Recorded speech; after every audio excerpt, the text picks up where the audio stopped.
My skin is black.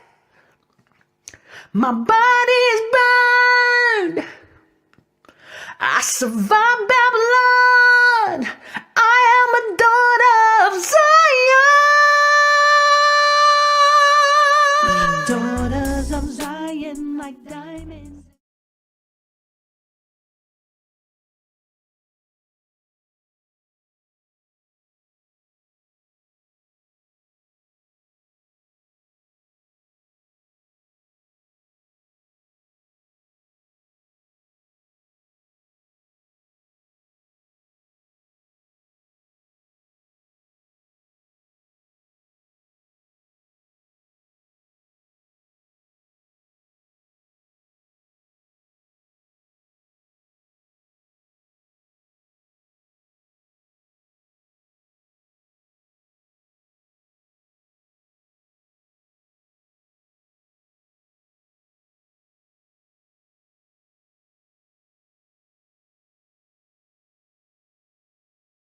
Daughter.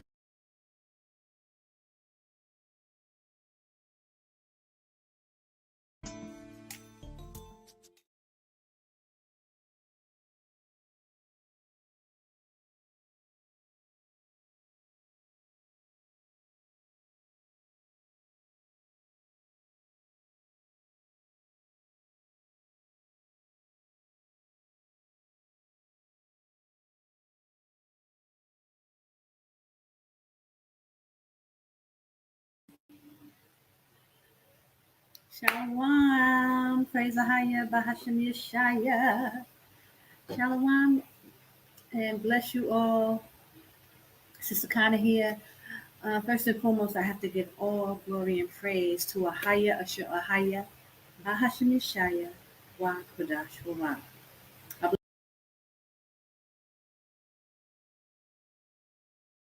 bless you all are having or had a blessed week. Um, Welcome to Nappy Here Chronicles, where we chronicleize the awakening of the Nappy Ear people, of the children of Israel. Um, I didn't put Nappy Head Chronicles in the title because I really wanted to, as promised, I said I'm going to use this opportunity to bring information about the calendar. Now, guys, I said I was going to start doing it on Tuesdays. I think I'm going to do it on Tuesday night or maybe even Wednesday. I'm not sure. But it's, after we going into it and seeing it's going to be a process, guys. We're getting close. We're getting so close. And I have to, start to bring this out because in 2024, we have a lot of holy days. It starts to line up the Gregorian calendar and the Hebrew calendar. Like you see in the background of this, the numbers will line up, together, right? Now, I've been doing the calendar for years. I started the calendar. The first thing I started making calendars as soon as I came out, 2009. I've never seen how ever how the calendar lines up the way it's lining up now. And I liken it to the Most High said in when Rebecca, our foremother, was pregnant, in her womb, the twins were fighting in her womb, Jacob and Esau came out first, and Jacob held on to his heel.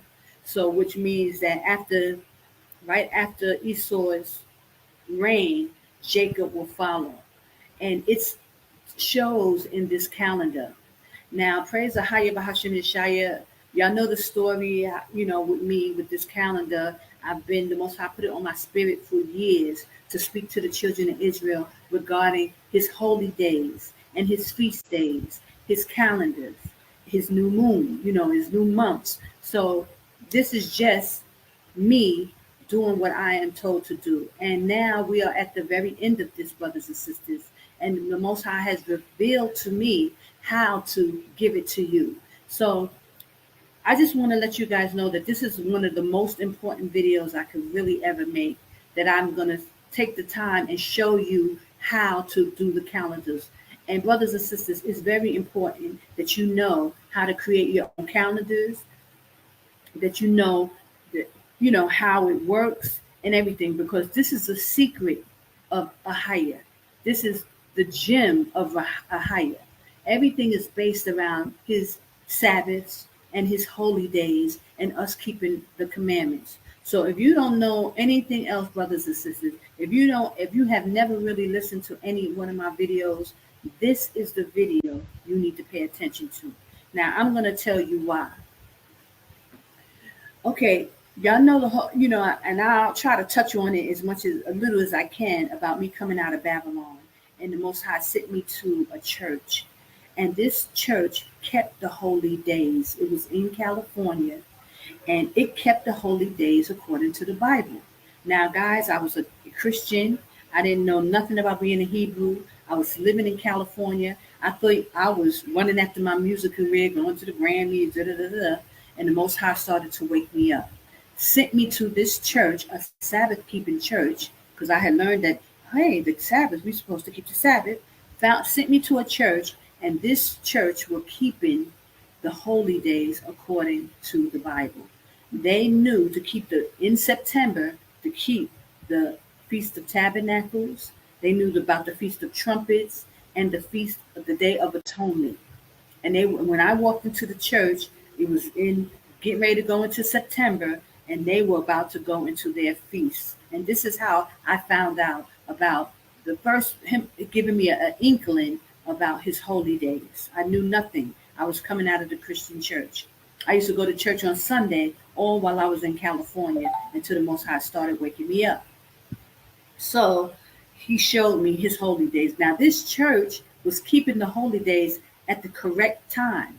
I didn't know it then, but now I know as I studied the calendar over these years, this church was keeping the holy days at the correct time. And the Most High sent me there to get the understanding. Okay, so fast forward, y'all know all the drama I went to once I spoke about it to Elder Ricard. The Most High pointed me to Elder Ricard. Now, at the time, I didn't know that this is the church that he wanted me to pay attention to, which is the Gathering of Christ Church. But there was a whole lot of drama that was going to, end up happening once I started asking questions about these holy days. And y'all know the outcome. It hasn't changed. It hasn't stopped. It's still nothing but drama. And it will continue until Christ comes. Because this is what they did not want us to understand.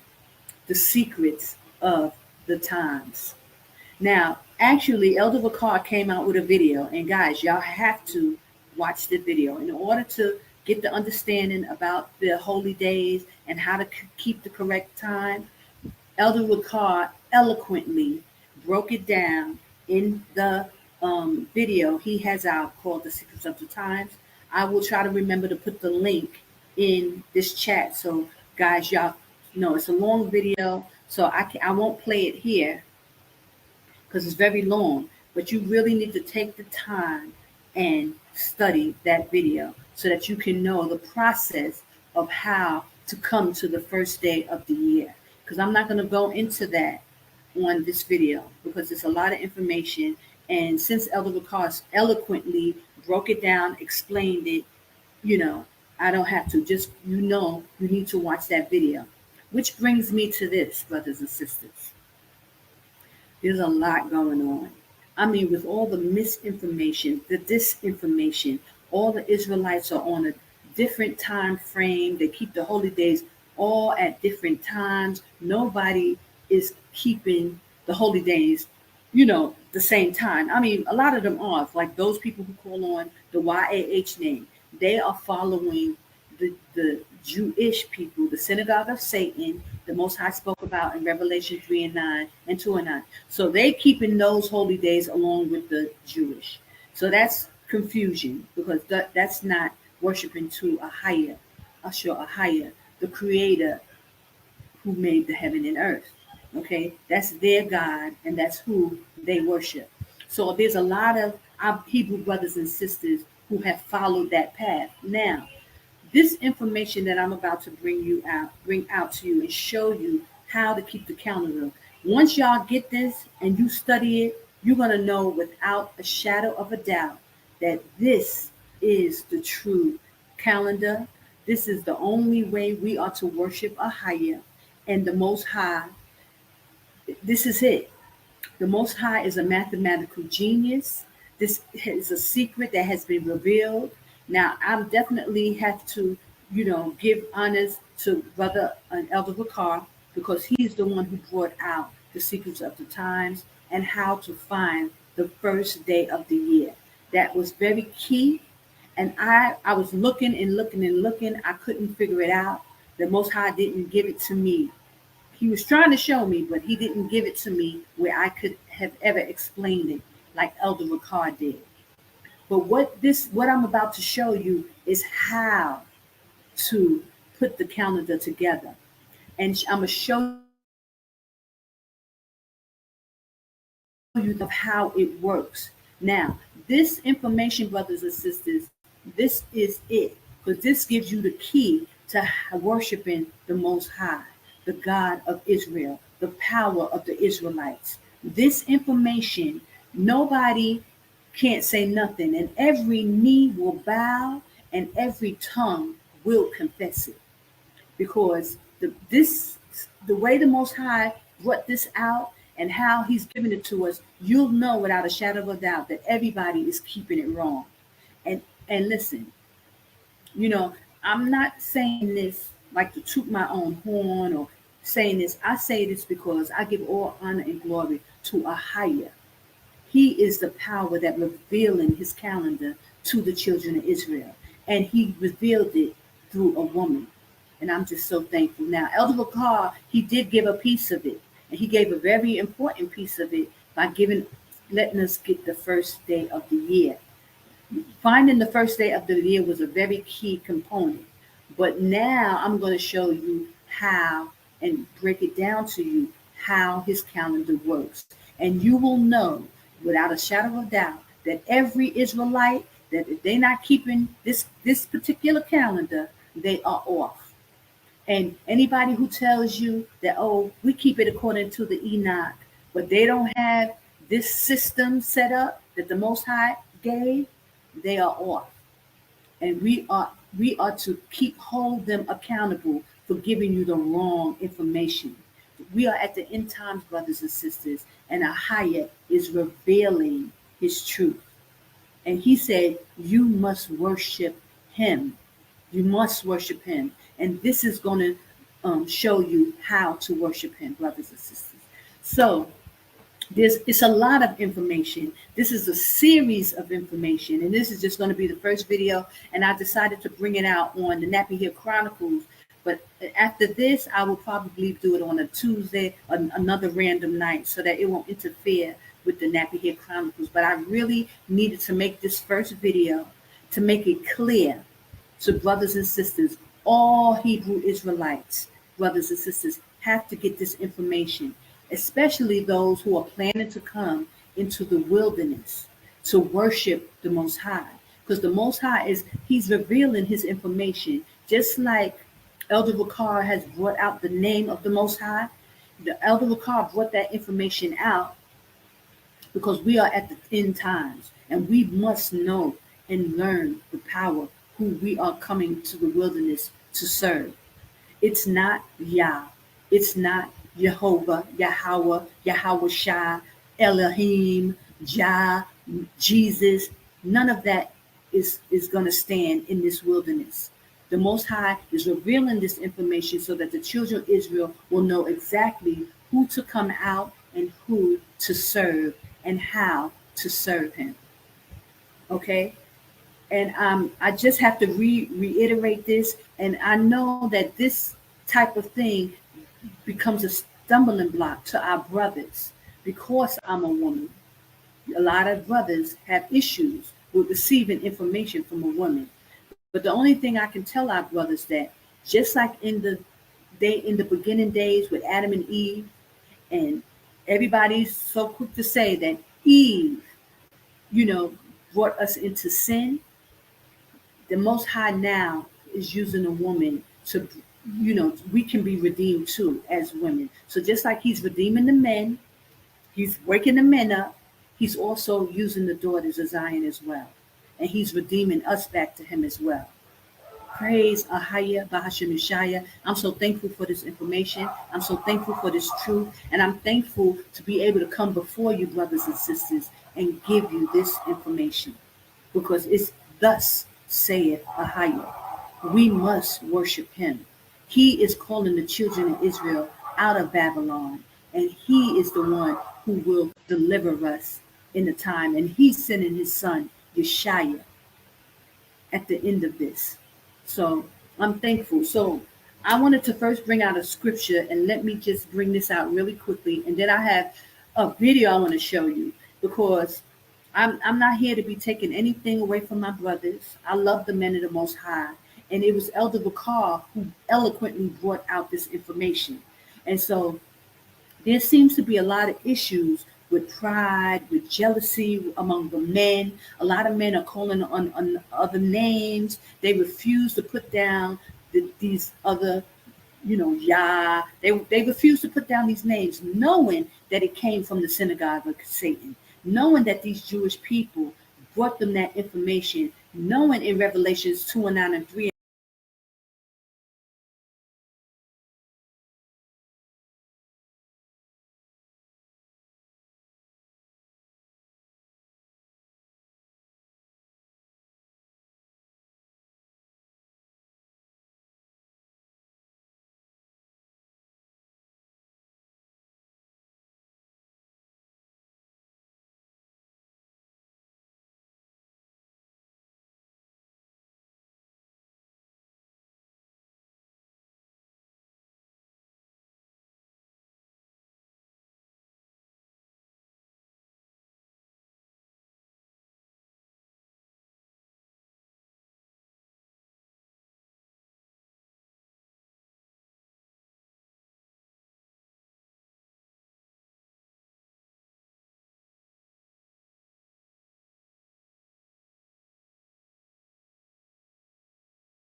Line between the Most High and his people is his Sabbaths.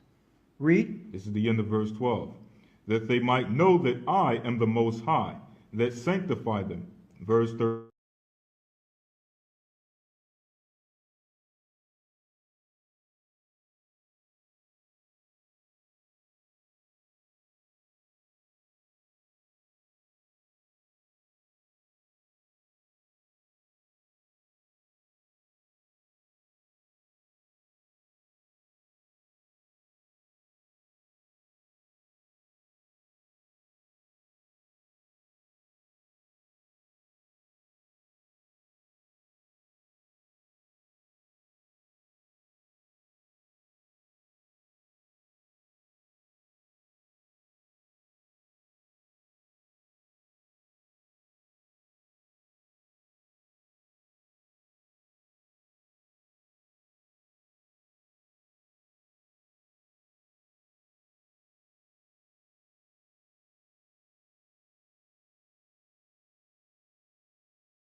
Every knee will bow and every tongue will confess it.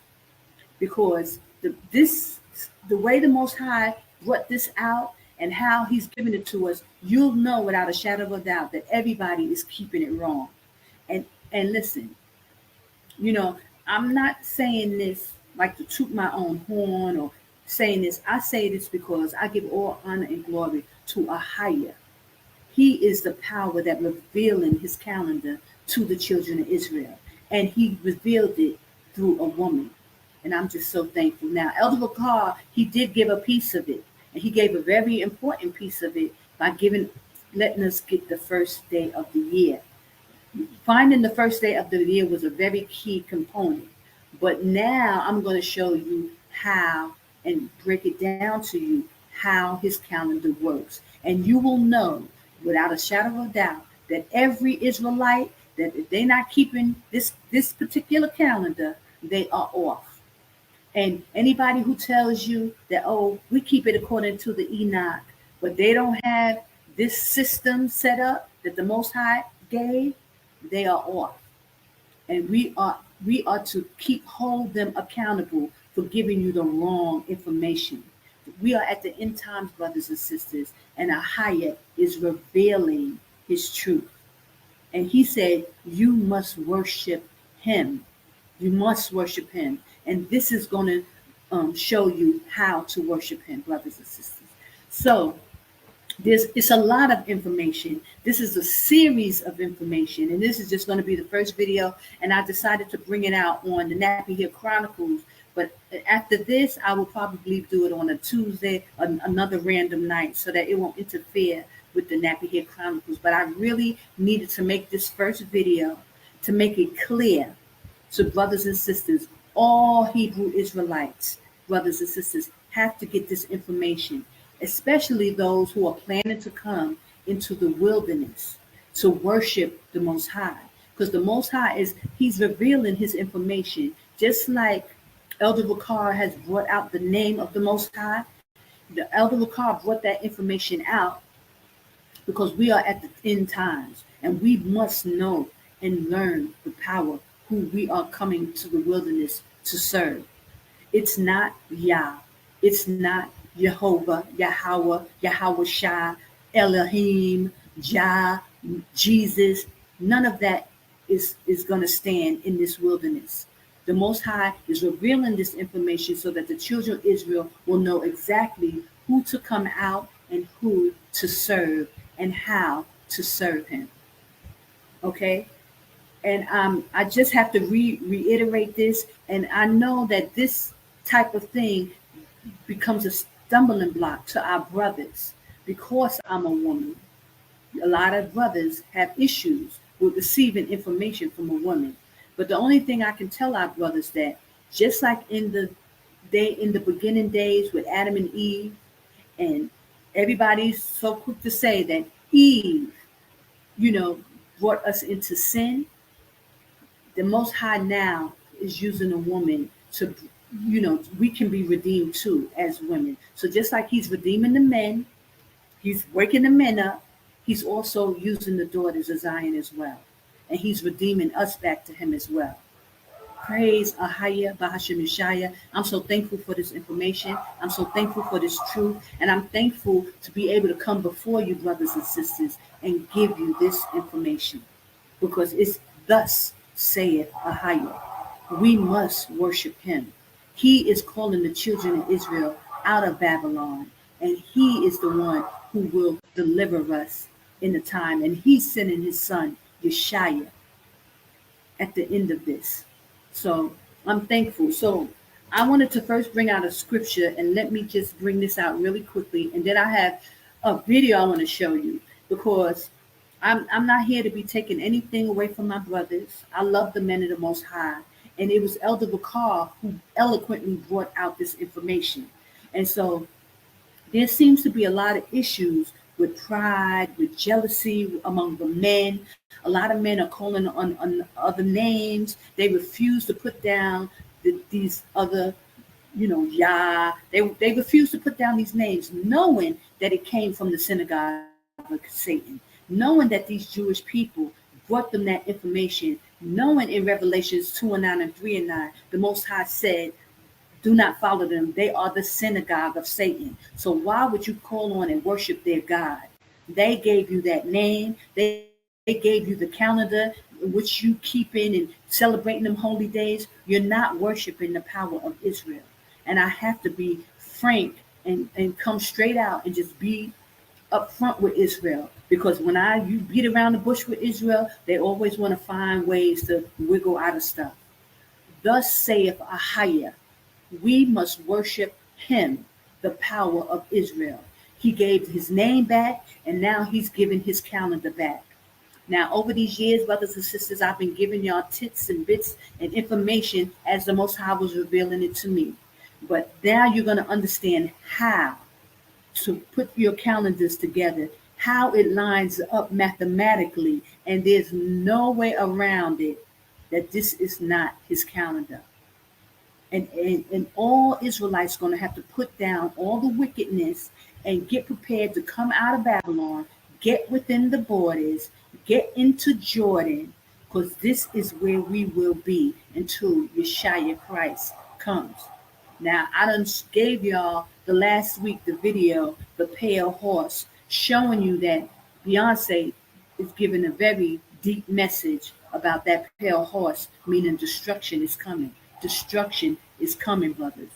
Christ warns you, pray that your flight be not in the wintertime, so you need to get out because they are raring and gearing up to bring Israel down. You're out of time, brothers and sisters.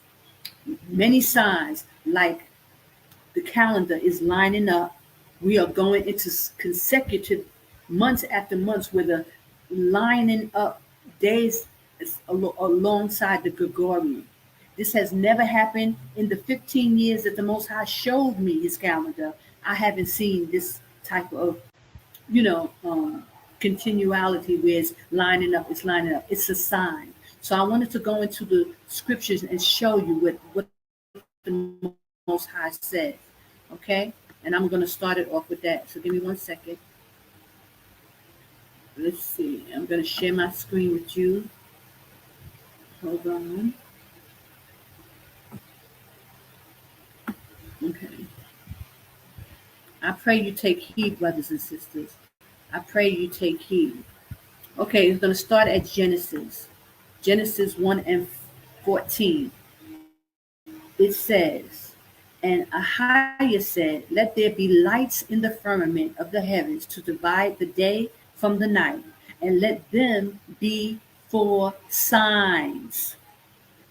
Right there, the Most High is letting us know that he sent the lights in the firmament of the heaven to divide the day from the night. So this is the moon and the sun. The Most High put the lights in the firmament of the heaven to divide the day and the night, and let them be for a sign and for seasons and for days and years. So brothers and sisters, this line right here, 1 and 14, is letting you know that the Most High, he gave us the moon and the sun for signs and for seasons, for years and for days. That is our calendar. That scripture alone lets you know that he's talking about his calendar. Hold on. The Most High is talking about his calendar. The calendar, the sun and the moon together are for signs and for seasons, for us, for days. Okay? So when we understand his calendar, we can figure out the secrets of his times. And this is very important because when you go into Leviticus 23, it tells you about his feasts and how to keep them and on which days to keep them. Okay? So I wanted to show you a video. I'm going to show you as much as I can. It's a pretty long, it's about an hour-long video, and it's breaking down the importance of the Sabbaths, of the times. So let me just go into that, and I'm going to be interjecting so that you can get clarity. But as you can see in the back here, I got the the vernal equinox calendar. And let me move my head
It was in getting ready to go into September, and they were about to go into their feast. And this is how I found out about the first him giving me an inkling about his holy days. I knew nothing. I was coming out of the Christian church.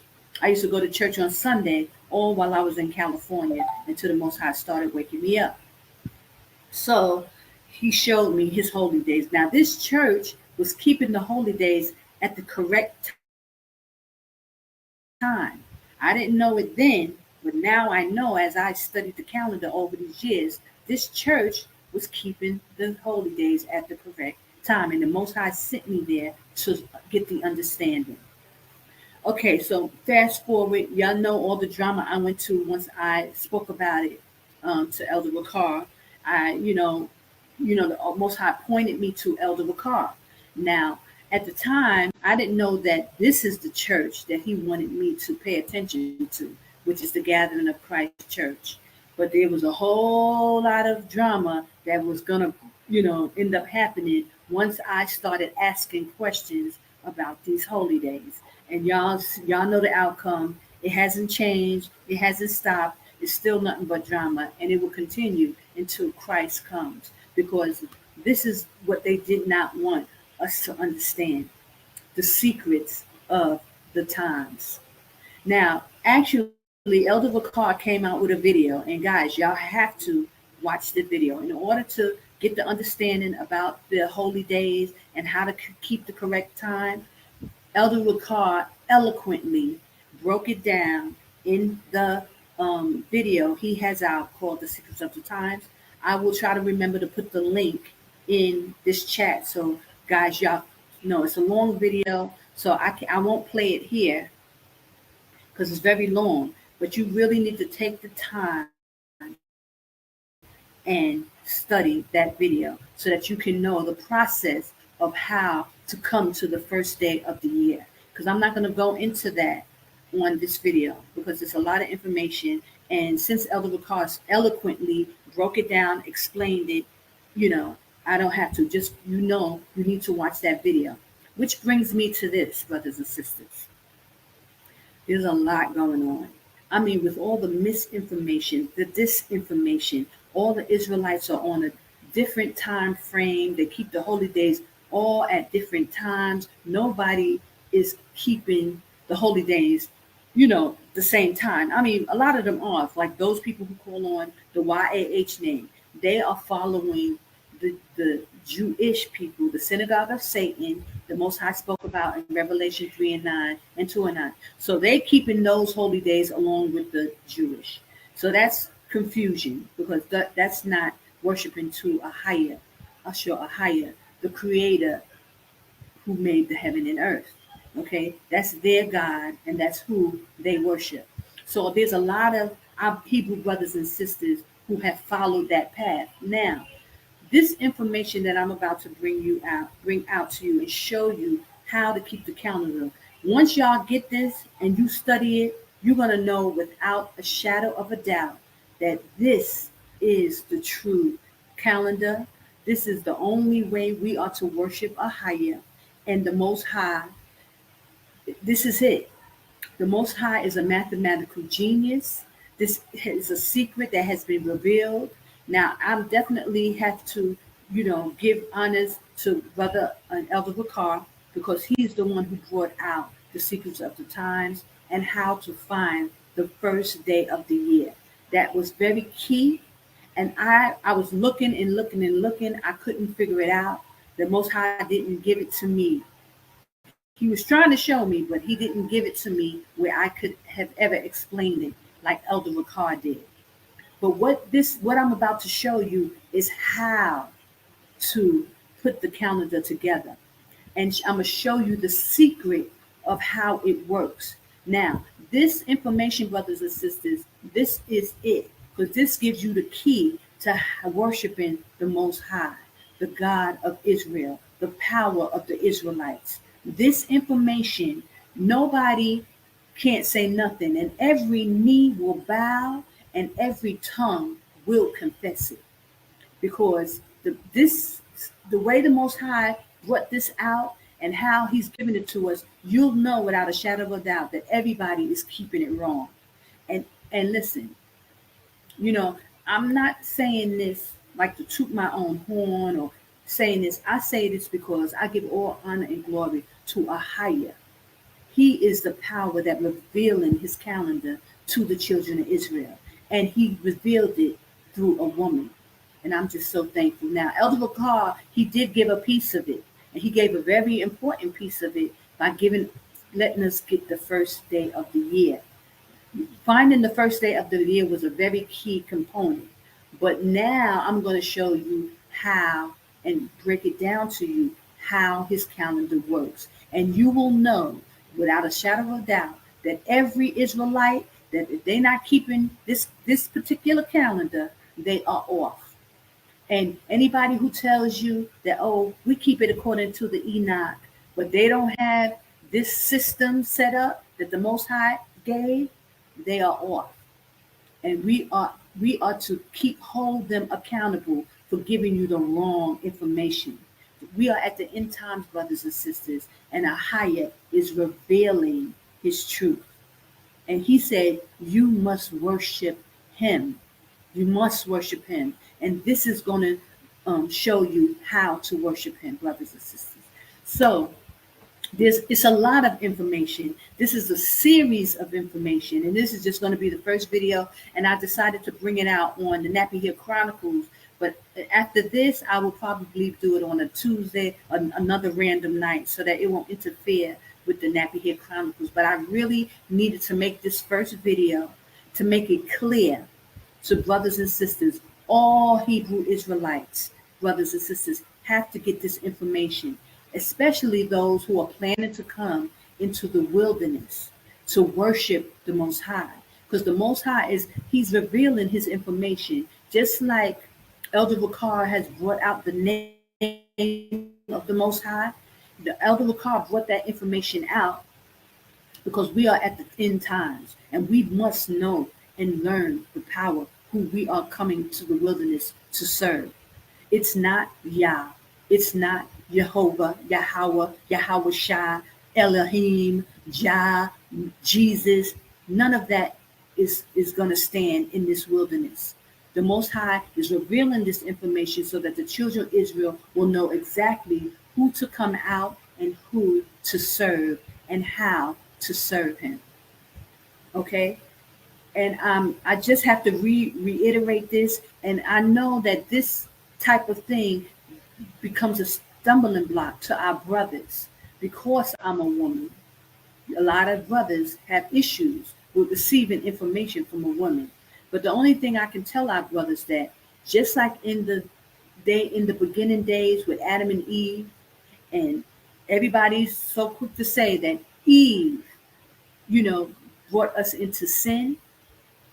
The Most High now is using a woman to, we can be redeemed too as women. So just like he's redeeming the men, he's waking the men up, he's also using the daughters of Zion as well. And he's redeeming us back to him as well. Praise AHAYAH, Bahashem Yashaya. I'm so thankful for this information. I'm so thankful for this truth. And I'm thankful to be able to come before you, brothers and sisters, and give you this information. Because it's thus saith AHAYAH. We must worship him. He is calling the children of Israel out of Babylon. And he is the one who will deliver us in the time. And he's sending his son, Yashaya, at the end of this. So I'm thankful. So I wanted to first bring out a scripture, and let me just bring this out really quickly. And then I have a video I want to show you, because I'm not here to be taking anything away from my brothers. I love the men of the Most High. And it was Elder Bakar who eloquently brought out this information. And so there seems to be a lot of issues with pride, with jealousy among the men. A lot of men are calling on other names. They refuse to put down these other, Yah. They refuse to put down these names, knowing that it came from the synagogue of Satan, knowing that these Jewish people brought them that information, knowing in Revelations 2:9 and 3:9, the Most High said, do not follow them. They are the synagogue of Satan. So why would you call on and worship their God? They gave you that name. They gave you the calendar which you keep in and celebrating them holy days. You're not worshiping the power of Israel. And I have to be frank and come straight out and just be upfront with Israel. Because when you beat around the bush with Israel, they always want to find ways to wiggle out of stuff. Thus saith AHAYAH. We must worship him, the power of Israel. He gave his name back, and now he's giving his calendar back. Now, over these years, brothers and sisters, I've been giving y'all tits and bits and information as the Most High was revealing it to me. But now you're going to understand how to put your calendars together, how it lines up mathematically, and there's no way around it that this is not his calendar. And all Israelites going to have to put down all the wickedness and get prepared to come out of Babylon, get within the borders, get into Jordan, because this is where we will be until Yashaya Christ comes. Now, I done gave y'all the last week the video, The Pale Horse, showing you that Beyonce is giving a very deep message about that pale horse, meaning destruction is coming. Destruction is coming, brothers. Christ warns you, pray that your flight be not in the winter time, so you need to get out, because they are ramming and gearing up to bring Israel down. You're out of time, brothers and sisters. Many signs, like the calendar is lining up.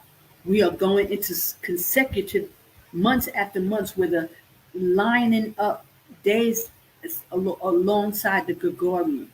This has never happened in the 15 years that the Most High showed me his calendar. I haven't seen this type of, continuality where it's lining up. It's a sign. So I wanted to go into the scriptures and show you what the Most High says. Okay?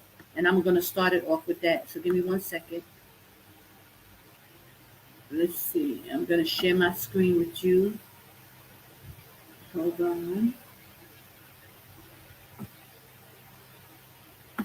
Okay. I pray you take heed, brothers and sisters. I pray you take heed. Okay, we're going to start at Genesis. Genesis 1:14. It says, and AHAYAH said, let there be lights in the firmament of the heavens to divide the day from the night, and let them be for signs. Right there, the Most High is letting us know that he sent the lights in the firmament of the heaven to divide the day from the night. So this is the moon and the sun.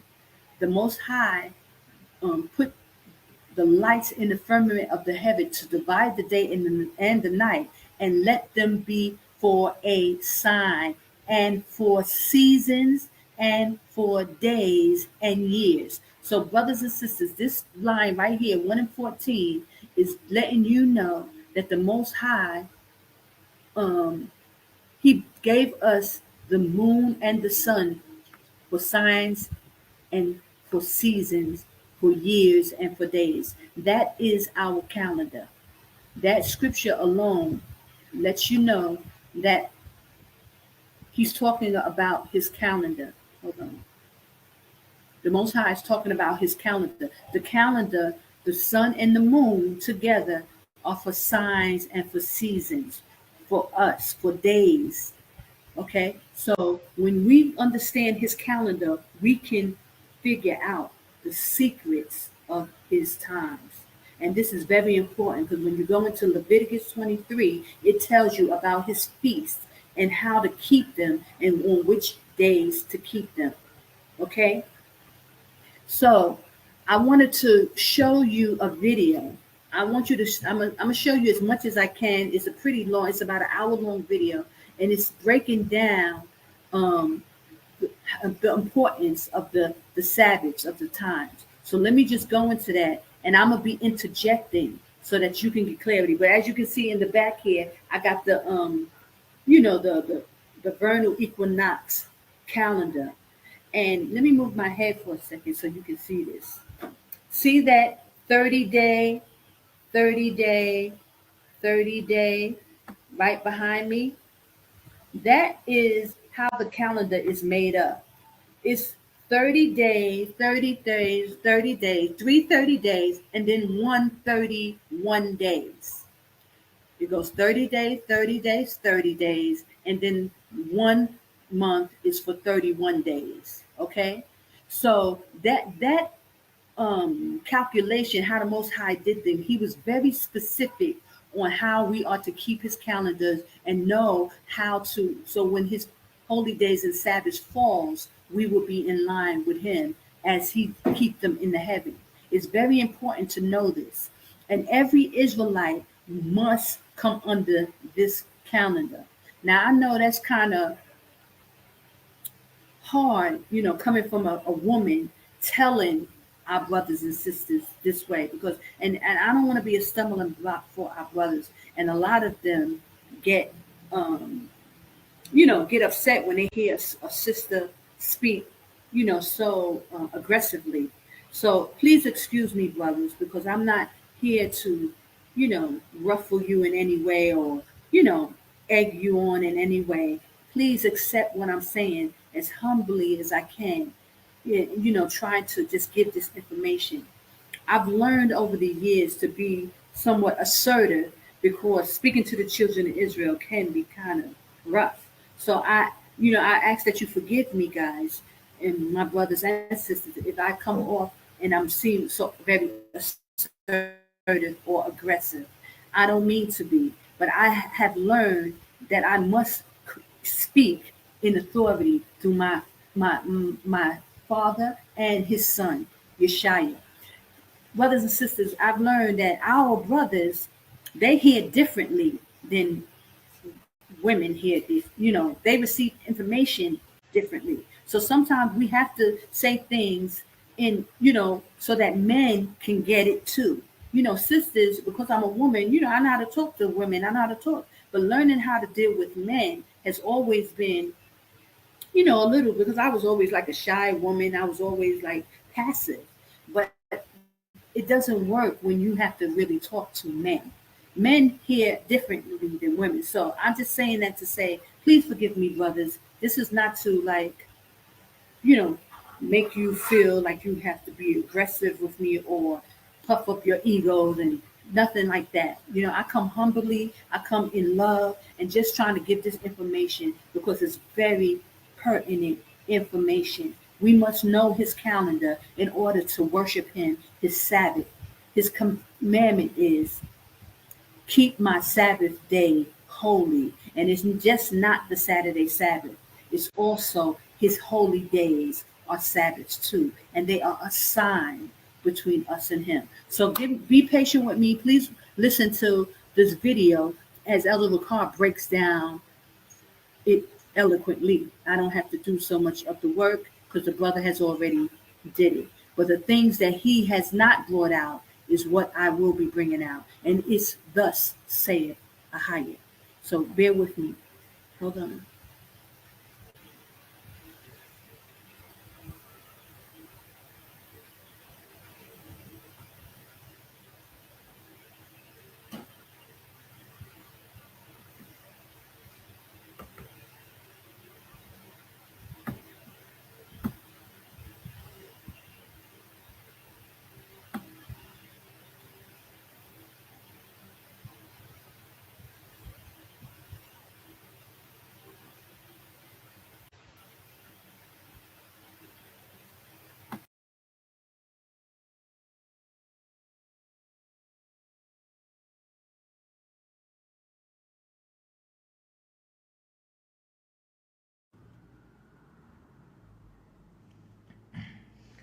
Okay, first and foremost,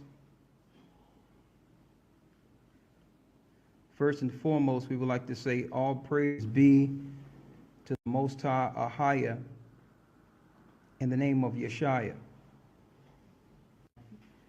We're going to do a lesson today that's going to help clear everything up for the brothers and sisters out there who might be a little confused concerning the turn of the year according to the correct calendar. All right. First of all, again, I would like to say AHAYAH Bahashim Yashaya wa Rawach. Bless you, brothers and sisters. And we're really dealing with the real new year according to Scripture. All right. And we're going to prove it today. April Fool comes every April. All right. And usually it comes around April during the springtime because most people who have been programmed in the system celebrates their new year during the winter solstice, which is the recognition of a Luciferian doctrine of the earth. It's an indoctrination of the earth, or the time of what they call Aquarius, which is the goat head or the celebrating of Satan, and that's a pagan ritual. Now, what I will attempt to do, if it be the will of the Most High today, and it's not going to take long, we're not going to have a long class today, and we'll actually be able to answer questions.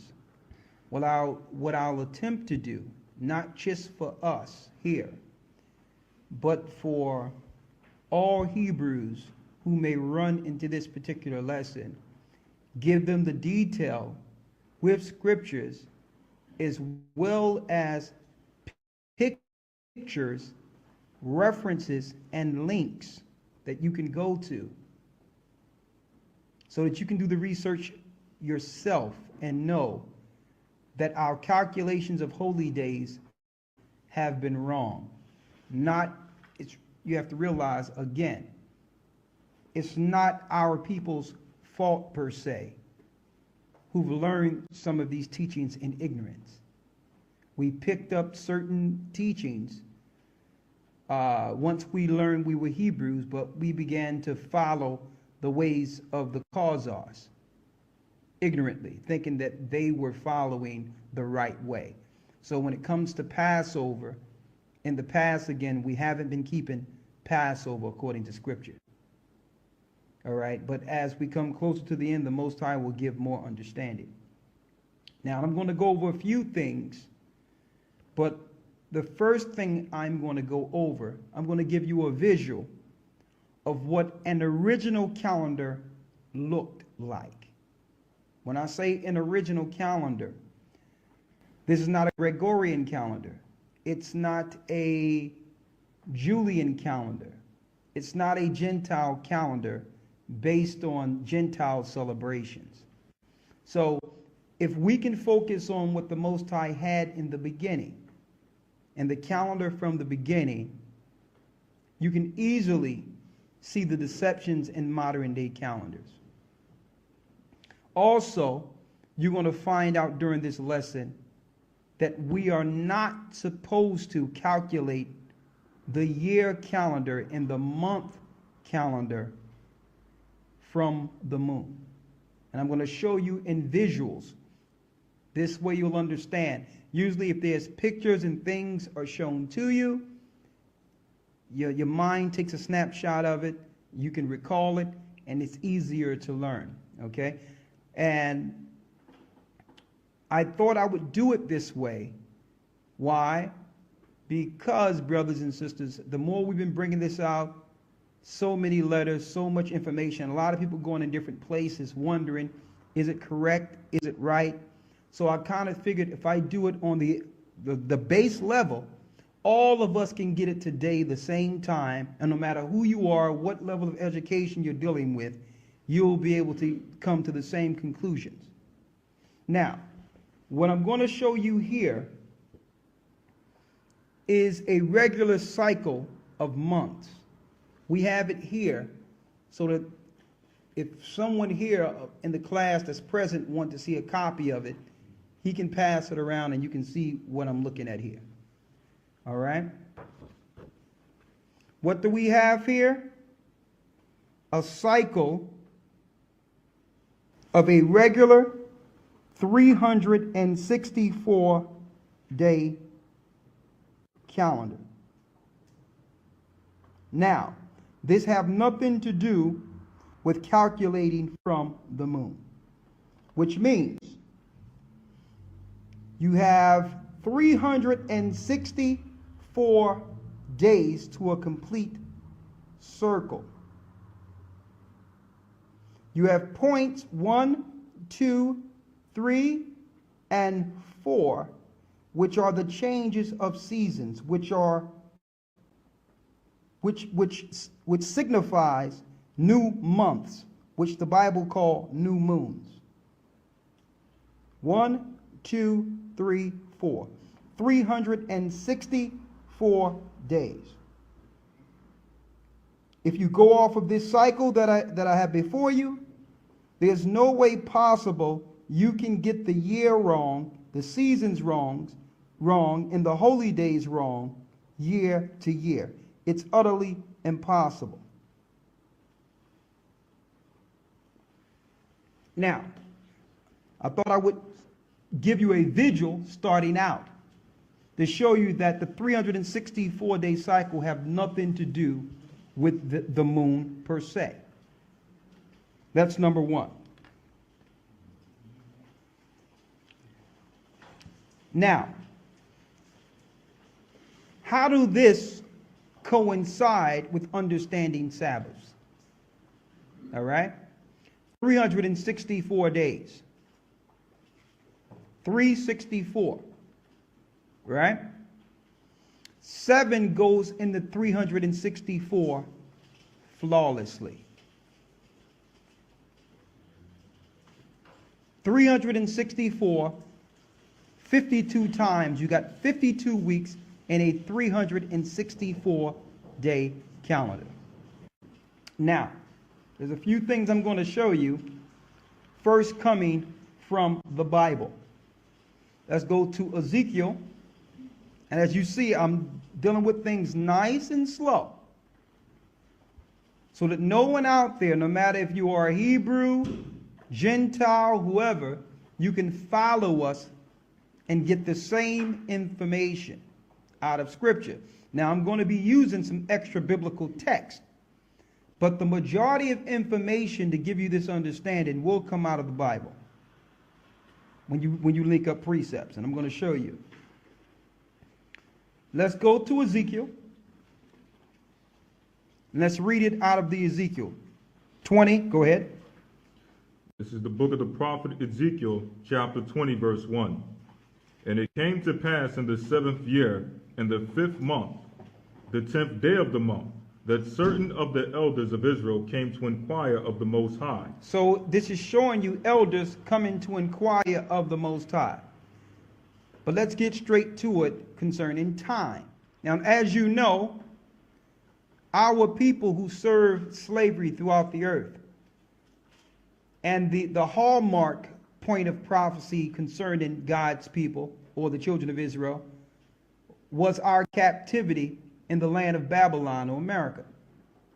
We all know that we went through that captivity and are currently going through that for breaking the Most High's law.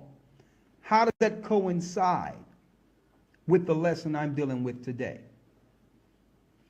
This was brought to mind when the prophets came to inquire of the Most High, when the priests came to inquire of the Most High, what would happen to us and why captivity happened to us. Read the 16th verse. As a matter of fact, I started verse 12. Start at 12, yes. Ezekiel chapter 20, verse 12. Moreover also, I gave them my Sabbaths. I gave them my what? My Sabbaths. It says the Most High gave Israel his Sabbaths. Now, mind you, so that we couldn't forget the Sabbaths, the Most High made the seventh-day cycle part of your 364-day calendar cycle. So if you know when the year begins, you know when the Sabbath falls, because it's every 7 days from creation. It never changed, regardless of what, I don't care what they call it, Gregorian, Julian, or whatever the case. Before there was any such thing as Romans, we understood that every Sabbath, which they named Friday sundown to Saturday sundown, was the seventh day. And it was perpetual from year to year. No leap years, no Gregorian, no Julian, no nothing. Count 364. Each year, the spring would fall in the same time every year. Now, and I'm going to bring this understanding today through the Spirit of the Most High and show you how to calculate it yourself so that you don't fall and we don't fall going forward concerning this particular law, which is the law of Sabbaths. Read. Ezekiel chapter 20, verse 12. Moreover also, I gave them my Sabbaths. He gave Israel the Sabbath, so he didn't give this to the Gentiles. So the people that are over in Israel today are not following the Most High's Sabbaths. Read. To be a sign between me and them. That means if you are following these Sabbaths, that is the sign that the Most High would make between his people and him. See that? Now, when it talks about the Sabbaths, it's not just speaking of the weekly Sabbaths here. It's talking about the holy day Sabbaths, the 4 change of season Sabbaths, and which is impossible for us to understand if we don't know when the first day of the year comes. Now, the reason we don't know, especially being Hebrews, is because we were taught by the Jewish people who follow the Babylonian Talmud to calculate the year from the moon. To calculate from the moon. And again, it's rare that you would find any Hebrews anywhere that are dealing with the Passover and the holy days that don't use the moon to calculate. Listen. Moreover, also I gave them my Sabbaths. Go ahead. To be a sign between me and them. So the sign between the Most High and his people is his Sabbaths. Read. This is the end of verse 12. That they might know that I am the Most High, that sanctify them. Verse 13. But the house of Israel rebelled against me. But Israel, God's people, began to rebel against the Most High. Read. In the wilderness, and they walked not in my statutes. Go ahead. And they despised my judgments, which if a man shall do, he shall live in them. And my Sabbaths they greatly polluted. And my Sabbaths, the children of Israel, our forefathers, greatly polluted. Read. Then I said, I would pour out my fury upon them in the wilderness, to consume them. Verse 14. But I wrought for my name's sake, that it should not be polluted before the heathen, in whose sight I brought them out. Yet also I lifted up my hand unto them in the wilderness, that I would not bring them into the land which I had given them, flowing with milk and honey, which is the glory of all lands, because they despised my judgments and walked not in my statutes, but polluted my Sabbaths. For their heart went after their idols. Nevertheless, mine eye spared them from destroying them, neither did I make an end of them in the wilderness. Verse 18, but I said unto their children in the wilderness, walk ye not in the statutes of your fathers, neither observe their judgments, nor defile yourselves with their idols. I am the Most High your power. Walk in my statutes, and keep my judgments, and do them, and hallow my Sabbaths, and they shall be a sign between me and you, that ye may know that I am the Most High your power. Notwithstanding, the children rebelled against me. They walked not in my statutes, neither kept my judgments to do them, which if a man do, he shall live in them. They polluted my Sabbaths. Then I said, I would pour out my fury upon them to accomplish my anger against them in the wilderness. So we understand that by polluting the Most High Sabbaths come a curse, which led to our downfall. So, everyone out there, regardless of what we believed in the past or whatever we've been taught, just think about it. If they have our records and know that this is the means to our downfall, who in this earth of the Gentile persuasion religiously would teach us how to keep the Most High Sabbath? Why would it be in the Gentiles' interest, as far as the government's concerned, to have us keep the Sabbaths?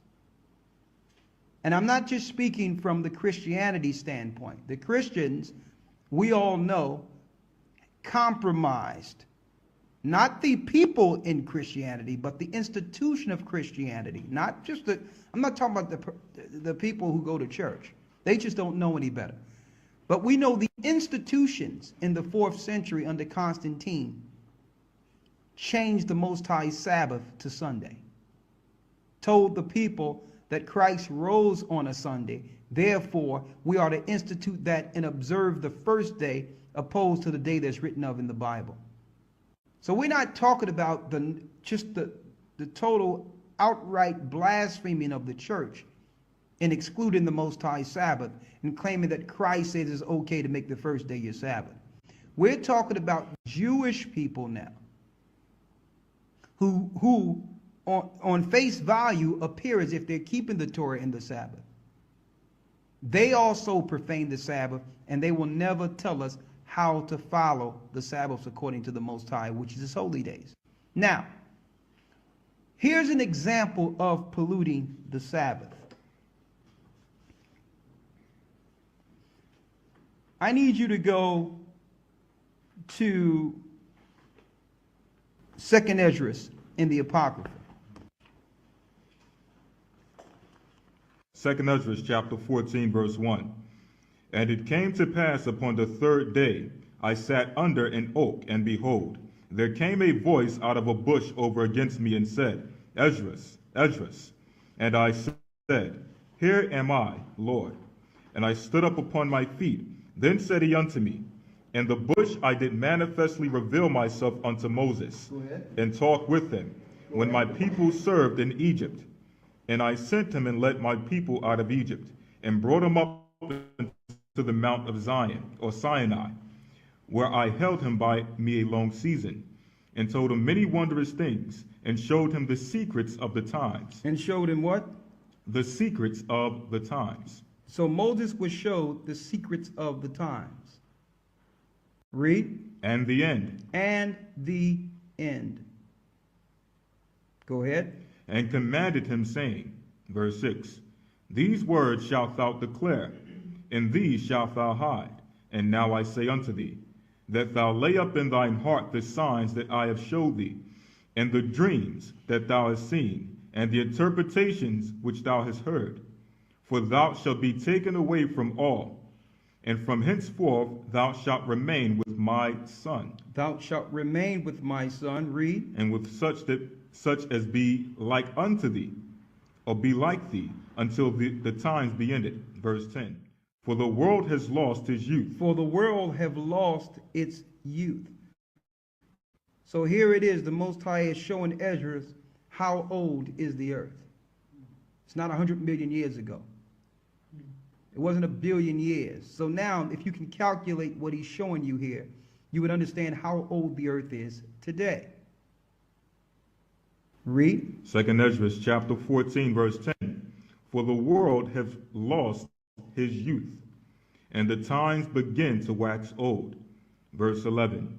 For the world is divided into 12 parts. That means from the time of creation to the consummation is 12,000 years. Read. And the 10 parts of it are gone already, and half of a 10th part. So here it is. This is 500 years before Christ. Half of 10th is 500 years before Christ, where he's speaking to Ezra. And when Christ comes, future tense from this scripture, that would be the 10th part. The 12th part would be 2,000 years from the time of Christ's birth, which calculates flawlessly to 2007. 2007 was the real millennium that began the third day, in which we're living in the 13,000th year. We just went past the 12,000th year a few years ago. Now, the Most High have allowed us to be able to go into the scriptures to not only calculate up until the point where we are, but also the years going all the way back to creation, to date, by using the scripture. So even though it tell you in Daniel the 7th chapter that they would think to change the time in the laws, by us getting back the Sabbaths in the correct time according to the Most High, and ignoring what they have done, we were able to calculate and be on the right cycle and understand what the Sabbaths are. Okay? Sabbaths are not determined by the moon at all.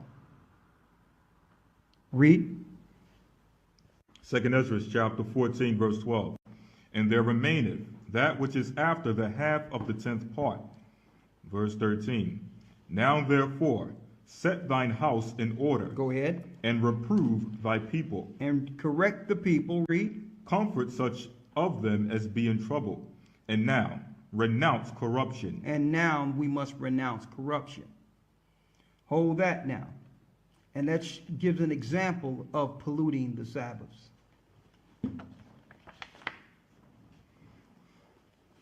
I need you to go to the book of Jubilees. And the reason we're going to Jubilees is when we showed you in Ezra that the Most High showed Moses information, some to tell the people, some to hide from the people. Jubilees was a record that was actually kept in the ark of information that the Most High gave Moses to hide. And it's amazing that this is part of Jewish literature today. And if Jewish people have this literature, then why aren't they calculating the holy days and the Sabbaths based on the information the Most High gave Moses? Listen to this clearly. I need you to go to the book of Jubilees. We're going to start at the first chapter in the first verse. The book of Jubilees, chapter 1, verse 1. Go ahead. Jubilees, chapter 1, verse 1. And it came to pass in the first year of the exodus of the children of Israel out of Egypt, in the 3rd month, on the 16th day of the month, that the Most High spake unto Moses, saying, Come up to me on the mount, and I will give thee 2 tables of stone of the law and of the commandment. Okay, so this is clear. The Most High speaking to Moses, showing information that you wouldn't normally see in the first 5 books of Moses, because the Most High told him information to hide.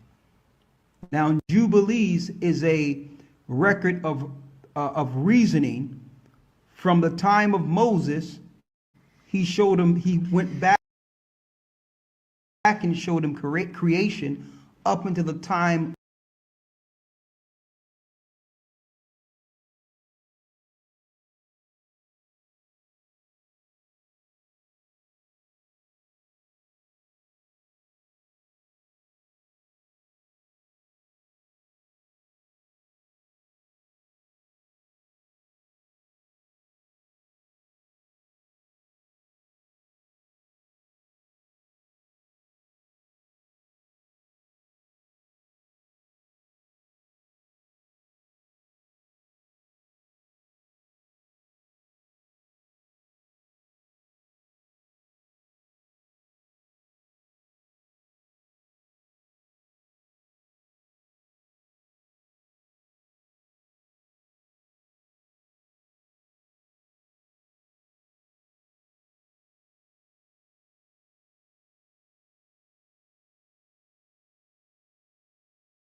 goes in the 364 flawlessly.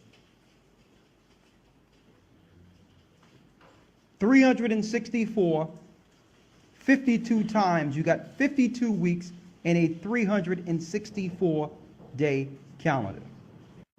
Now, there's a few things I'm going to show you. First, coming from the Bible. Let's go to Ezekiel. And as you see, I'm dealing with things nice and slow, so that no one out there, no matter if you are a Hebrew, Gentile, whoever, you can follow us and get the same information out of Scripture. Now, I'm going to be using some extra biblical text, but the majority of information to give you this understanding will come out of the Bible when you link up precepts, and I'm going to show you. Let's go to Ezekiel. Let's read it out of the Ezekiel 20. Go ahead. This is the book of the prophet Ezekiel, chapter 20, verse 1. And it came to pass in the 7th year, in the 5th month, the 10th day of the month, that certain of the elders of Israel came to inquire of the Most High. So this is showing you elders coming to inquire of the Most High. But let's get straight to it concerning time. Now, as you know, our people who served slavery throughout the earth, and the hallmark point of prophecy concerning God's people, or the children of Israel, was our captivity in the land of Babylon, or America. We all know that we went through that captivity and are currently going through that for breaking the Most High's law. How does that coincide with the lesson I'm dealing with today?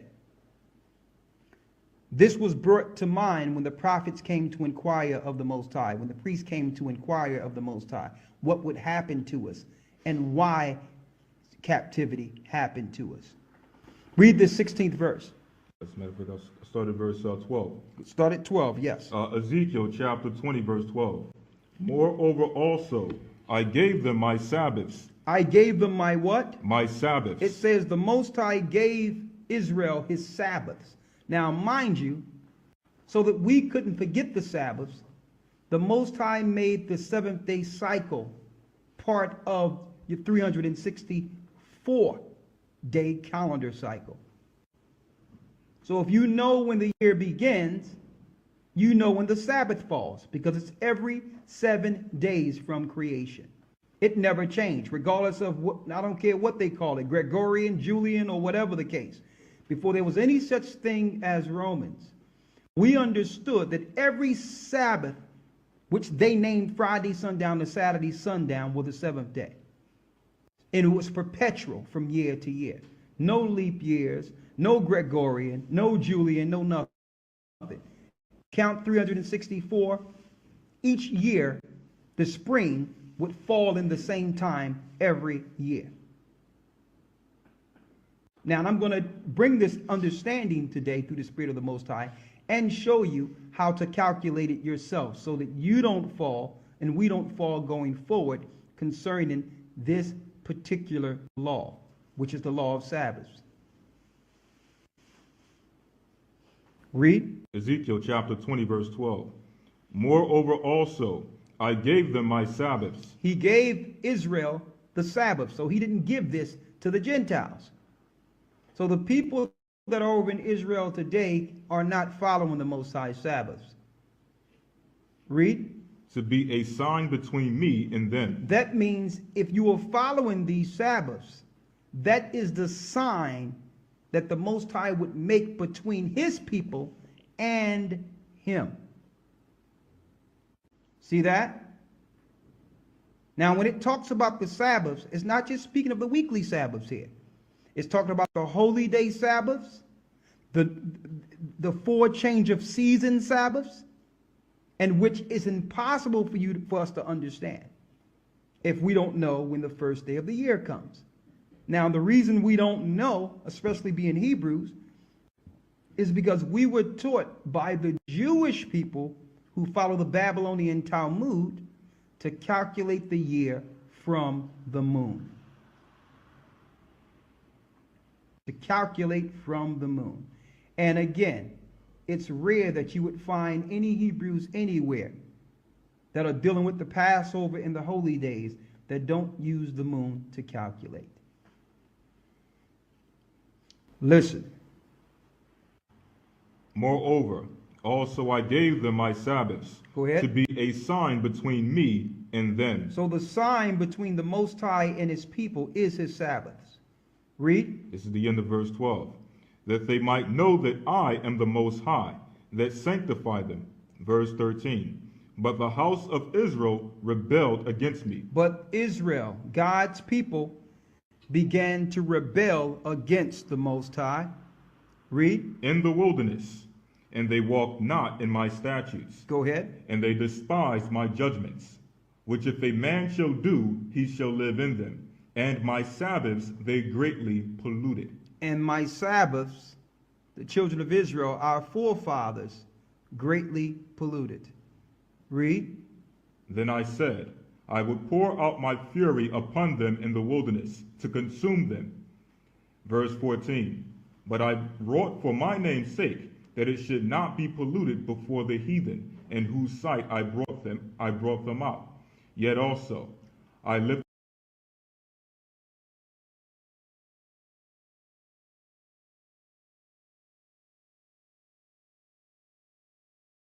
and he said that soul will be cut off. So everybody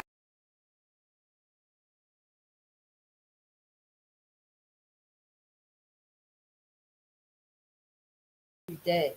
that this information is finally coming out and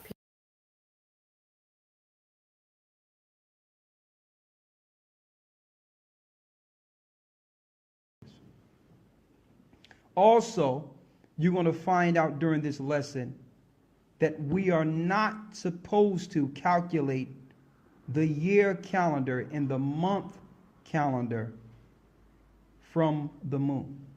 And I'm going to show you in visuals. This way you'll understand. Usually if there's pictures and things are shown to you, your mind takes a snapshot of it, you can recall it, and it's easier to learn, okay? And I thought I would do it this way. Why? Because, brothers and sisters, the more we've been bringing this out, so many letters, so much information, a lot of people going in different places wondering, is it correct? Is it right? So I kind of figured if I do it on the base level, all of us can get it today the same time, and no matter who you are, what level of education you're dealing with, you'll be able to come to the same conclusions. Now, what I'm going to show you here is a regular cycle of months. We have it here so that if someone here in the class that's present wants to see a copy of it, he can pass it around and you can see what I'm looking at here. All right? What do we have here? A cycle of a regular 364-day calendar. Now, this have nothing to do with calculating from the moon, which means you have 364 days to a complete circle. You have points 1, 2, 3, and 4, which are the changes of seasons, which signifies new months, which the Bible call new moons. 1, 2, 3, 4. 364 days. If you go off of this cycle that I have before you, there's no way possible you can get the year wrong, the seasons wrong, and the holy days wrong year to year. It's utterly impossible. Now, I thought I would give you a visual starting out to show you that the 364-day cycle have nothing to do with the moon per se.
That's number one.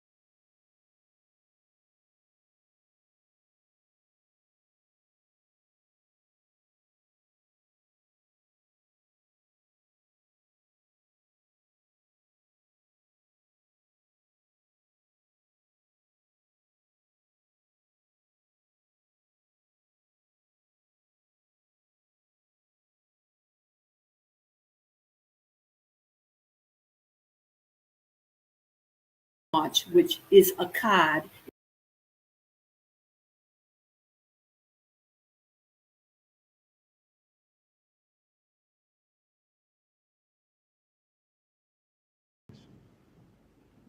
Also, you're going to find out during this lesson that we are not supposed to calculate the year calendar and the month calendar from the moon.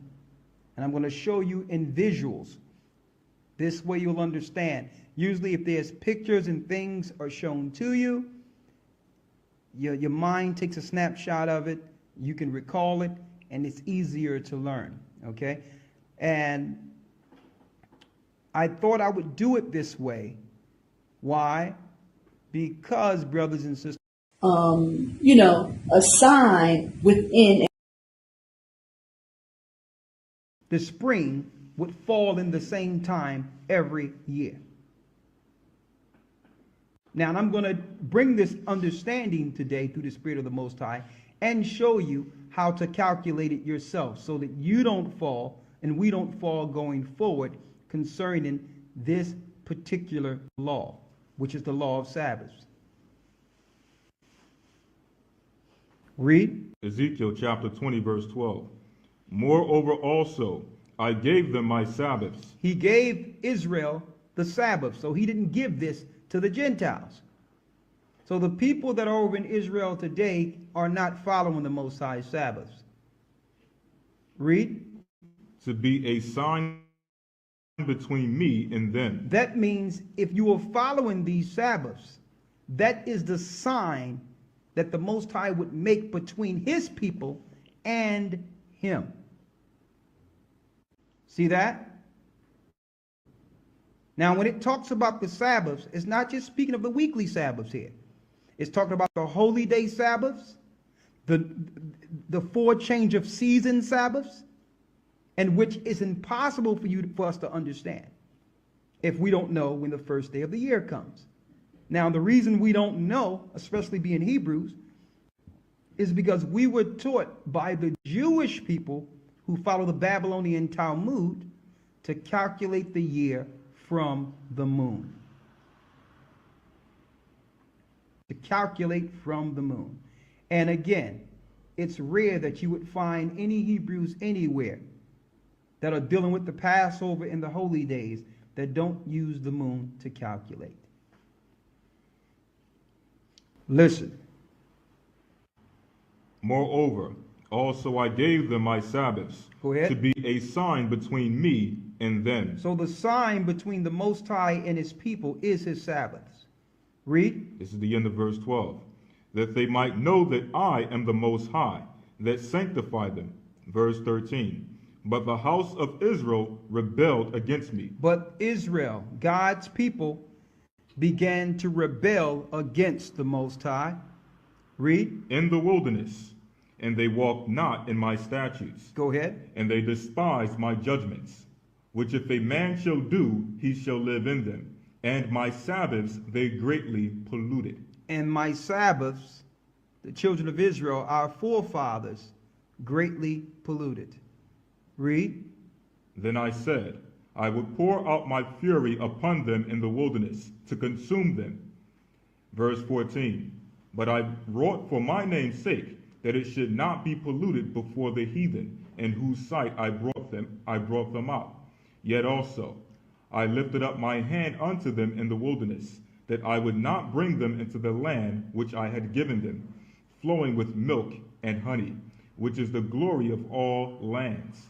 Because they despised my judgments and walked not in my statutes, but polluted my Sabbaths. For their heart went after their idols. Nevertheless, mine eye spared them from destroying them, neither did I make an end of them in the wilderness.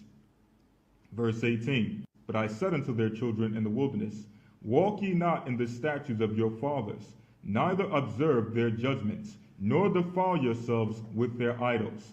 I am the Most High your power. Walk in my statutes, and keep my judgments, and do them, and hallow my Sabbaths, and they shall be a sign between me and you, that ye may know that I am the Most High your power. Notwithstanding, the children rebelled against me.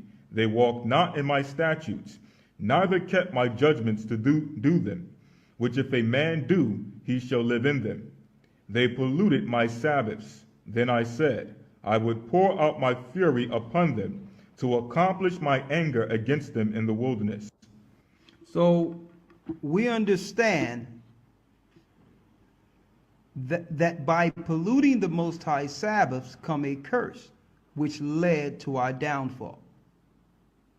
So, everyone out there, regardless of what we believed in the past or whatever we've been taught, just think about it. If they have our records and know that this is the means to our downfall, who in this earth of the Gentile persuasion religiously would teach us how to keep the Most High Sabbath?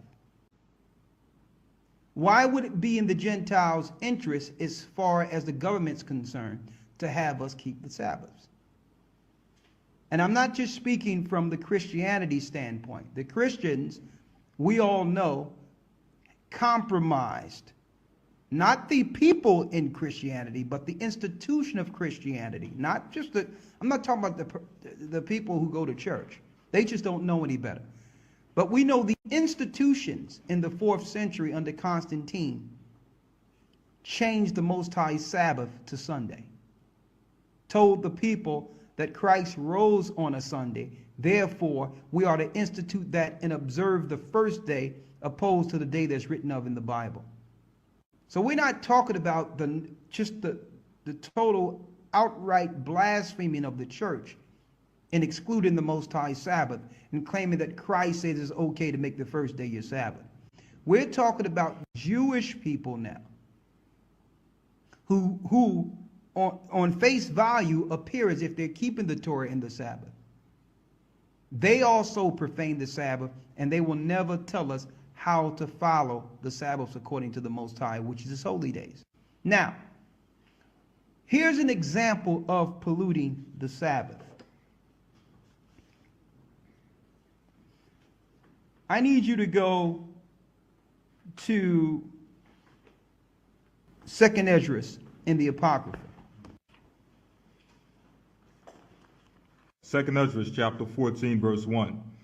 And it came to pass upon the 3rd day, I sat under an oak, and behold, there came a voice out of a bush over against me, and said, Esdras, Esdras. And I said, Here am I, Lord. And I stood up upon my feet.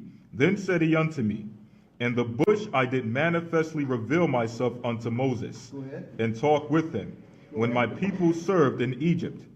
And I sent him and led my people out of Egypt, and brought him up into the mount of Zion, or Sinai, where I held him by me a long season, and told him many wondrous things, and showed him the secrets of the times. And showed him what?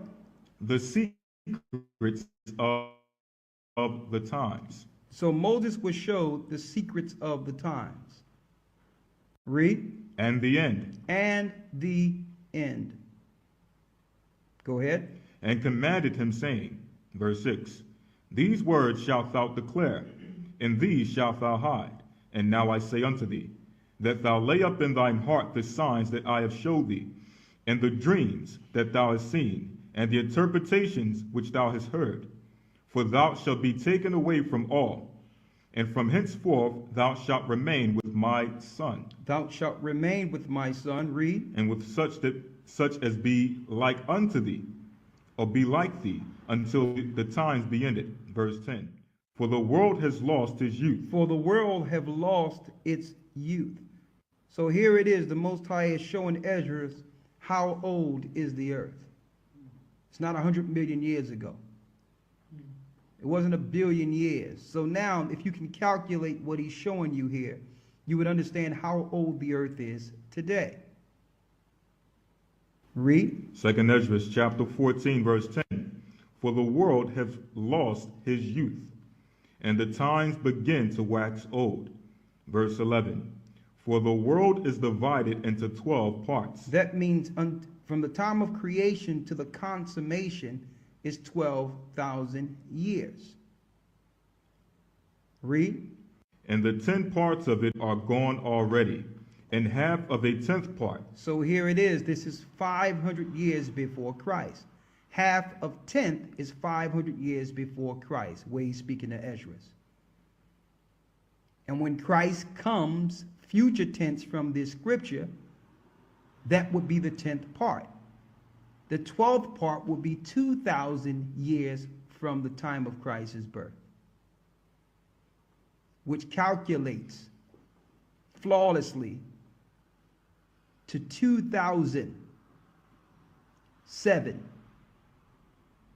2007 was the real millennium that began the third day, in which we're living in the 13,000th year. We just went past the 12,000th year a few years ago. Now, the Most High have allowed us to be able to go into the scriptures to not only calculate up until the point where we are, but also the years going all the way back to creation to date by using the scripture. So even though it tell you in Daniel the 7th chapter that they would think to change the time in the laws, by us getting back the Sabbaths in the correct time according to the Most High, and ignoring what they have done, we were able to calculate and be on the right cycle and understand what the Sabbaths are. Okay? Sabbaths are not determined by the moon at all. Read. 2 Ezra chapter 14, verse 12. And there remaineth that which is after the half of the 10th part. Verse 13.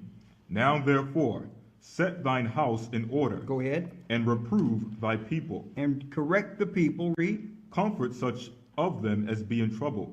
And now renounce corruption. And now we must renounce corruption. Hold that now. And that gives an example of polluting the Sabbaths.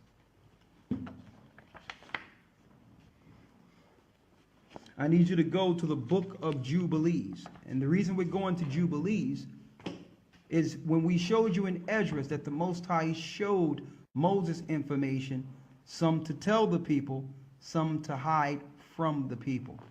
Jubilees was a record that was actually kept in the ark of information that the Most High gave Moses to hide. And it's amazing that this is part of Jewish literature today. Now, if Jewish people have this literature, then why aren't they calculating the holy days and the Sabbaths based on the information the Most High gave Moses? Listen to this clearly. I need you to go to the book of Jubilees. We're going to start at the first chapter in the first verse. The book of Jubilees, chapter 1, verse 1. Go ahead. Jubilees, chapter 1, verse 1. And it came to pass in the first year of the exodus of the children of Israel out of Egypt, in the 3rd month, on the 16th day of the month, that the Most High spake unto Moses, saying, Come up to me on the mount, and I will give thee 2 tables of stone of the law and of the commandment. Okay, so this is clear. The Most High speaking to Moses, showing information that you wouldn't normally see in the first 5 books of Moses, because the Most High told him information to hide. Now, Jubilees is a record of reasoning from the time of Moses. He went back and showed him creation up until the time of what the Bible called the consummation, or the time of Christ's return. Now, he showed him this record in Sabbaths. Jubilees is 7. So he showed Moses the beginning up until his time to the consummation in Sabbaths. Now, some people might ask, well, if Moses was showed the time and we have these records, then we would know when Christ would return. Absolutely false. Why? Because Christ even said himself that the time will be cut short. So the time of the consummation that was showed Moses, Christ will cut short, because he said if he didn't cut it short, no flesh would be saved. So those that are operating on the left-hand side under Satan understand these records too. So they use this information to calculate how long they would have to destroy us. So Christ, for our sake, like it tells us in Matthew 24, will shorten the days. So no man know the day or the hour. I need you to go to the 50th chapter. I went to the first chapter originally so we can see this is Moses at the mount. What mount? Mount Sinai. And I need you to keep a record of that, because the Sinai time is how you calculate the time of the earth in the new year according to our time today. It never changed. So make sure you make a marking of that this is the Most High speaking from Sinai. Now, this is something deep when it comes to Sinai, because the coordinates and the information that you must put in is from the 33 degrees. The 33 degrees within the earth is the perfect equal point around that links into the whole earth. And everyone would like to just point it to the pyramids, but it's deeper than just the pyramids. It's a point in coordinates from east to west where the Most High revealed information to his prophets. And from those coordinates, you will understand the year to year. And I'm going to prove it to you. Let's go to the 50th chapter. You there? And let's start at the first verse, showing how one would pollute the Sabbaths. The book of Jubilees, chapter 50, verse 1. Go ahead. And after this law I made known to thee the days of the Sabbaths in the desert of Sinai, which is between Elim and Sinai. Go ahead. And I told thee of the Sabbaths of the land of Mount Sinai. And I told thee of the Jubilees, of the Jubilee years, and the Sabbaths of years. But the year thereof have I not told thee, till ye enter into the land ye are to possess. Now let's make this clear, and I want to make this clear because usually when we talk about Egypt, most people think of pharaohs and think of the power of the Egyptians, which were Noah's sons. Erase that. Why? The coordinates of Sinai and that area of Egypt that we speak of Sinai, was a pinnacle part of creation before the flood. Before Ham went there, before Noah allowed his son to go into those regions, something was going on in that area before the flood from the sons of Adam. Seth, Enoch, and all the prophets were operating in that area. That's where the Most High was communicating with his people. And as you can see, if you look at your map, Sinai of Egypt is really the border of Egypt that's bordering into where? Israel. So if you take the water out of the way, because part of the curse of the flood was the water sprung out of the earth, and that tongue of Egypt was made based on the flood, when the earth cracked from the sins of the fallen angels and the sons of men. If you move that water out of the way and bring it together, it's one landmass. And that was the coordinates in which the Most High was dealing with mankind before the Red Sea was there. So get Egypt out of your mind, because this was before the land was called Egypt. The information that Moses received was the information the fathers had before the flood. Okay? Now read that last verse you were at again. This is Jubilees chapter 50, verse 2. Go ahead. And I told thee of the Sabbaths of the land on Mount Sinai, and I told thee of the Jubilees, of the Jubilee years and the Sabbath of years. But the year thereof have I not told thee, till ye enter into the land that ye are to possess. Go ahead. And the land also shall keep its Sabbaths while they dwell upon it. Go ahead. And they shall know the Jubilee year. Wherefore I have ordained for thee the years of the year weeks, and the years and the Jubilees. There are 49 Jubilees from the days of Adam until this day. See that? So if you understand the Jubilees of years, you can count back to Adam, to the day of creation. Read. Wherefore I have ordained for thee year weeks and the years of the Jubilees. There are 49 Jubilees from the days of Adam until this day. Go ahead.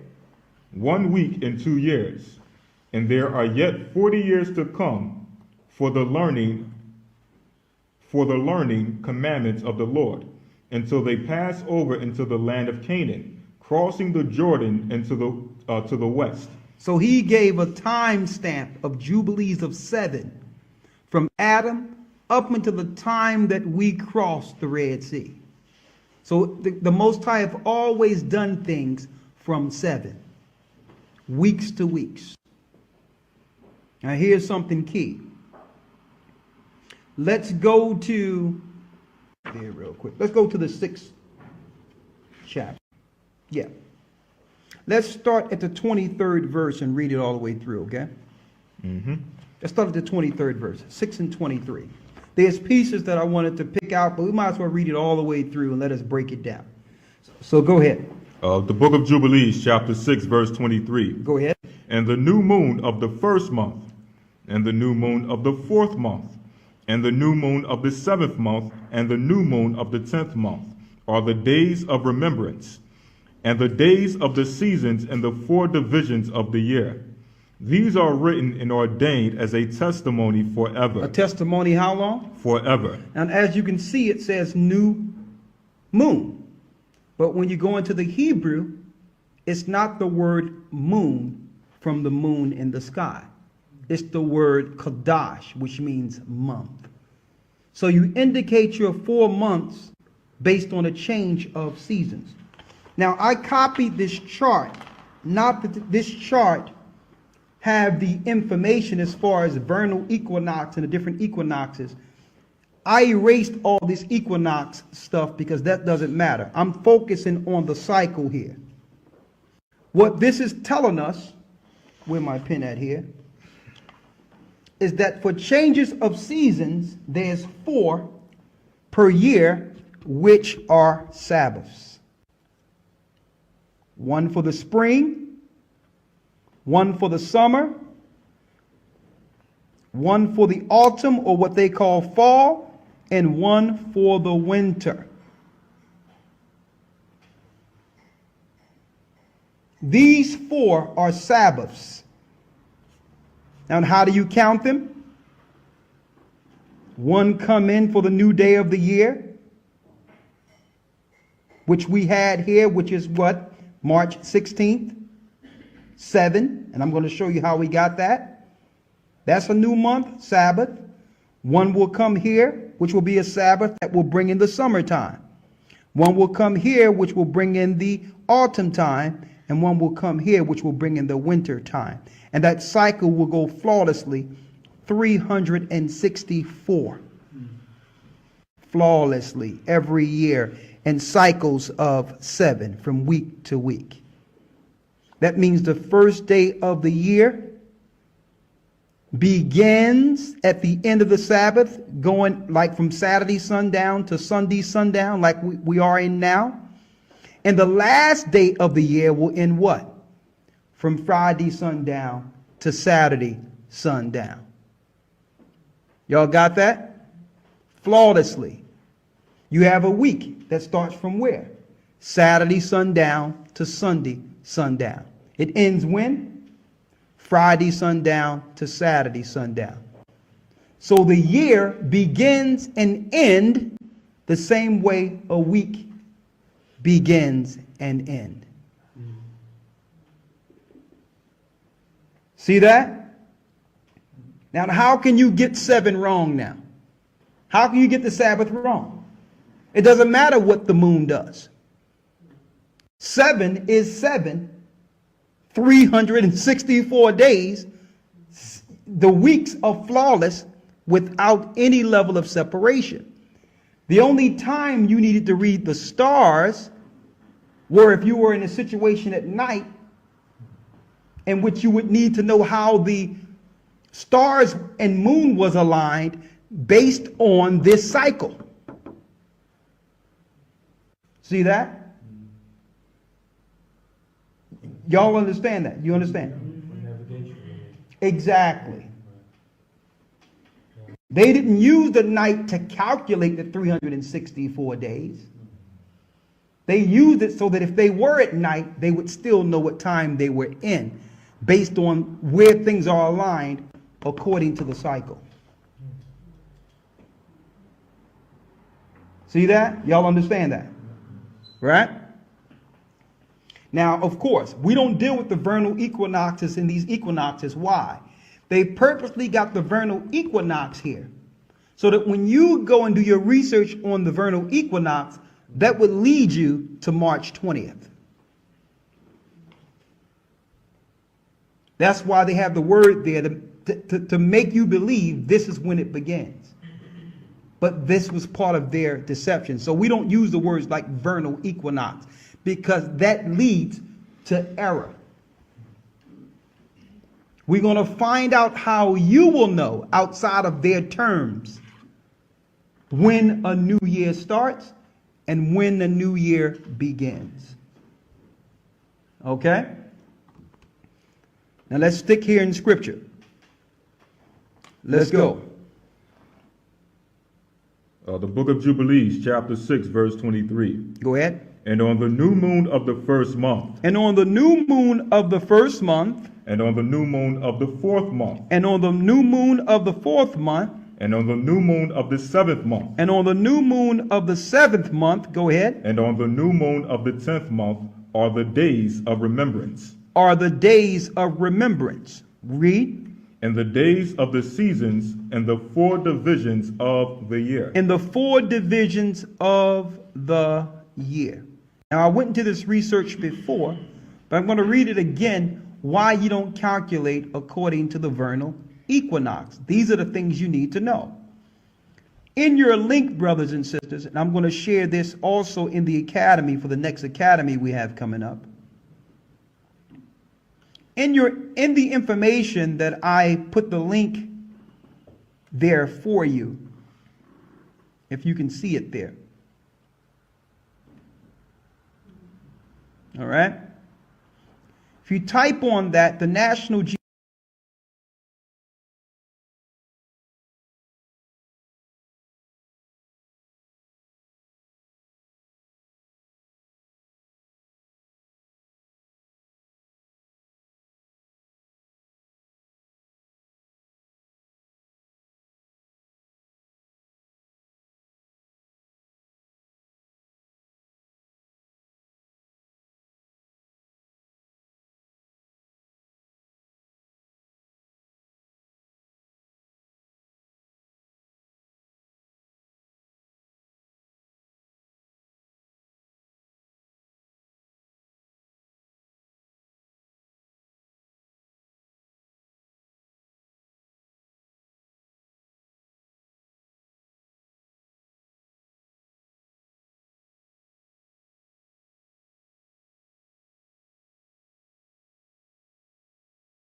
Oh, thank you so much. I'm talking. Thank you, brother.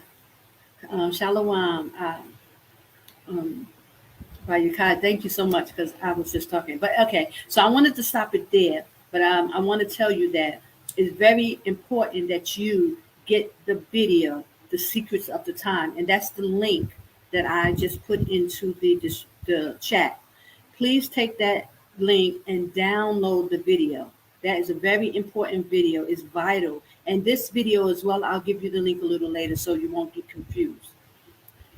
The Secrets of the Time is very pertinent information because it teaches you how to find the first day of the year. You still can't hear me? You should be able to hear me now. Let me know. You said no sound on your voices. Can you hear me now? Because I had it on mute by mistake, but you should be able to hear me. Okay? So let me see. Yes. Take that link. I just put it in the description box. That is the video to The Secrets of the Times.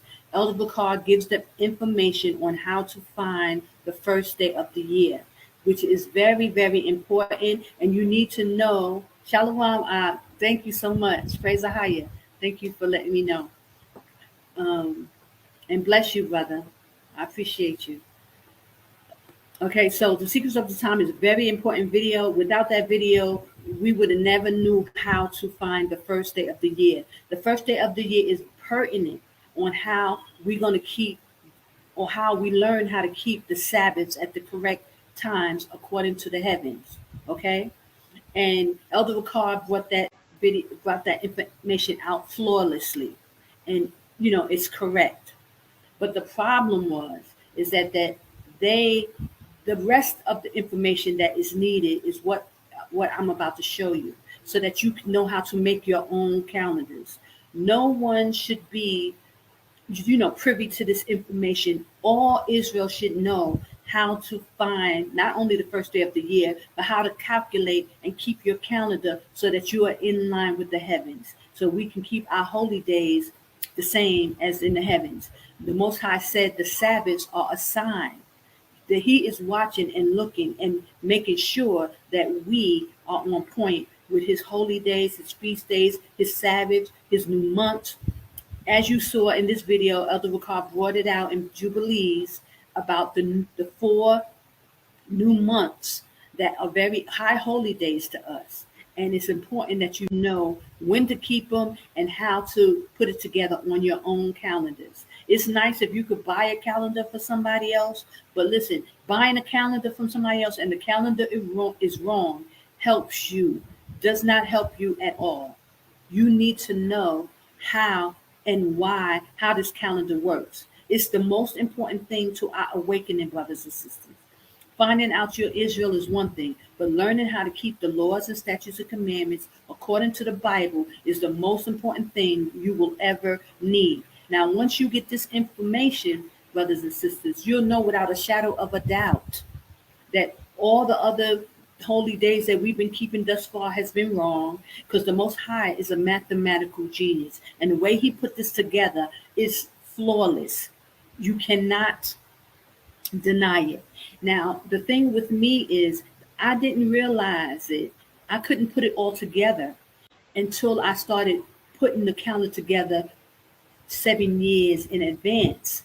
It was only then that I started to see the patterns and how the 4 months, how they, how it was in a pattern, and how the Most High, made this thing He's a mathematical genius. But you have to see it for yourself and understand how it works so that you will know. So now if anybody tell you that they follow the Enoch and they keeping the whole days called an Enoch, unless you see their calendar and you see how this thing lines up, you'll know without a shadow of a doubt that they're not telling the truth, that they're lying. And this is how I knew that Elder Ricard, the way he was doing his calendar, was incorrect. And it took me time to have to figure it out.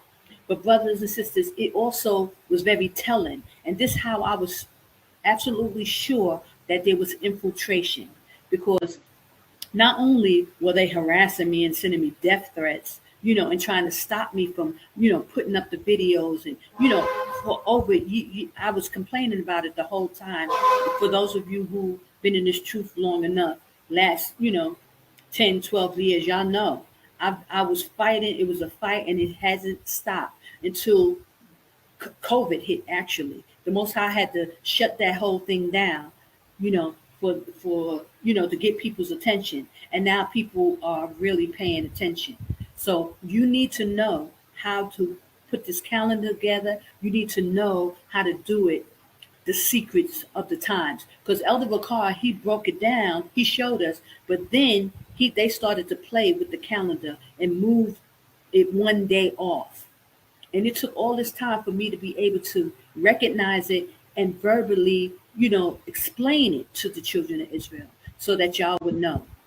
And they were fighting me the whole way, brothers and sisters. It wasn't without a fight. So let me go now. So I'm going to, I'll give you the link to this video as well, because this is good as well, how he broke it down, very precisely, and, so that you can understand it. So you need to watch this video as well. But the secrets of the times is the video. And y'all definitely need to have that. You need to download that and have it so that you can always understand it. And if you need to explain it to somebody else, you can use the video as a reference. Okay, so let me, I'll take this off for now. But if I may have to come back to it, because he really, gave a lot of information, and I don't want to miss any, miss giving out any information. If you have any questions, y'all can, save it towards the end, and I'll try to answer the best of my ability. Now, this is just the beginning, guys. I'm just going to show you some things, but I'm going to start doing the actual calendar starting next week, maybe on a Tuesday, not on Thursday. But I really wanted to introduce it to everybody, and so that people can really pay attention, because this will cut out all the nonsense, guys, with people calling on different gods, keeping the holy days at different times. If they can't break down to you how, to do the calendar, then it's a farce, because you will know without a shadow of a doubt that this is correct. And it's perfectly lines up with the scriptures. There's no loopholes or nothing like that. Okay? Hold on. So I'm going to start here. Now, I've done my calendar 7 years in advance. And actually, I thought it was finished this year, but I got 2 more years. So I've already done 2024 and 2025. I will start on actually 2026. On Tuesday, I will be going in 2026. So what I'm going to show you now is 2024. It's already done, so I could just point out different key points for you so that you can see the patterns, okay? And also, I told you, the Most High started showing me how these days are starting to line up with the Gregorian. Like, as you see this background, their first day is number 1, 2, 3, and so on. It's equal, and a lot of most of the months are starting to line up together, which I said in the beginning, it likens to Esau is in his kingdom, and Jacob's kingdom will follow right behind it. So there won't be no breaks. Once Esau falls, Jacob's kingdom will start right away. And that's a sign with the calendar is showing. It's a sign. It's starting to line up. And the Most High gave us the sun and the moon, the lights, for seasons and for signs and for days and for years. His calendar is a sign, and we should look at it in that way, okay? And he's giving off signs to us as we get closer. We are at the time of the end. You should be getting out of Babylon. The time is up, brothers and sisters. And this calendar is also, reflecting that as well. Okay. Let me see, where do I go? Here, I go to slides. Okay. And here we go. Okay, so here's you go. This is what Elder Bakar, I don't know why it's so little. Gosh. Let me put it on the big screen for you guys as well. I don't know if y'all can make your screen bigger so that you can see this. Okay, And I really want to take myself out of it. But let me just say this. I don't know if you'll be able to hear me. No, matter of fact, you won't because I tried that. Okay. Now, this is the vernal equinox like calendar. And this is just giving, this is what Elder Bakar used, and I'm only referencing it because it does show here, where if you can see my arrow, it says winter, midwinter, and late winter, let's say. So the calendar goes, our calendar goes 30 days, 30 days, 30 days, then 31 days. And that's what this line is in between here. That's when it gets 31 days. So over here in winter, it says 30 days, then there's another 30-day month. And we're talking about months. On 30 days, another 30-day month, and the last one, 30 days. And then there's a 31 right in here. So that's an extra day in the winter month. There's only one each season. So here's the spring, it's 30 days, 30 days, another 30 days, but then there's an extra day. That's 31 days. Okay, so it goes 30 days, 30 days, 31 days. 30 days, 30 days, 31 days. So when you're making your calendar, it should have that kind of system. Okay, 30 days, and then 31 days for winter. 30 days, 30 days, 31 days for spring. 30, 31 days for summer, and then fall. That's how you will make your calendar. Okay, let me go to the next page. Okay, so here we are. This is from so-called March, which is Akkad. It's the first month of the Hebrew year, right? Now, I've talked about this before, guys, but now I really want you to pay attention and so that you can see it.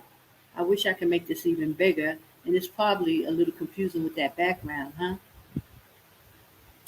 Okay, but you see at the top, the very top line on the right-hand side, you see the 1 and 30, and then 2 and 31. Let me just make the note that the first number is the Gregorian calendar. That is the Gregorian calendar. That 1 is the Gregorian calendar. The 30 is according to the Hebrew calendar. Okay? So just know that second number is the Hebrew calendar. The first number is Gregorian. Now, the reason why I had to put it like that, because we still are operating in, the Gentile system. So you need to know what day you're in, what month and stuff like that. So we had to make it two numbers. You'll get used to it, so don't, get too confused, because as you're doing it, you'll get used to it. Okay. So when it comes to, you see up here, March has 30 days according to the Hebrew calendar. According to the Gentiles calendar, the Gregorian, there's 31 days in March. So this is why it's very confusing making your own calendars, because there's a lot of things you got to pay attention to and you got to know. So it wasn't easy for me, brothers and sisters, putting this calendar together. But once you get the hang of it, you will get it. You will get it. So just know that. So I have these numbers up here. 30 so it says it's actually 30 days, but it's a bit cut off. Okay, so that 31 is in March, signifying the last day of the Hebrew calendar. In March, when we are coming to the end of the year, according to the Secrets of the Times. Now, this y'all have to go and watch the Secrets of the Times to understand how we get the first day of the year. Elder Bakar brought it out that the last day of the year will always be on the Shabbat. It will always fall on the Shabbat. So, and you'll get all the understanding at the Secrets of the Times. And this is why I'm telling you guys to download that video. Not just watch it, but you should have that video in your arsenal. And you should always be, if you don't understand it fully, you should always be going back to it and reflect it so that you can grasp this information, because it's very important. Elder Bakar tells you how to find the first day of the year. He goes into equal parts day, equal parts night, and you got to, understand it's a long teaching, so it's something that I really couldn't go into, but you need to know that the last day of the Hebrew calendar will always be on the Sabbath. And the Most High does that perfectly, because just like on our weekly calendar, Sunday is the first day of the year, first day of the week, and the Sabbath, Saturday, is the last day of the week, 1 through 7. And the Most High always does things according to sevens. Okay? So once you kind of get that understood, when you look at the calendar, it all will make sense. Now, the reason why there became a problem with Elder Ricard's calendar is because after he came out with all this great, great information, he started to put the one on Saturday. He started to put, because of in the scriptures it says the evening and the morning was the first day. So he used that scripture and started to put his one, instead of putting it here on Sunday for the first day of the week, like the Bible says, 1 through 7, he went and put it on Saturday where the 31 is. He'll put a 1 down in the corner and gave the excuse because the evening and the morning is the first day. Because Friday at sundown starts the Sabbath and it starts the new day. He puts the 1 on the Friday, you know, like that. That was the excuse. But what he actually did was threw the whole calendar off. So instead, he'll have the 1 here and he'll make the 7 on the Friday, and instead of making it on the Saturday. So, technically he can say, oh yeah, because it's the evening and the morning is the first day. So it starts at sundown. So I'm gonna put the 1 in the evening, but it threw the whole calendar off. And if you don't know no better, you'll just go along with that. But once you start to see the pattern that the Most High gave, you know that it's incorrect, and it makes an abominable day a holy day, and a holy day of abominable day. And I knew it was on purpose that they did it, because I understood that there was infiltration, and they were trying to mess us up from getting on track to keep our holy days. I hope y'all can get me. So I'm going to come out of here for a minute, and I'm going to change that background because it's just a little confusing having 2 calendars up there like that. So I'm going to change that. So just give me a minute. Okay, hold on. So, I hope you guys are following me, what I'm trying to get at, because this is very, very important, and it could be quite confusing. So you have to go and study those videos and understand how to find the first day of the year. And then I'm going to give you the rest of the information, everything that Elder Ricard left out, that they didn't give. And I know that they didn't give it on purpose, because behind the scenes, I've been fighting over these years about this information. And I didn't really know how to articulate it to you guys. I always had the calendar, and I was showing you every time they had they make an announcement about the feast days that it was 1 day off. And I kept trying to explain to everyone the calendar is 1 day off. We're still not keeping the correct feast days. So there was a battle behind the scenes, right? Praise the higher. Give me 1 second. Let me just change this so y'all can see. So praise the higher that he finally, gave it to me, gave me the understanding so that I can articulate it to you guys. Hold on. Okay, let me use this background. Okay, maybe this will help you be able to see the calendar. Now you can make your screen big, because I'm going to make mine big, and hopefully this helps.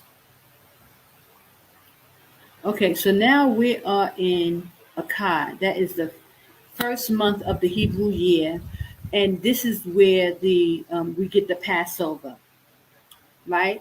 So 1:30, 2:31, right here, that 2 and 31, that is the last day of the Hebrew year, okay, which will be coming up in this March, because we're looking at 2024.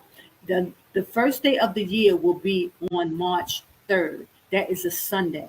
And that will cause us to have a double Shabbat.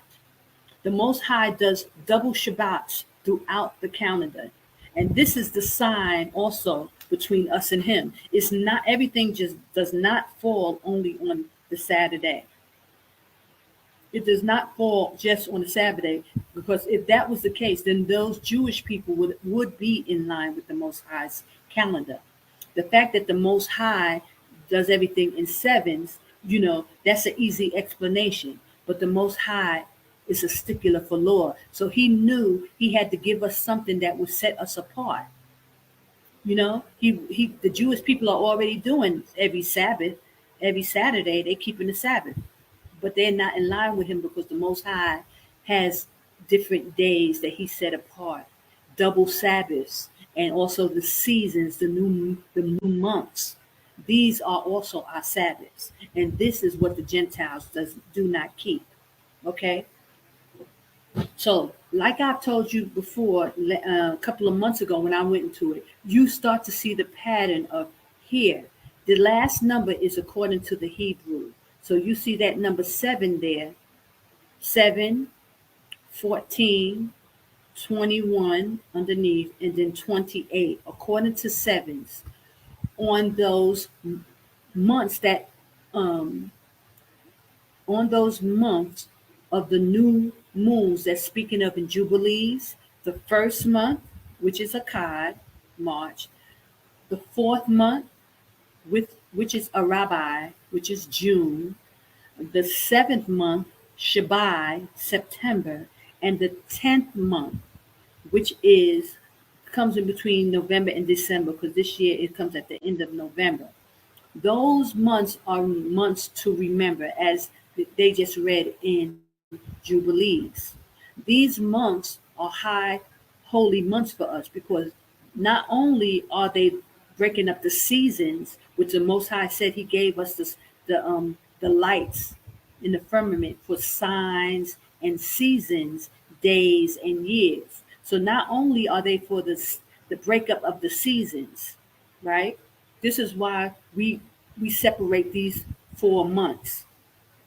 We separate them because they give us new seasons, and the Most High has ordained these times for us to celebrate and give him glory and praise on those months, according to the book of Jubilees. But not only are they to separate the seasons, they also are regarded as high holy days, because Noah made an account when he came off the ark. Okay? So we have to put those, and it falls in line perfectly, because that's how the Most High does things. Everything falls in perfectly. So on the new month of the first month, which is Akkad, here we have a holy day. This holy day is also our New Year's. It brings in our new year. So it's a holy day, right? Because it's the new year. But also it's when Moses started to see the water, when he shut the ark, he had to give a feast according to the Most High, according to this day. So it's a double Sabbath in meaning. It's our New Year's, it's our new year, but it's also a time that Noah, the Most High told Noah to set aside a feast for us. So that's why this is in yellow, and it's our new year. So the last day is always on the Shabbat. That's the last day, but the next day is a high holy day, because it's our new year, and also it's the time when Moses came and the water, it started to rain, or he shut the door on the ark, and he read that in Jubilees. Okay, so then we'll count 7 days from that, and you'll see the number 7 there. That's the Sabbath. These 4 days, these 4 months are used, the Most High used them to bring the calendar back in order according to sevens.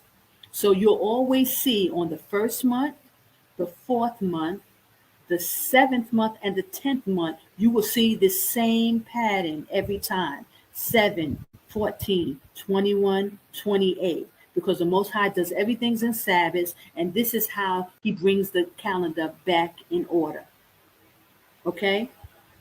So I wanted to make that clear so brothers and sisters will know how important that is when you're making your calendar, you need to see that pattern adding up every 4 months.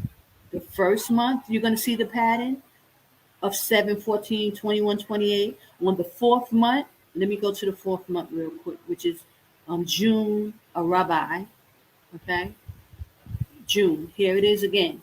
7 along the Sabbath, 7, 14, 21, 28. You will see that pattern over and over again. And also you will see that 31 on the Saturday because that happens 4 times in a year. So not only does it happen on the last day of the year, it also that pattern happens when you see the 31 on the Sabbath. It happens 3 other times during the year. And that lines the calendar up with 7, 14, 21, 28 on the Sabbath. It brings the Sabbath day back to 7. The Most High, He made the first day, the Sunday, 7 days, and the Sabbath is the seventh day. So you will see that pattern every time, every 4 months when you're making your calendar. No if, ands, or but about it.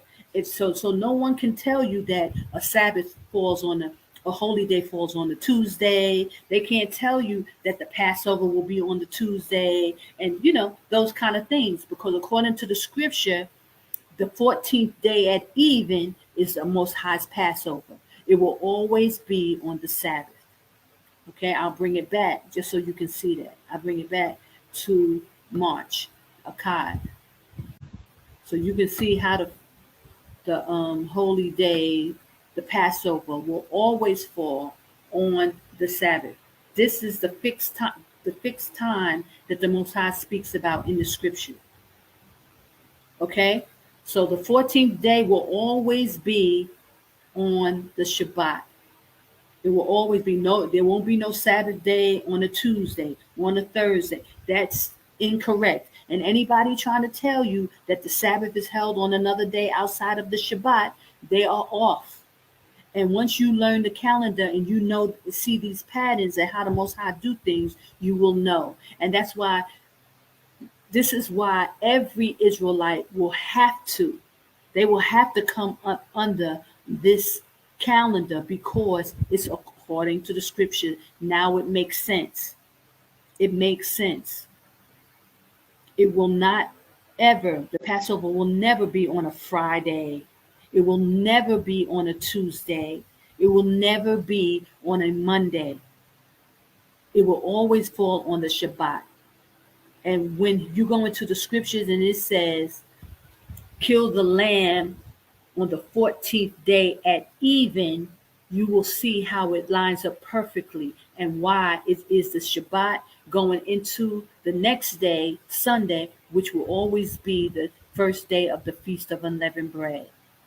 Without a shadow of a doubt, brothers and sisters. Okay, so let me go into those scriptures right quick. Let me go into Leviticus 23, just so y'all can see that scripture and you can understand why the Most High said what he said and why it makes so much sense. Makes perfect sense. Okay, I'm going to share my screen with you. Hold on. So this is the Most High. He's going to bring everybody. Every knee will bow. Every tongue will have to confess it. They're going to have to put down those other gods. Yehoshua, Yahweh, Yahweh. They're going to have to put all that down because AHAYAH is giving you the secrets of how to find the first day of the year, how to keep his calendar so that you know his Sabbath days are correct according to 7. And even with Elder Bakar, you can't put the 1 on the Saturday in that corner there. You throw the whole calendar off, and it makes it perfectly clear that it throws it off. Because the Most High does everything according to 7s, his Sabbath day.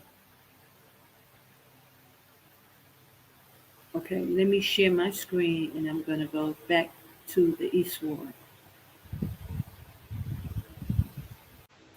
And we're going to go into Leviticus 23, and I'm going to show you how it makes perfect sense according to his holy days. Okay, so here, Leviticus 23. Okay, Leviticus 23. It says, Feast of AHAYAH. And AHAYAH spoke to Moses, saying, Speak to the children of Israel, and say unto them concerning the feast of AHAYAH, ye shall proclaim it to be holy convocations, even these are my feasts. He making a big thing about his feast, right? The Sabbath. 6 days ye shall work, ye done, but the seventh day is the Sabbath of rest. And holy convocation, ye shall do no servile work therein. It is the Sabbath of AHAYAH in all your dwellings. So he's making it clear it's the seventh day, right? So that lines up with the calendar. The seventh day is Saturday. We know that, right? The Passover. These are the feasts of AHAYAH, even holy convocations. Ye shall proclaim them in their seasons. In the 14th day of the first month at even, it's clear, is AHAYAH's Passover. At the even, at the sundown, that's when you're supposed to kill the lamb. And that's what the calendar is reflecting. Let me go back there because that's very important. It's at even, guys. The Passover is on the 14th day at even. And the calendar is according to sevens, and it's going to always be on the Shabbat at even. Going into the, because the sundown is going to go into the 15th day, which will always be on a Sunday, and it starts the Feast of Unleavened Bread. So that's why you cook. You'll be cooking at even, because we know we're not supposed to kindle a fire on the Sabbath day, right? So Saturday is our Sabbath, but he tell you to kill it at even. So as the sun going down, the sun is down now, you are to kill the lamb. Okay, let me just highlight that so you see it, because it clearly says at even, at sundown. So let me stop sharing for this one. Let me just go back to the calendar so it's clear. Okay.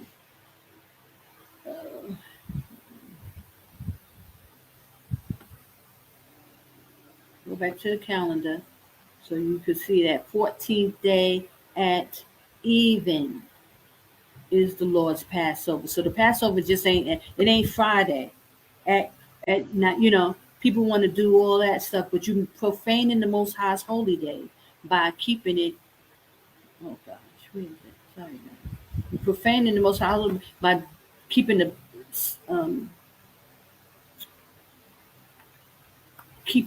Passover on a Friday. He said on the 14th day. Let me make this large so you can see it. Make this large, brothers and sisters. Here we go. Here is the 14th day. If you can see my pointer, that 16 is the Gregorian date. It will be on Saturday the 16th, March 16th, but according to the Hebrew Enoch, it will be the 14th day at even, at sundown. You are to kill the lamb and you start the feast. It will be starting the Feast of Unleavened Bread the 15th day. And I'm going to show you in the scriptures where it tells you on the 15th day, you are to eat unleavened bread for 7 days. So it lines up perfectly with the scriptures according to sevens, and it has to be done in this way. This is how the Most High ordained it, according to the Enoch calendar, according to scriptures. So if you don't see these patterns, brothers and sisters, then you know that it's the calendar is off. On the first month, it should line up with 7, 14, 21, 28. And you know that because the scripture says the Passover is on the 14th day. And the 15th day, you start to eat unleavened bread, and that makes it a double Sabbath because the first day is a holy convocation and the last day is a holy convocation. And I'm going to go into that as well. So you see the pattern. That's why this is aligned all in blue, because that whole week is the Feast of Unleavened Bread, the Feast of Unleavened Bread. But during the feast, the whole 7 days are not holy convocations. The first day is a holy Sabbath, right? And the last day, which will end on the Shabbat, 21, he said from the 15th to the 21, is a Sabbath. All in between there, you can cook, you can kindle a fire. If you got to, do things, you can run around. But the first day of the Feast of Unleavened Bread is a Sunday. That is a double Sabbath coming off of your Shabbat, right? So that's a double Sabbath. And then the last day which is already the Sabbath, because it's only 7 days, not 8 days. If that feast was 8 days, then it would be another Sunday. It would be a double Sabbath. You get me? But it's not. The Passover is only for 7 days. Most of our other high holy day, our other feasts are 8 days, and that's why it becomes double Sabbath. And see, that's a sign the Most High gave us. Everything is not according to sevens or on our Sabbath. He gave us 8-day feasts, which will make it a double Sabbath. And I'll show you that. Okay, so here we go. That 14th day at even will always be on the Shabbat, because the calendar will always line up 7/14/21 for the first month. It will do the same thing the first month. It will do the fourth month, the seventh month, and the 10th month. You will see that pattern of 7/14/21/28 on the Sabbath. That's the numbering, and it's a pattern. And the Most High does it every 4 months. Okay, I'm sorry, every third month he does it. Sorry. Okay, I have to correct. So let's finish reading the scripture. So we see that the 14th day at even is always on a Saturday. We are supposed to kill the lamb at that precise time. It's an ordinance. You cannot just do the Sabbath whenever you want to. Oh, I'm going to do the Passover on Friday because da da da da da. No, he said keep it, and I'll show you those scriptures. He said keep it according to how it is written, how he gave it to us. We must keep his Sabbath. It's a sign. That's why he says it's a sign. If you can do it anytime you want to, if you can do it however you want to, it's not a sign. It's not exact. He made it a sign so that you need to do it this way. And we need to understand that. Okay? So let me go back to the scriptures. Hold on. So now we see the 14th day at even. It's clear. At even. We should not be having the Passover at no other time. This is the ordinance that the Most High gave us. Hold on. Going back to sharing my screen. This is a pain. Hold on.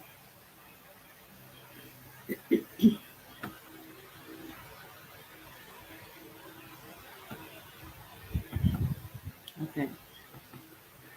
So moving on. So this is his Sabbath. The 14th day at even is AHAYAH's Passover. That's clear. Everybody got that, right? 23:5. In the 14th day of the first month at even, at sundown, is AHAYAH's Passover. Okay? And on the 15th day, like I was showing you, the blue starts the next day. At even is sundown, so we automatically going into the next day. That's the 15th day, he says. And on the 15th day, at the same month, is the feast of unleavened bread unto AHAYAH. 7 days you must eat unleavened bread. So that whole line of blue, 7 days, from the 15th to the 21st, you must eat unleavened bread. Let's keep going. It's clear. And it says, in the first day ye shall have a holy convocation. So he's saying the first day is holy day. It's a Sabbath. That first day, ye shall do no Sabbath work therein. So you're not supposed to work. You're supposed to keep that first day like a Sabbath. That Sunday is a double Sabbath. Okay? This is where his double Sabbaths come in. He's not saying it's a double Sabbath, but once you know where the 14th day is and where the 15th day, you know the 14th day is always on a Saturday. It's a Sabbath. Then the 15th day is the Sunday. It's a double Sabbath. He's telling you it's a holy convocation and we are not to do any work, right? But ye shall offer an offering made by fire. So that's why you cooked extra for the week. Just like how they did Thanksgiving. We have to do the same thing. You cook all week, and on Thursday, when they have Thanksgiving, that's Thursday, you finish cooking and y'all start eating the rest for the whole next week. All the food is done, you start cooking. That's the same. They get that from the Most High's holy days. You cook, you make your offering, you cook by fire, and you cook enough to last you through the week, and and you do the feast of unleavened bread. No leaven in the houses, but also your food is mainly cooked. After the Sunday, that holy convocation, if you want to make some more, rice or macaroni afterwards, let's just say, you could do that Monday, Tuesday, Wednesday, you can cook. But on that first day, Sunday, it's a holy convocation. You're not supposed to be cooking and lighting a fire and all that stuff, okay? You should have already done it. You should already did it on preparation day and before. Okay, but ye shall offer the fire made by fire unto AHAYAH, shall you have cooked and prepared this meal for 7 days. In the seventh day is a holy convocation. So the first day is a holy convocation, that's Sunday, and the last day, which happens to fall on the Shabbat. So it's a holy convocation anyway. So you don't it's not a double Sabbath. That last day is not a double Sabbath. It's because it's only a 7-day feast. I hope you understand me. I hope I'm clear. Okay, I'll go back to it again, but just so that I'm speaking about it. You shall do no servile work too, but it automatically fall on the Shabbat, so that's clear. Okay, so after that, and let me just go back. Let me stop sharing and go back to the calendar so I'll reiterate what I just read. Okay, hold on.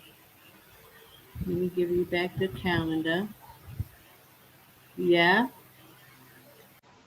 and let me go it up. 7 days. He said for 7 days. So here it is. The 14th day is the Shabbat at even. You kill the lamb. It goes directly into the Feast of Unleavened Bread. The 15th day is a holy convocation.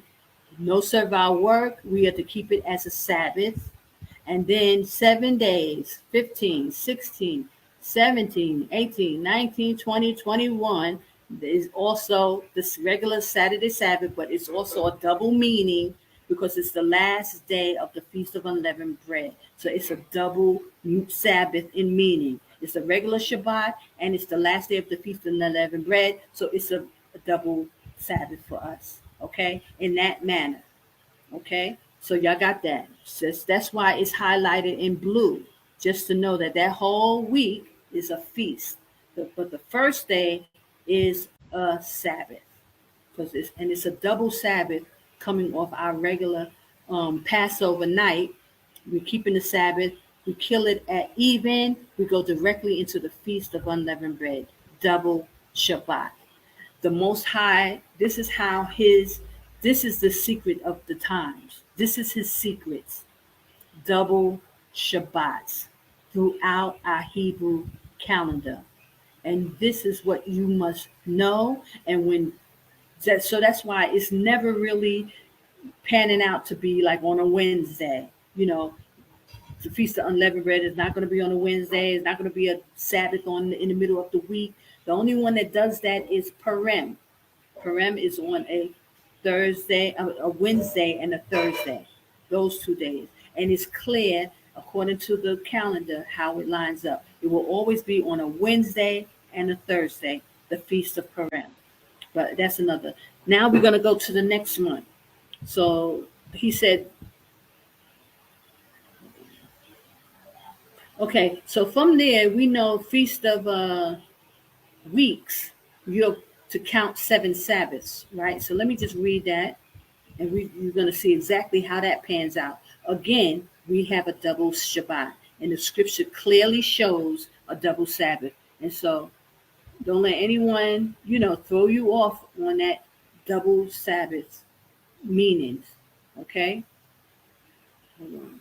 We have double Sabbaths all through our calendar. This is the secret. This is the sign between us and the Most High.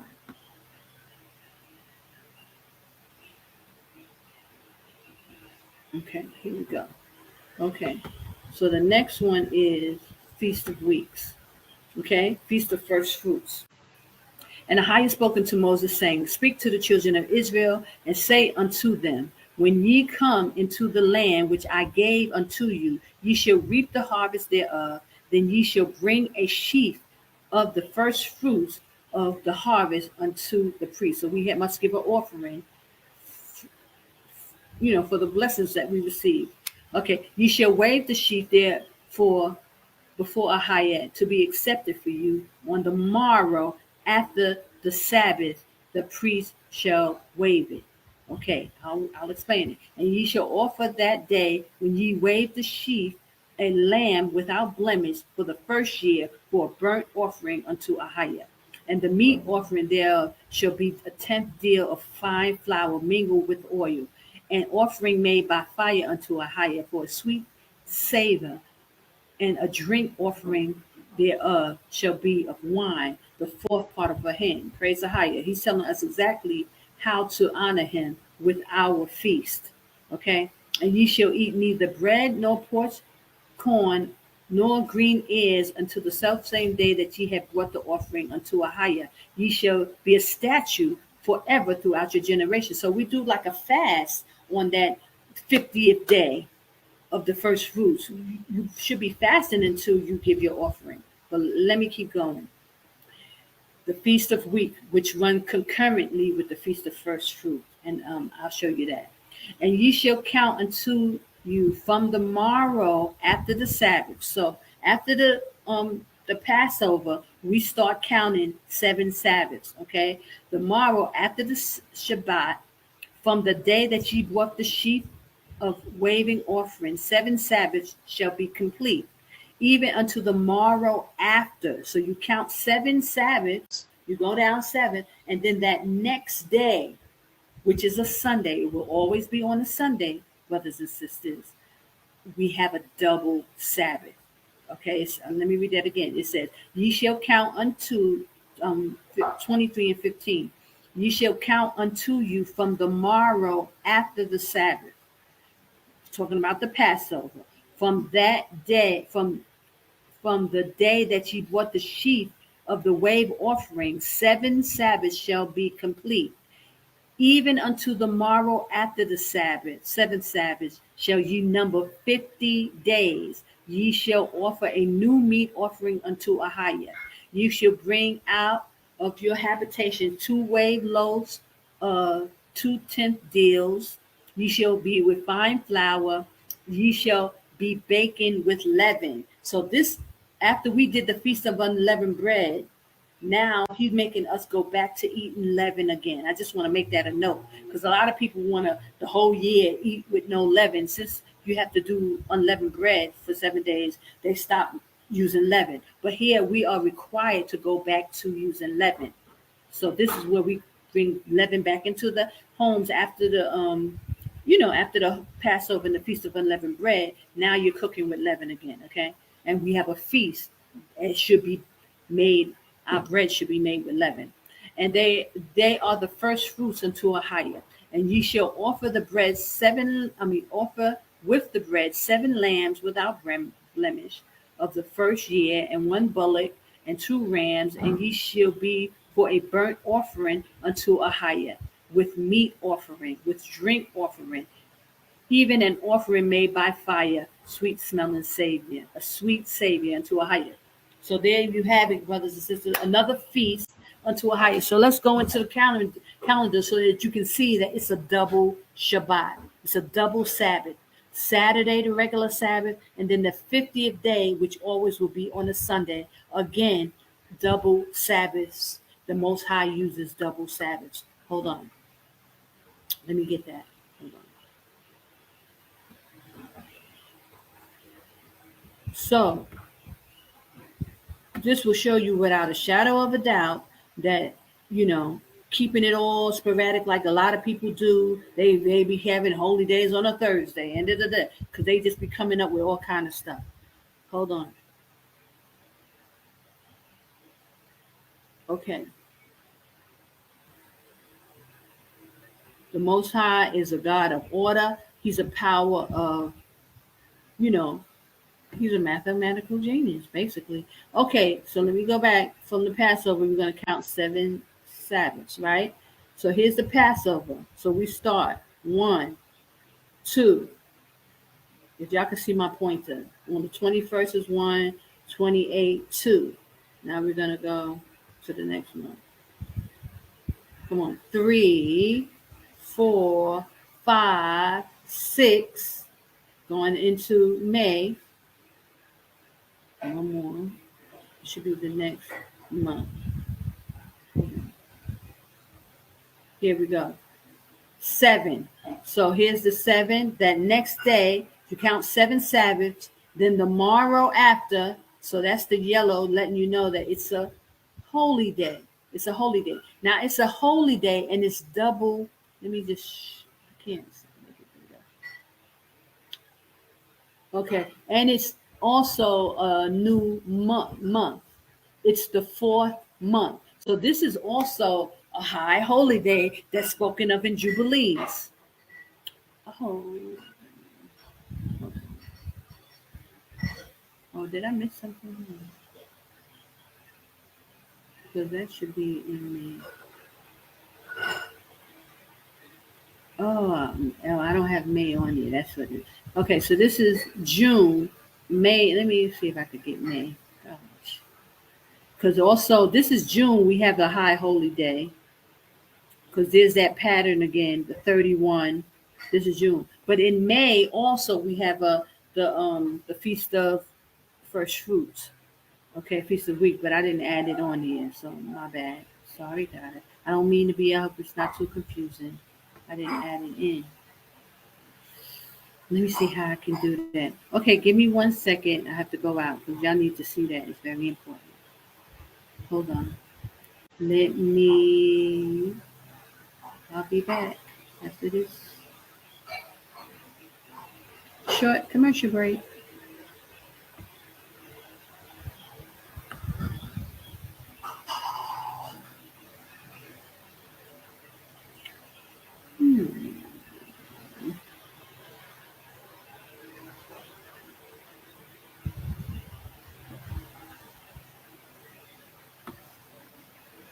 Okay. Travel.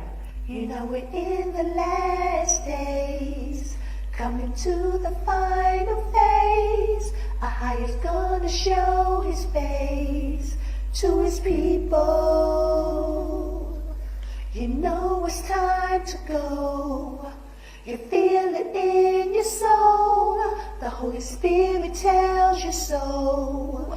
Get ready. Go east. AHAYAH prepare to play. I told you travel. Go east to plead with you face to face. I told you travel. Go east. There is a safe place. I told you travel. Go east. For those who have an ear, let them hear. Go east. I told you travel. Visit us at itojatravel.com. You know we're in the last days, coming to the final phase. AHAYAH's gonna show his face to his people. You know it's time to go. You feel it in your soul. The Holy Spirit tells you so. Get ready. Go east. AHAYAH prepare to play. I told you travel. Go east to plead with you face to face. I told you travel. Go east. There is a safe place. I told you travel. Go east. For those who have an ear, let them hear. Go east. I told you travel. Visit us at itojatravel.com.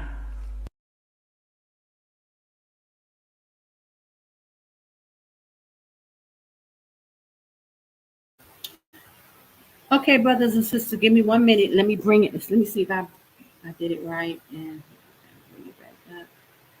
Let's see.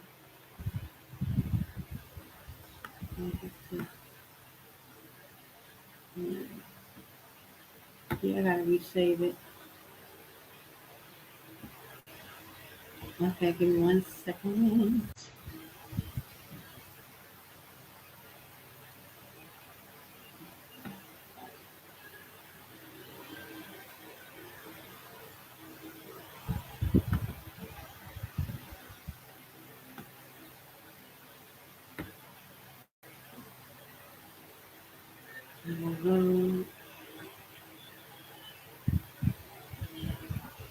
Mm-hmm.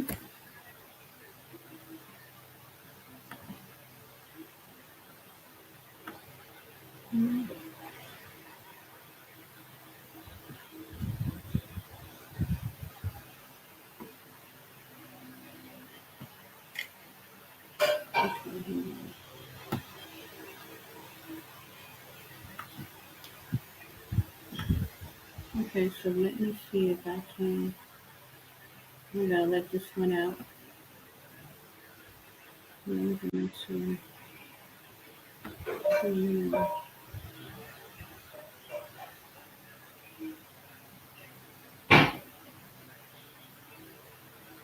Hmm. So it's just important so I can show you May, because that's when the Feast of First Fruits falls, and you need to see that on the calendar. Hold on.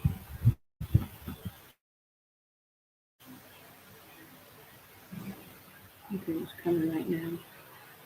Here's AHAYAH Yashaya.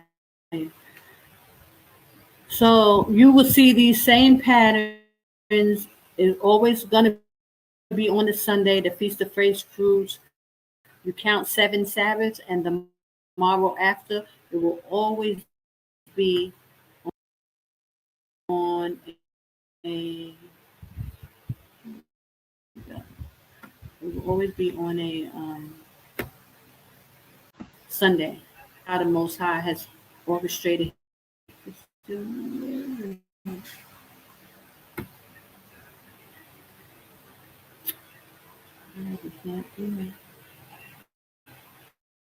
Maybe I put it in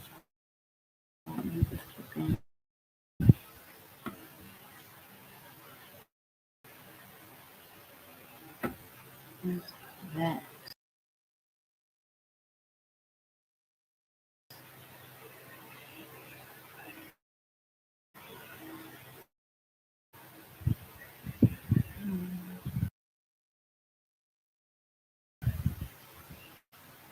It's June.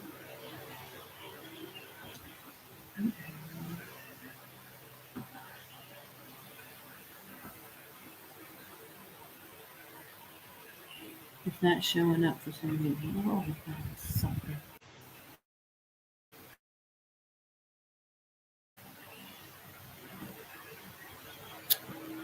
Oh, gosh. Okay, that's not it.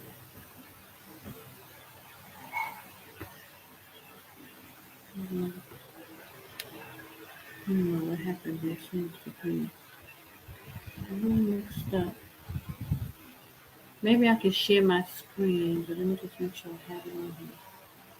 That's it on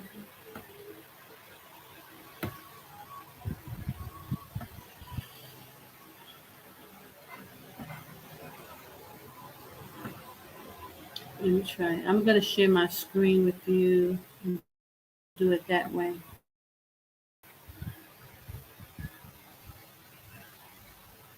I don't know. Or maybe I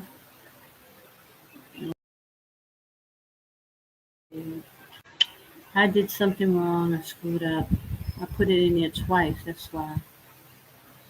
And there's no way for me to forget it. Okay, so guys, let me just leave that for there. I'll skip May just to make it easier and for time's sake, because it takes me forever to do stuff. Okay, so now we're gonna go back to the scriptures, and I'm gonna show you the Feast of Tabernacle.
We're going to find out how you will know. Shabbat. Right after our Saturday Sabbath, we will go right into the Feast of Tabernacles, a double Sabbath. These are the patterns. These are the secrets of the times, brothers and sisters. And then it says it's an 8-day feast. It's not a 7th-day feast. So it doesn't stop on the Shabbat. If it was 7 days, if the Feast of Tabernacles was for 7 days, it would end on the Sabbath. But because it's an 8-day feast, it's a double Shabbat again. Know the Most High's calendar. And it's written in scriptures. You can't get around it. It's clear. It's clear, brothers and sisters. It's double Shabbat throughout his calendar, according to Enoch. Okay, so let's go into the scripture and read it. I just wanted to show you that so I won't have to keep coming back. So we're going to start at the Feast of Trumpets. You see where it's highlighted? That comes off as a double Sabbath. That's a Sunday.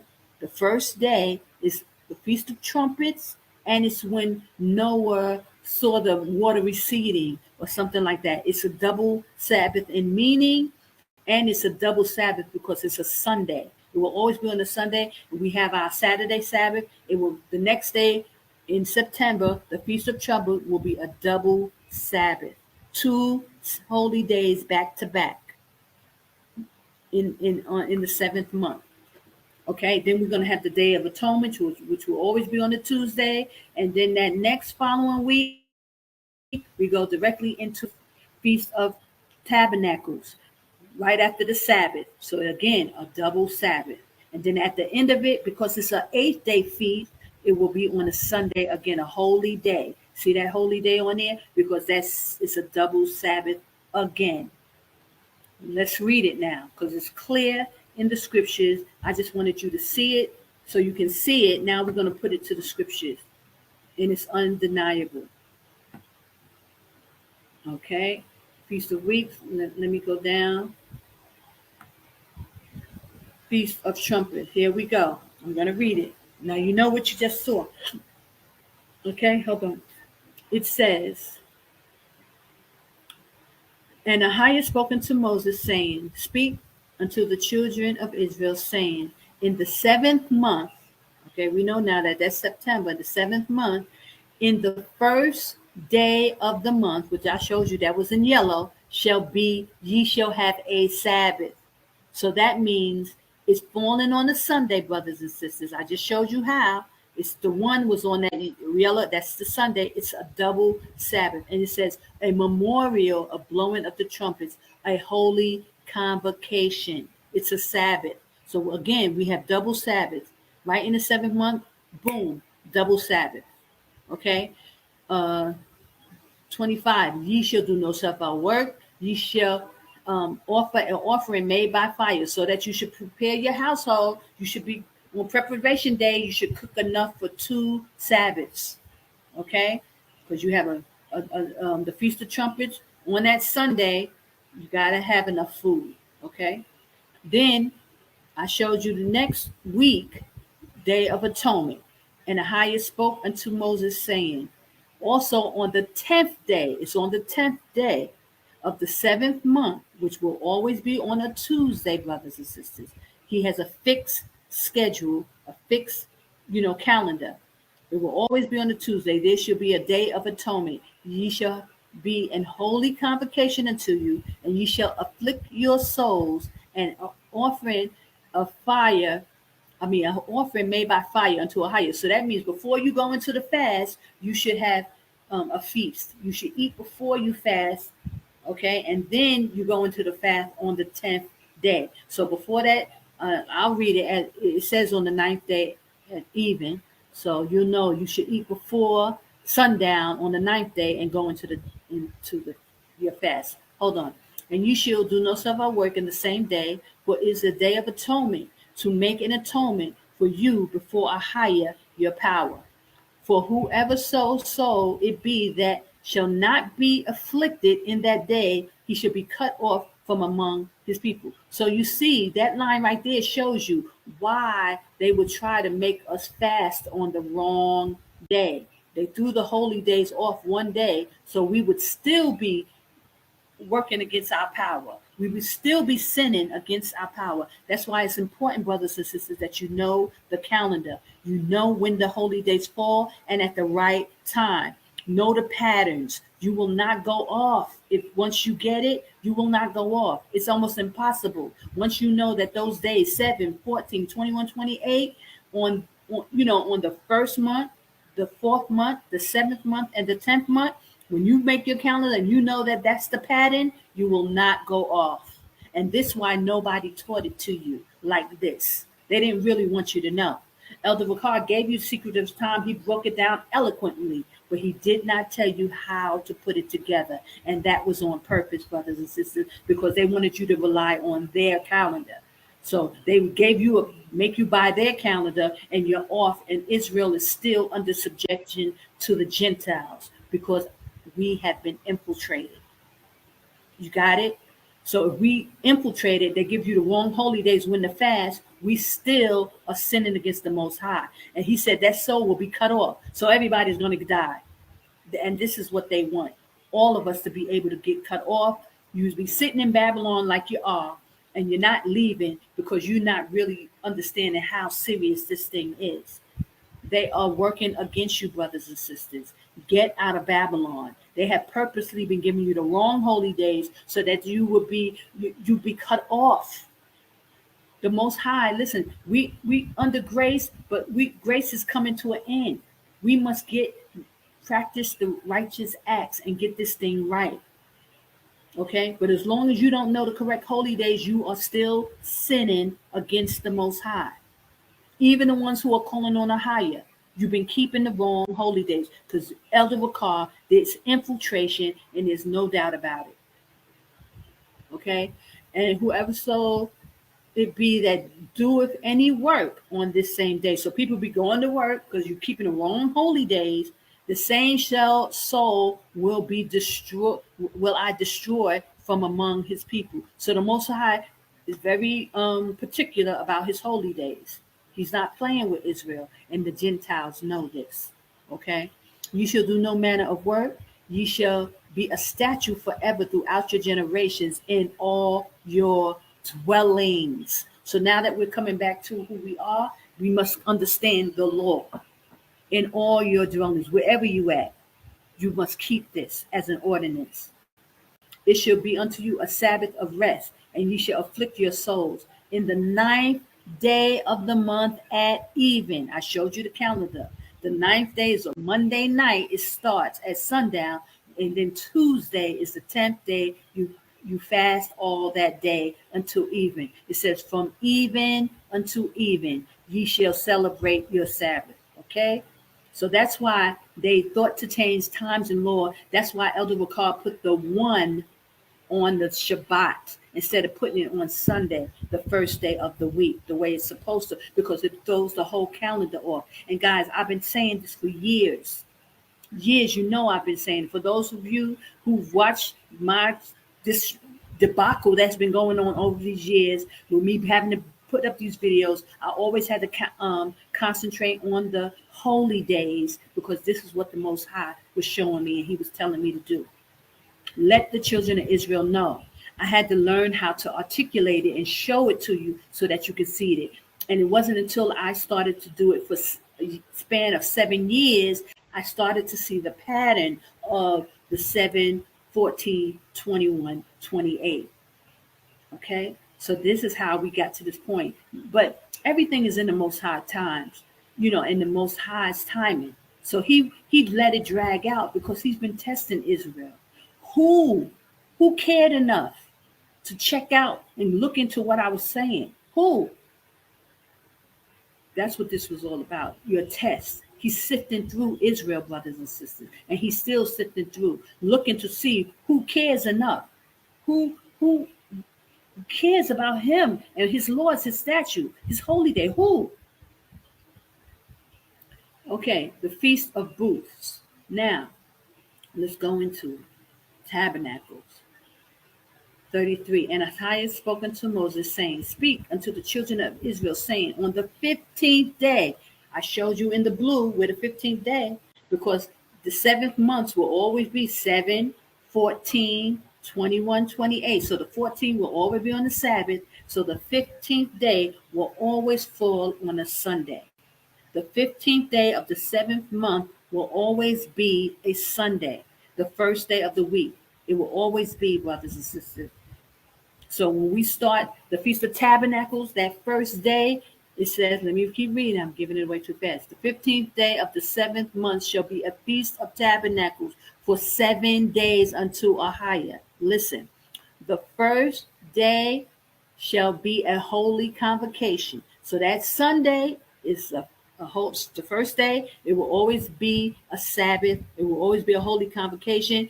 It's a double Sabbath because we just come off the Saturday Sabbath. That following day, the 15th day, is a double Sabbath. It's clear in the scriptures. This is what the Most High is communicating with us. It's a sign. That first day of tabernacle is a holy convocation. It's a Sabbath. You shall do no servile work therein. Listen, 7 days ye shall offer a offering made by fire. So we do just like we would do Thanksgiving. Preparation day, you cook for that whole week. Just like you do on Thanksgiving, cook all your food, make it a joyous occasion to the Most High. Listen, 7 days you shall offer an offering made by fire unto AHAYAH on the hold on, guys.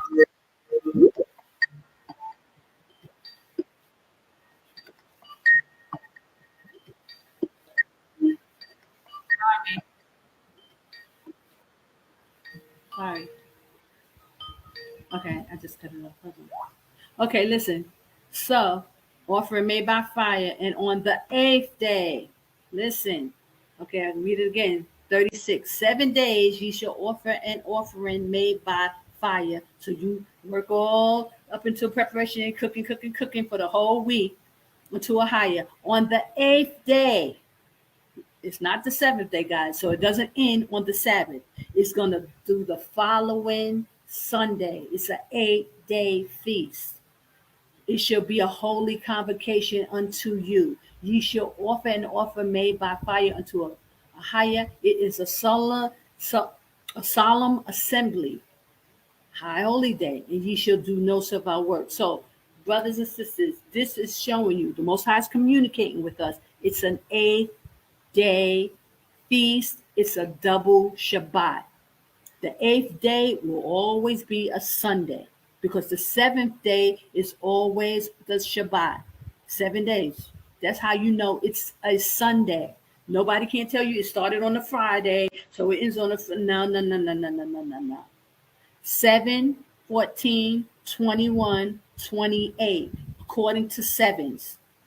The 7th month will always show those numbers 7, 14, 21. The Shabbat will always be according to sevens on the 7th month. So the 8th day will always be a Sunday. Praise AHAYAH Bahashem Yashaya. He's a mathematical genius. So this is how you know the patterns of our calendar. You can tell by the numbering even, because we know that it's 7 days of Sabbath. So anytime you see 8th day, it's on a Sunday.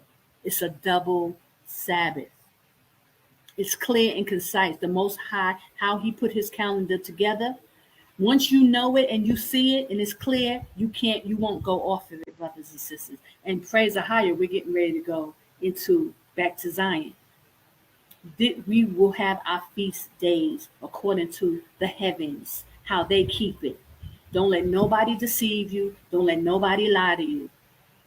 The 8th day will always be on a Sunday because we're going from 1 to 7 according to his calendar on these fixed days. Okay? You got that? I hope y'all see what I'm talking about. It's clear. Once I showed you the calendar, and I'll go back to the calendar, but I just want to show you in the scriptures so that it all makes sense. There's no confusion. AHAYAH is perfect and worthy to be praised. Everything is in order and in line. It's fixed, brothers and sisters. It's fixed. That's what he meant by it's a fixed time. hold on, according to sevens. This is how he put his calendar together. Sunday is the first day of the week, and Saturday is the seventh day. And according to the first month, the fourth month, the seventh month, and the 10th month, the calendar lines up according to seven. The Sabbath lines up according to sevens. So there's no way around it. There's no squeezing out and saying, no, no, no, no, no, no. Praise AHAYAH. So now that you're starting to see the patterns, now that you know the code, because the Most High has a code,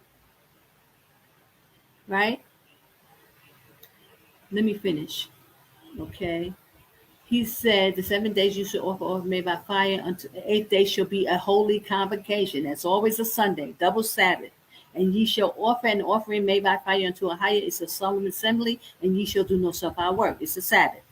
These are the feasts of AHAYAH, which ye shall proclaim to be holy convocation, an offering made by fire to AHAYAH, a burnt offering and a meat offering, a sacrifice, a drink offering, everything upon his day. Praise AHAYAH. Praise AHAYAH. But let me just reiterate it. Besides the Sabbaths of AHAYAH, besides your gifts, so we give gifts and we give vows and we give free will offerings, which ye shall give unto AHAYAH. Also, in the 15th day of the 7th month, again, the same day as the Feast of Tabernacle, we have a double, another Sabbath week running concurrent with the Feast of Tabernacle. So this is showing you how much the Most High does things in doubles. It's a double holy week. Also, on the 15th day of the 7th month, when ye have a gathering in the fruit of the land, ye shall keep a feast unto AHAYAH 7 days. On the first day shall be a Sabbath, and on the 8th day, not the 7th. Again, he's doing the same thing again. So we have the Feast of Tabernacles and we have the Feast of Gathering, of Ingathering. Double feast days running concurrently on the same days. So you see how the Most High does things in doubles? He's made it clear that he does things in doubles. He'll give you double Sabbaths back to back. He'll give you double meanings of the Sabbaths, and he'll give you a double feast days running on the same days. This is the secrets of the times, brothers and sisters. This is the secrets. It's a sign unto us. Learn the calendar. And I had to take this time to reiterate this so you brothers can get this. Brothers and sisters can get this and see what I've been trying to tell y'all over the years. I wanted to make it plain, and I pray it's plain and clear. Let me just do this last line, and I'll go back to show you. And ye shall take you on the first day the boughs of goodly trees, yes, branches of palms and boughs of thick trees. We're supposed to dress up our tents and all this stuff while we're out in the wilderness. It's a festive time. The willows of the brook, and ye shall rejoice before AHAYAH, our power, for 7 days. Okay? You shall keep it a feast unto AHAYAH 7 days in the year, and ye shall be a statute forever in all your generations. Ye shall celebrate it in the 7th month. So I told you that 7th month is very, very, a lot of high holy days, a lot of days. You shall dwell in booths 7 days. All that are Israelite born shall dwell in booths. So this is a reminder, brothers and sisters. We're in the middle of August. Prepare your houses. We're getting ready to go into the 7th month. There's a lot of feast days, a lot of holy convocation, double Sabbaths, 2 Sabbaths back to back, and then the whole week concurrently we got the Feast of Tabernacles and the Feast of Ingathering running concurrently. We got the Day of Atonement. We got the Feast of Trumpets, a double Sabbath. Okay, so it's a very holy month for us, the 7th month. The Most High does everything in sevens. Also, the Passover is very high holy for us as well. So we got the Passover. That first month is a high holy month because the Most High Passover, Christ died for our sins on this month, on the 14th day of even, double Sabbath. And then coming to the 7th month, the same thing, double Shabbats, throughout the whole month. Okay, so I wanted to make that clear, guys. I hope y'all did I? Oh no, guys, what did I do? I hope y'all saw that. I was reading all that, and y'all didn't see all that. Sorry. Oh gosh, but y'all get the gist, right? I read it to you, so you got it. Praise the higher. So so while I was reading it, y'all saw it on the screen, and I'll make it bigger just now. So I'll reiterate it, guys. You can see that yellow, the first day of the seventh month is the Day of Atonement. I mean, no, not Day of the Day of Feast of Trumpets, and it's also when Noah either came off the ark and saw the water receding. Okay, so it's a double Sabbath in meaning, and also it's a double Shabbat because we just came off the Saturday Sabbath. Now the Sunday is a high holy day. So that's a double Sabbath. Then we go down to the Day of Atonement. You saw it said the ninth day at even. Here's the ninth day. The 10th day will always be on a Tuesday. It always falls like that automatically. You can't go wrong. Also go down, you see the pattern again, the 14th day, 7, 14, 21, 28, because it's the seventh month. Okay. Then that next day after the 14th is the 15th day where the Bible speaks of is the Feast of Tabernacles. It will always be on a Sunday. It's a double Shabbat. We had the regular Saturday Shabbat, and now the next day, Sunday, is a Sabbath. It's the start of the Feast of Tabernacles. The first day is a holy convocation, and the last day is a holy convocation. So it will always be a double, two double Sabbaths back to back, because the first day is a Sabbath, and the 8th day, not the 7th. So it won't end on Saturday. It's the Most High put a monkey wrench in it, and he made it so. So anybody trying to say everything is lined up according to the Sabbath, it's a lie. And Elder Vakar knew where he was lying. He did that on purpose by saying that, because everybody wants to believe everything is according to sevens and according to our Sabbaths. But the Most High put a monkey wrench. He wanted it to be a sign that you are keeping and reading his book and pulling out his ordinances. Study to show yourself approved. That's why he got that in there. You must study. Don't let anybody just tell you, oh, it's according to sevens, and the last day is the Sabbath. That's the last day. No, it's an 8-day feast. So it's the following Sunday. It's a double Shabbat. Okay, so y'all understand that. So now the same thing happens when we go into the feast of dedication. Let me bring that. This year, on the 2024, it will end the last week of November. Now, because we have it's on the 15th. It's on. I'm sorry, not the 15th. It's on the 25th day on Caslu, right? According to the scriptures. So that falls on again a Sunday, and it will always fall on a Sunday. Now it's not. It doesn't have that whole 7, 14, 21 because it's falling. It's not on the 10th month. It's on the 9th month, and that's according to scriptures. It's right here in First Maccabees 4 and 59. It says, moreover, Judas and his brothers with the whole congregation of Israel ordained that the day of dedication of the altar should be kept in this season from the year to year by the space of 8 days. Again, it's an 8-day feast. From the 20th day of the month of Caslu, wait, the 5 and 20, sorry, it's the 25th. It's the 5 and 20th day of the month of Caslu, which it ends up being in between November and December. So this year on the 24th, it falls on in the end of November, right? Check this out. The end of November. This thing is getting on my nerves because it keeps popping up, right? Let me see if I can get rid of it. But anyway, you see that 25 there. That starts the 25th day. The 5 and 20th day, it's always going to be on a Sunday. 8 days. So you go all the way down. Now, 7 days is the Sabbath. But the 8th day will make it a double Sabbath. Okay? So here it's going to be back to back double Sabbaths again, because we have the regular. Let's look at the 24th. The regular, that's our regular Saturday Sabbath. The 25th will be on the Sunday. Counting 8 days, you're going to pass another Sabbath. Now, let me show you how it looks in December. Here it is. It's going to be a double Sabbath here.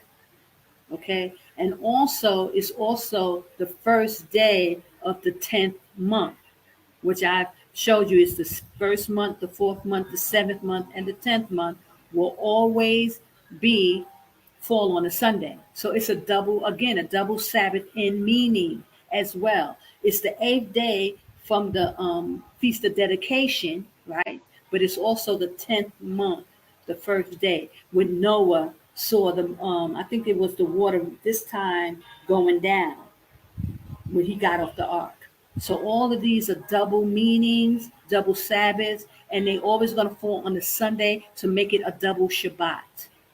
Okay? This is how the secrets of the times. This is the Most High giving us a sign between him and us. And you won't go wrong. Once you know the pattern of the 7, 14, 21, it happens 4 times in a year. On the first month, the first month, the 4th month, the 7th and the 10th month, you will see the pattern of 7, 14, 21 on the Sabbaths. You will not go wrong, brothers and sisters. Nobody can't tell you that I'm doing the Enoch calendar, but their calendar, they're keeping the Passover, on a Tuesday. They're lying, and you will know that they're lying because the scriptures line up perfectly. Okay? So now I just wanted to give you that, and then starting next week, I'll start chipping at the calendar because I got to do 7 years. Even though I got 2 years, I got 2024 done and 2025 done. So technically, I don't have to do it, but I want to start showing the children of Israel how to make your own calendars, how to start, so that you'll know when people are lying to you, when they're keeping these holy days at the wrong time. Once you know the patterns, you won't fall off of it, brothers and sisters. Once you got it, we got it. Okay? You read those scriptures and now it's clear with the calendar. It lines up perfectly. But everything, unfortunately, is not according to Sabbaths. It's not that way because the Most High said on the 8th day. So we know the Sabbath is always going to be on the 7th day. On the first month, the 4th, the 7th, and 10th months. So, and these are the days that all his holy days fall within those months, mainly.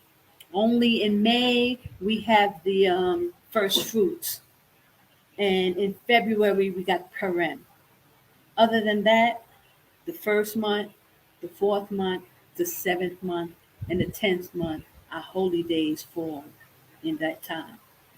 So praise AHAYAH, Yashaya. I pray I made it clear and that you can see it. Hold on, guys. Give me a second. Hold on, guys. My mom. Give me 1 second.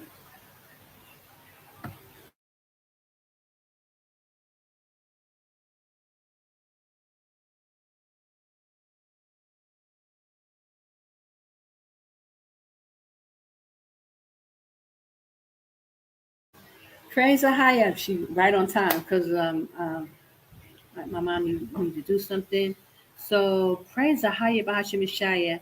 I hope that was clear, guys. And I just wanted to show you. You can watch that video. Let's see, Secrets of the Times.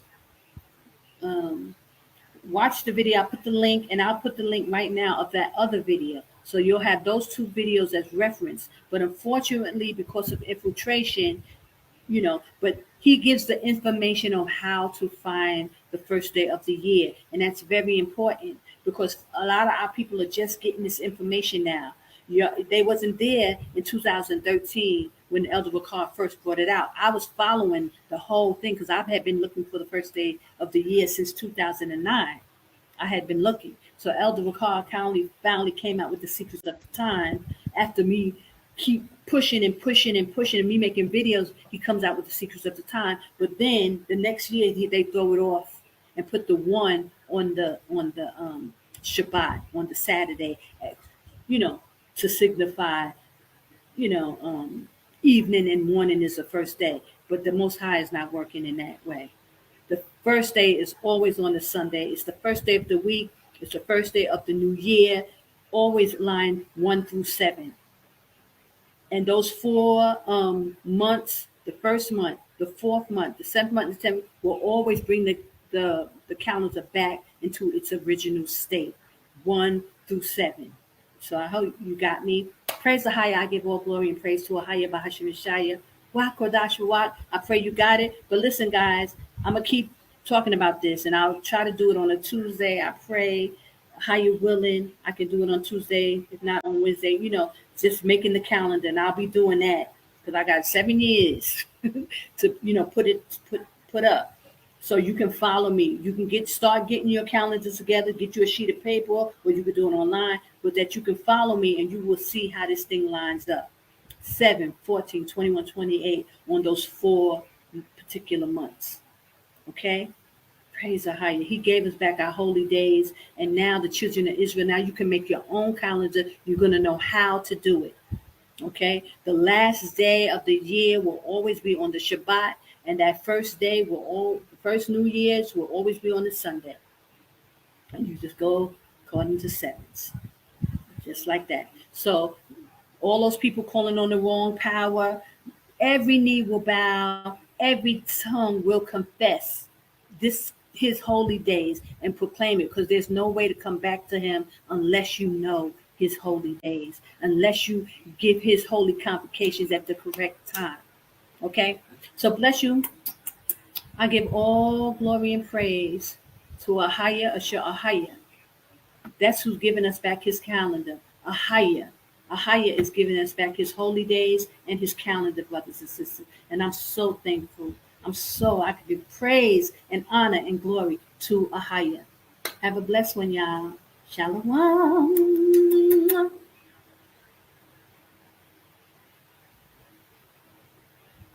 If y'all have any questions, y'all can send me emails. itojatravel@yahoo.com, because I have to go now. So if you have any questions, please send me an email and I'll definitely, clear it all up for you. Also, y'all can join me on Patreon. I'm doing the wilderness workout, and it's deep, y'all. Woo! Working out hard. So I pray y'all getting wilderness ready, your mind, body, and spirit, brothers and sisters. Get ready, get prepared. I pray your flight be not in the winter. Get out of Babylon, brothers and sisters. Get out. And that's what I needed to show y'all. Hold on, let me show you one more thing. The calendar is lining up. This is what I'm showing you. Here is 2024. It lines up a lot. Most of the, maybe about 4 times within the year is just like this. One, Gregorian and the Hebrew calendar are lining up exactly. And guys, I've been doing this calendar since 2009. I've never seen this. It's not to this, degree where the calendar is lining up. So here we come in 2024, you're going to see it. And I wanted to bring that out, that the calendar is starting to line up, and that it should be a sign. It should be a sign to us, brothers and sisters. Hold on. Can y'all hear me? Let me make sure I got my. Did I put the thing? Yeah, I turned it back on. Okay. It should be a sign to us, brothers and sisters, that these holy days are starting to line up. Okay, here it is again on the 7th month, which we know is a very holy month now. It lines up again. The calendar is starting to line up in 2024, and y'all should pay attention to that. That I'm telling y'all, the pale horse. I told you about the whole Beyonce with the message with the pale horse. They're letting us know it's coming. It's coming. I wanted to show y'all the video, but I'm gonna have to save that to next week.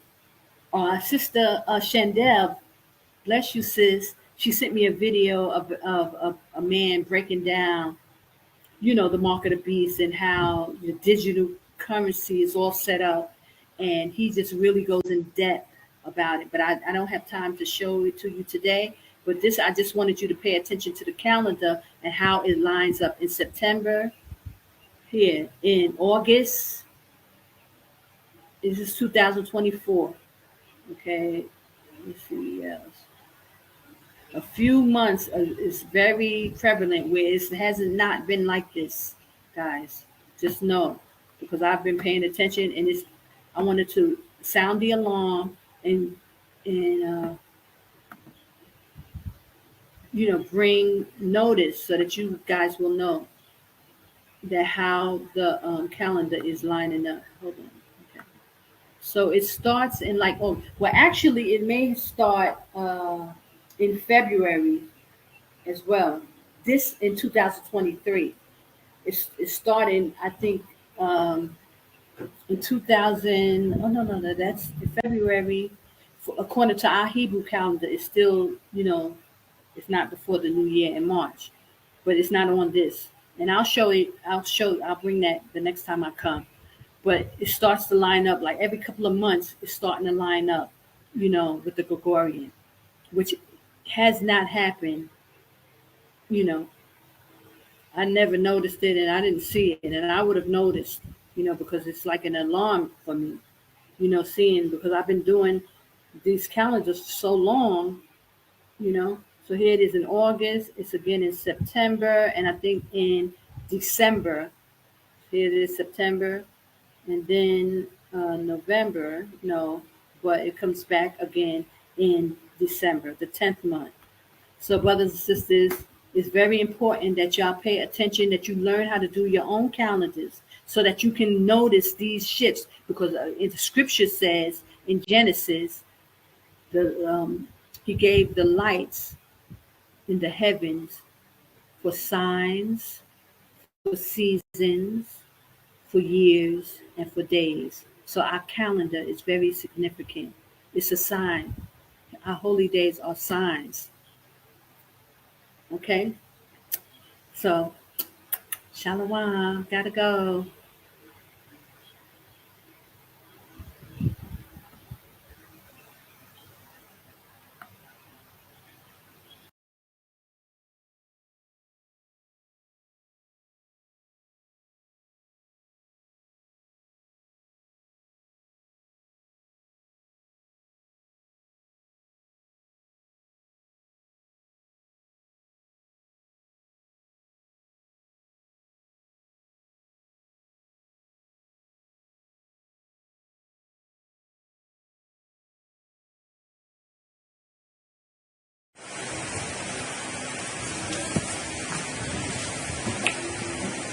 Shalom, Israel. This is Sister Kana.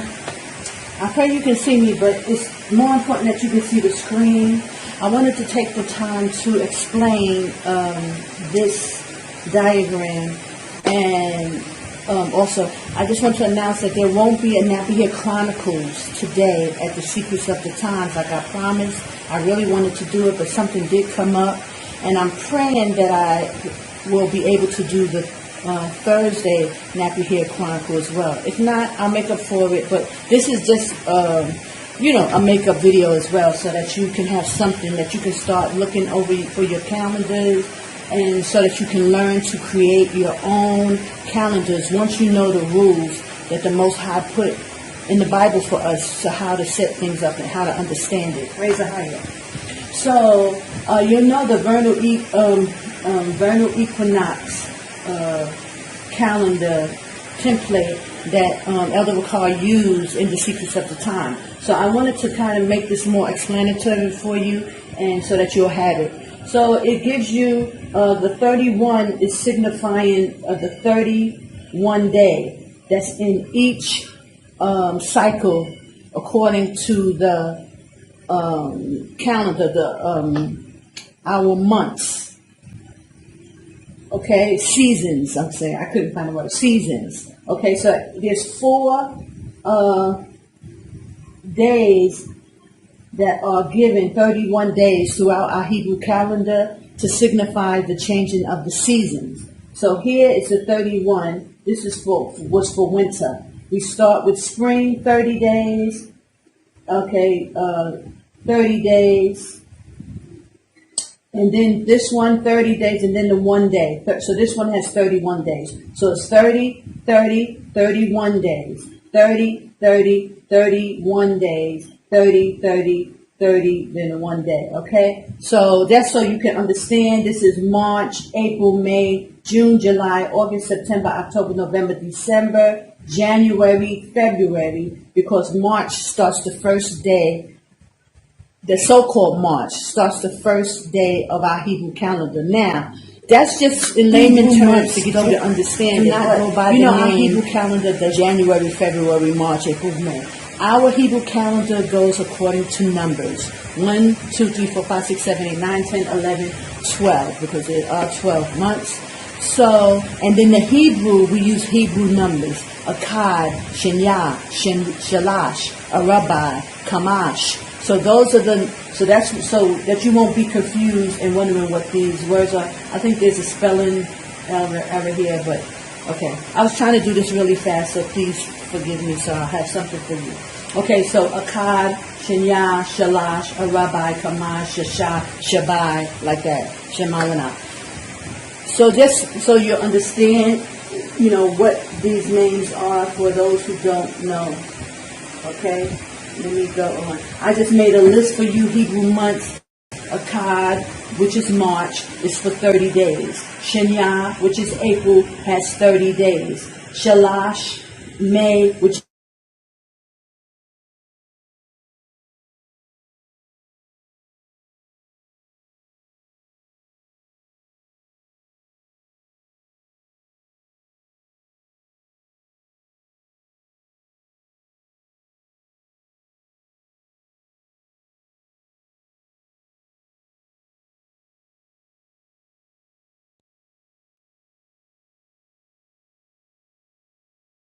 is signifying. It's 31 days for May. June, a rabbi, 30 days. Kamash, July has 30 days. And Shasha, August, has 31 days. 31. And that's what this signifies here. This is 30, but plus this one. Okay, and so forth. Shabai, September, 30 days. Shemawana, October, 30 days. Thashai, November, has 31 days, as you can see it. Asherah, December, has 30 days. Akkad, Asherah, January, has 30 days. Akkad, Shenya, February, has 31 days. And so that will reflect in this diagram so that you'll understand. There's 4 seasons, and these are the seasons. So, you know, maybe next time I'll put something here like spring, you know, this is going into summer, fall, and then winter. So, and the red, it signifies the 31 days, okay? Now, so that's to give you the, you know, how the calendar falls. So when you make your calendar, you'll start to understand these things. I gave you a blank calendar. Now, when you look at this calendar, this is just a regular Gregorian calendar. I just took out the Hebrew days, right? I left them here just to give you an example, but this is starting. So when you look on your regular calendar for 2024, you'll see that Sunday is the 3rd of March, right? Because I took out the Hebrew days. And this will be your template. You can use this as a template. Now, guys, you can start with a blank template, or you can, you know, set it up to where things are fairly in there. This is just the Gregorian numbers, but I kept the colors in there because we're going to take this information, study it, download the videos, download the information. There's 4.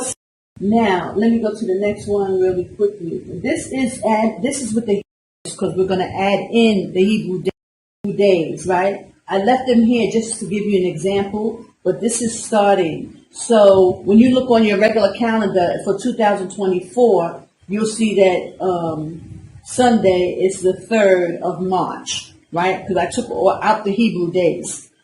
And this will be your template. You can use this as a template. Now, guys, you can start with a blank template, or you can, set it up to where things are fairly in there. This is just the Gregorian numbers, but I kept the colors in there because we're going to add in the Hebrew dates, and then so that I can show you how it's done. Okay, so this is just for you to practice. You can use a blank template and then start to make a regular Gregorian calendar, and then that way we can add in the Hebrew dates, and it is start to become easy. Now, it's not going to be easy at all, especially if you're not really that good with numbers. It will get confusing, but over time, you'll be able to, figure these things out. But it's important that you start to learn how the Hebrew calendar works. Okay?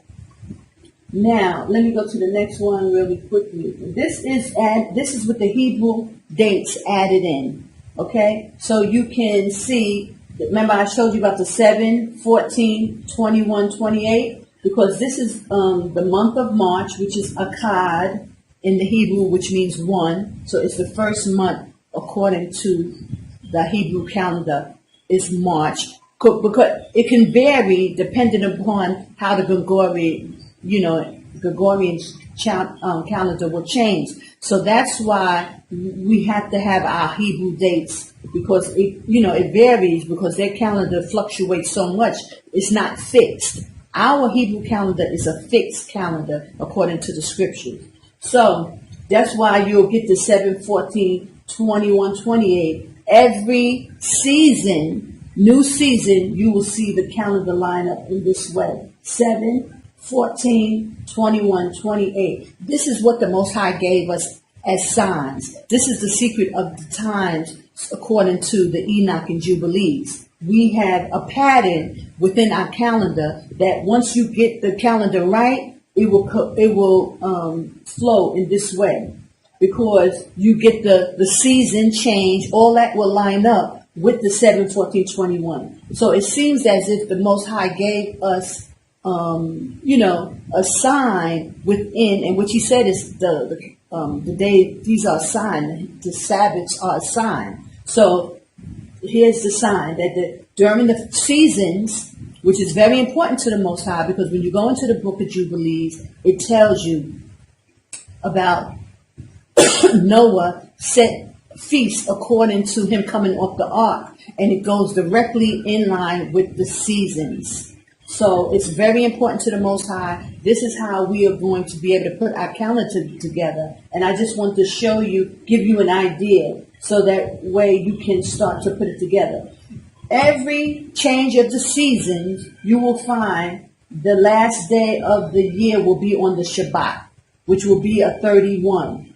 Okay? It will always be a 31, the last day before the changing of the seasons. So that way, it will fall in line with the 7, 14, 21, 28. And it will go flawless.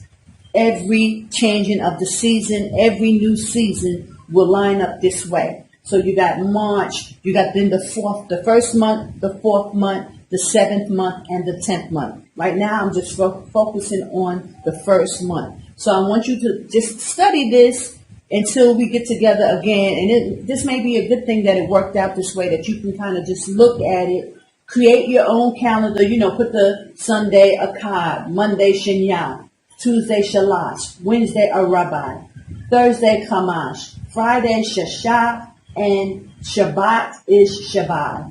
Okay? The 7th month. And we'll go from there. But I wanted to give you this so that you can start to work on it. You can download these 4 pictures, and so that you can have it.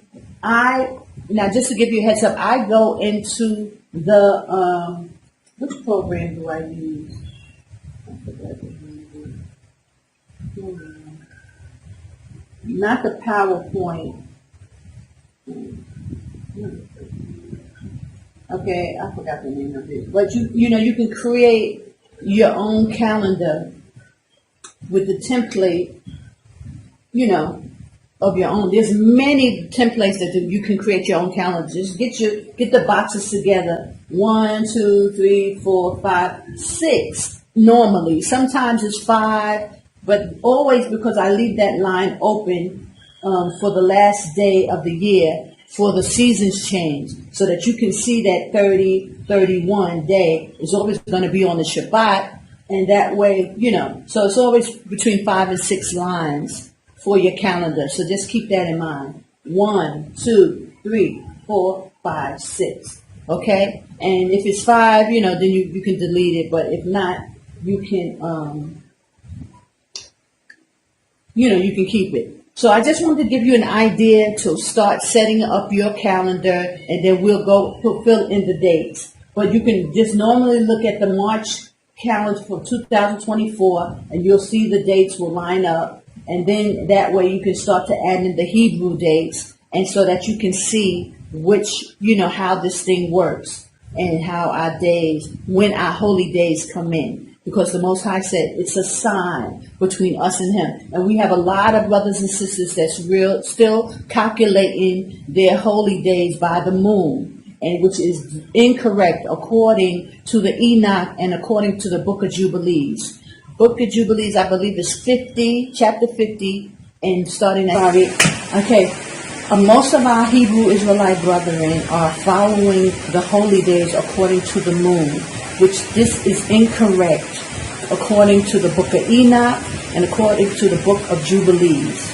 It says that our brothers and sisters will follow the holy days according to the moon, which will throw them off.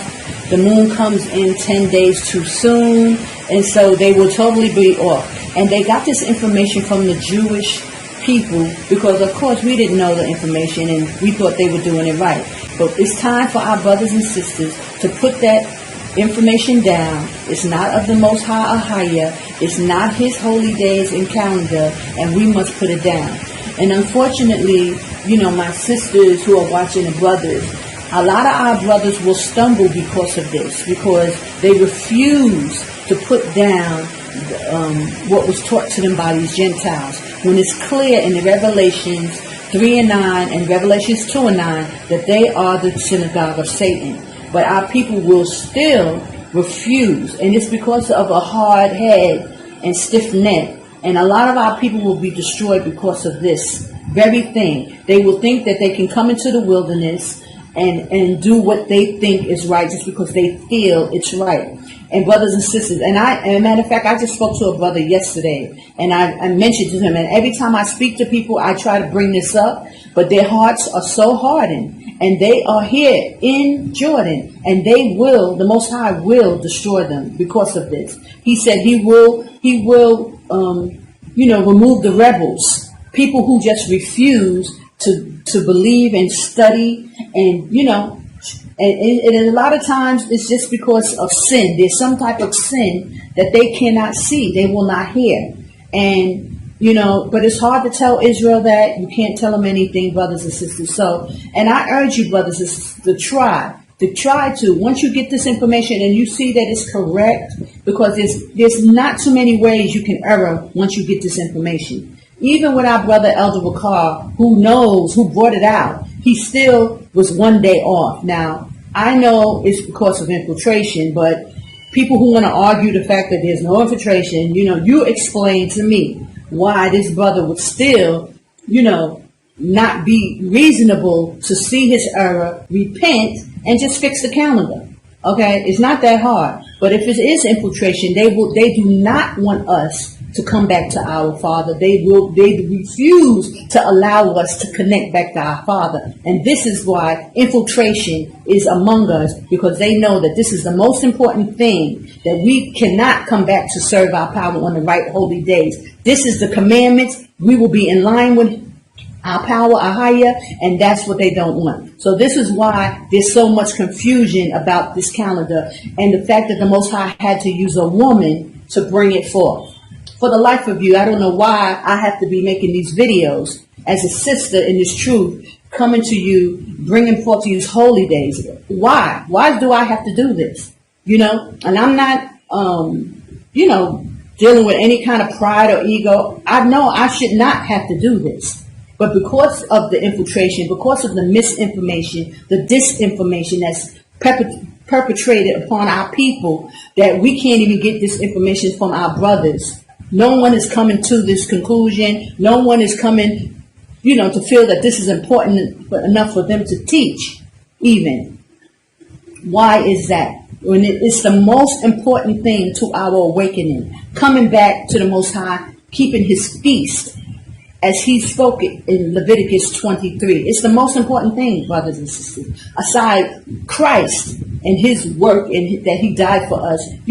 Outside of our awakening and understanding the good news that Christ will return and he came for us, we need to know our holy days. We need to know how to worship the Most High and when. And it's very important to the Most High.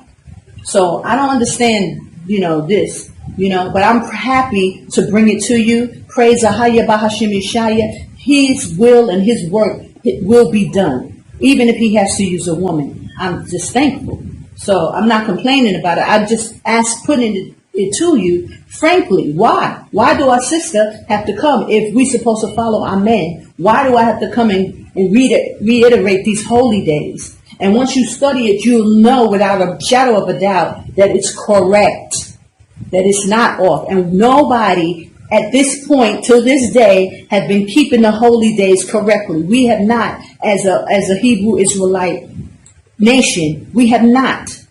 Elder Ricard was off one day. All the congregations was off. Only if you went into it like I did and started really, really studying, and those who was listening to me got it correctly. But for the whole, our people have been off. We still have not been keeping the holy days according to the Bible. As a whole, I'm saying. I've been doing it for years. But it's just not about Sister Kana and Sister Mayana and a few of us who have been, who studied it and was getting into it. And they listened to what I was saying and they took heed. So I urge you, brothers and sisters, to get into this. I'm sorry to go there, but it's on my spirit. It has to be taught and it has to be said. If it's, we want our men to stand up and take a leadership role in this and that. But you cannot if you're not even going to follow the Most High in his correct holy days. How are you worshiping him? How, brothers and sisters? You have been lied to. You have been lied to.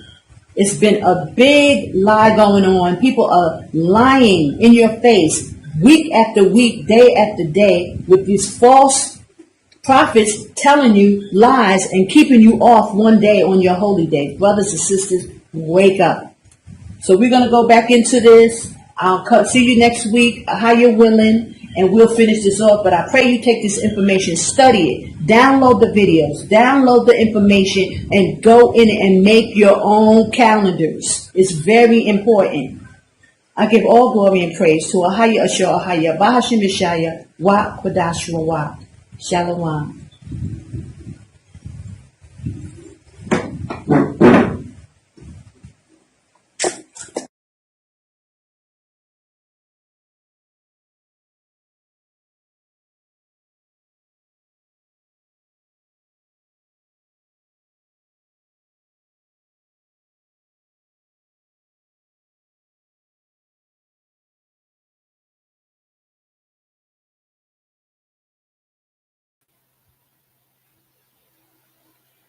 Shabbat Shalom, Israel. Praise AHAYAH Bahashim Yashaya. I give all glory and praise, honor, and thanks to AHAYAH AHAYAH Bahashim Yashaya Wakadash Rawach. This is Sister Kana. And thank you for joining me. This is a very special, edition, Nappy Head Chronicles or whatever. But I had to come before you, brothers and sisters, because I had to apologize for the last recording. I know it was really bad with the in and out, so I had to deleted it, and I was trying to figure out how to correct it so that I could come before you and show you how to create your own calendars. And I thank you for joining me. Sisters, I pray y'all take this information. And I just want to say quickly before I go into it, I won't be too long, but I really wanted to say, brothers and sisters, please take this seriously. Try to really grasp it. I know it's a bit confusing at first, but once you get it, it's clear. And I have to say that because there's a lot going on, y'all. I'm not even able to go into the news and because I really want to focus on this calendar and getting our people to understand how it works so that then you can understand what is really going on. you know, people are working against us, as you know. You see what time it is. You see Babylon the Great is falling, and they got our people sitting still. So this is very important.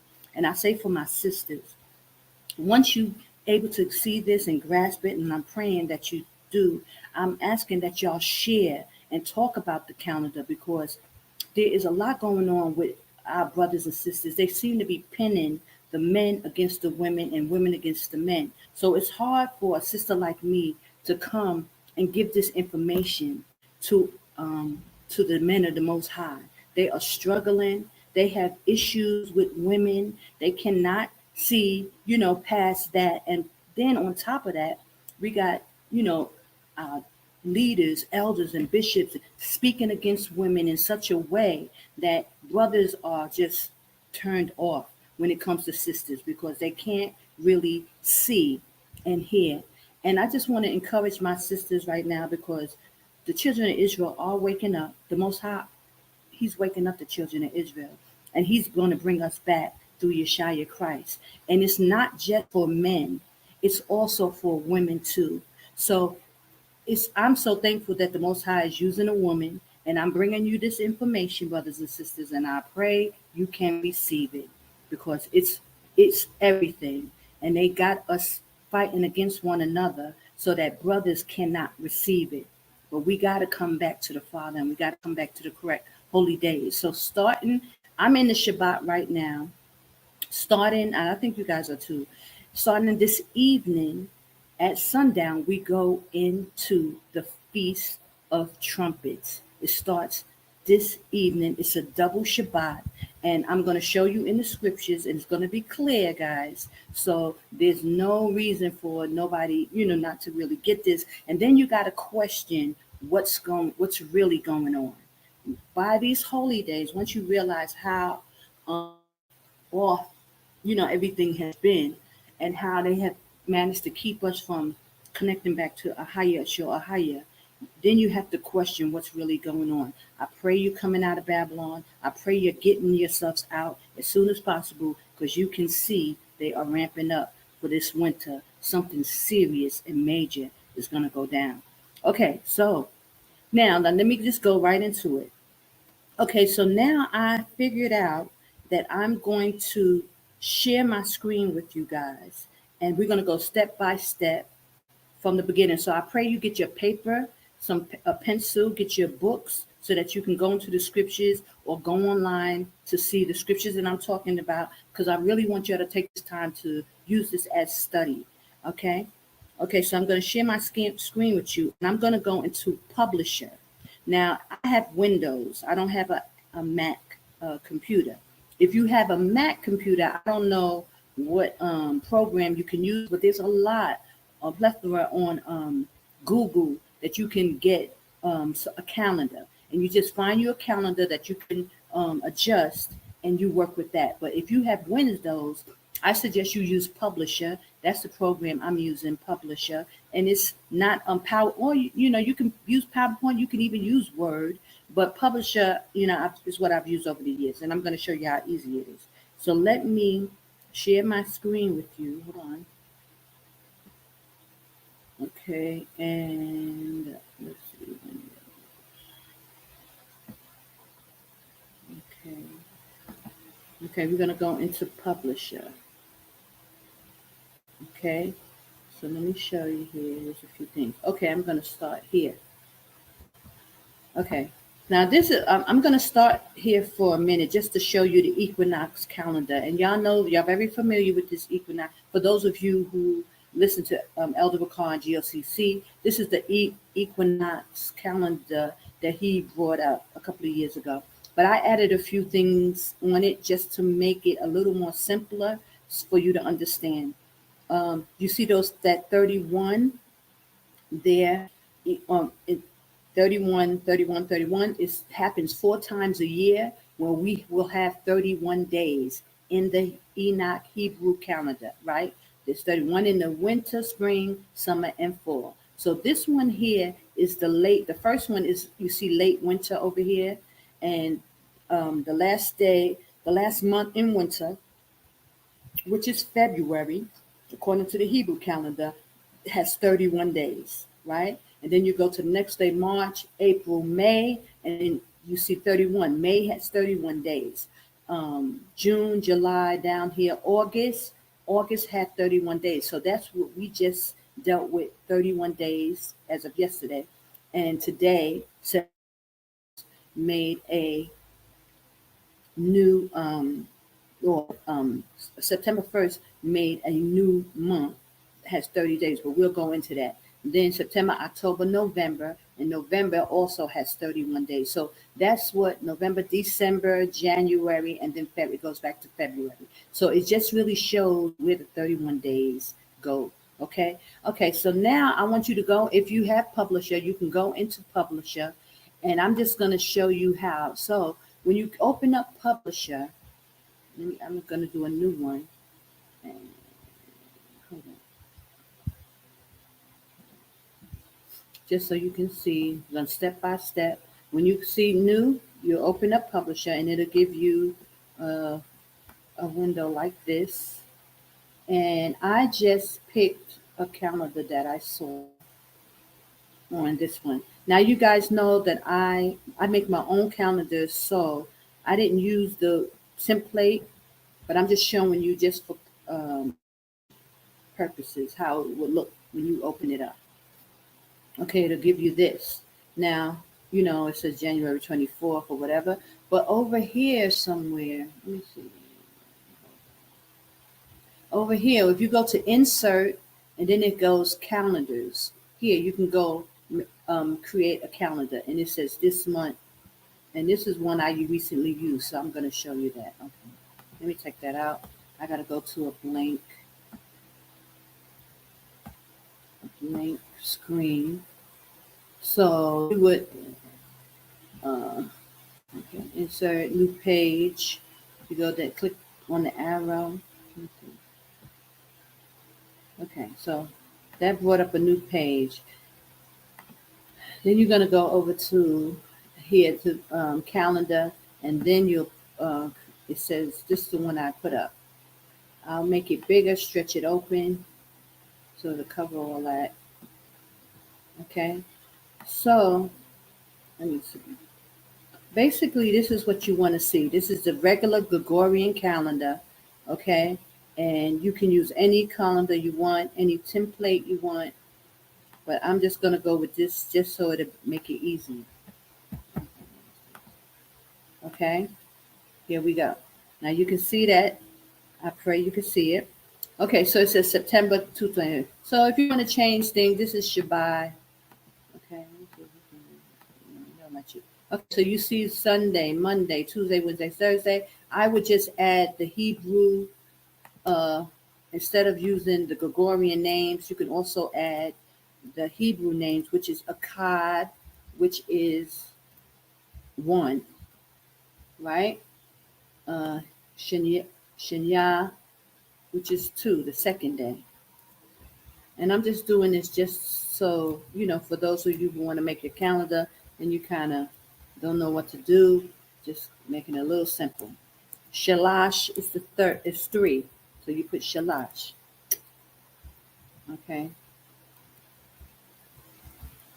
A rabbi is 4. So you put a rabbi. Okay. Hamash, which is 5. So you put Hamash. Okay, that H won't show up. Okay, don't worry about it. And Shashat is 6. So you put Shashat. And Shabbat is 7. So you put Shabbat. Okay, so starting from scratch, this is how you make your Hebrew calendar. You want to make sure. And here I was trying to change that, but it's not allowed. Oh gosh, it's not allowing me to. And I just want to put Shabbat. Okay, that's 7. No, it don't let me change that. Okay, so whatever, it's okay. Leave it like that. Okay, now, So this is a regular Gregorian calendar. We know that Friday was the first, second, and the second was Saturday. Today, here we are at the third. Okay, so I'm going to highlight the whole thing because I want to change this to and make it center. The numbers like how I do mine. So this moves everything over. And here, like this, I'm going to, because we know now, September, August had 31 days. I'm just going to add the 30. Oh, now, I have to do something else here. I got to add this on top because my thing is a little crazy. Okay, so 30 up top because we know August. Now we know August, according to this, and I'll show you in a minute. And 31. That's how you get that 31 right here. The 31 is always on the Shabbat when it comes to the 4 months of remembrance that the book of Jubilees speaks about. And I'll explain it later, but I just want to show you why I'm putting 30 and 31 here. And we're going to see how everything's going to line up because we are in the 7th month. Well, let me put that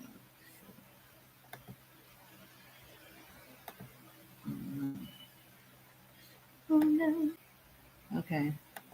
I don't know what the heck happened here. Why? Give me 1 second, guys.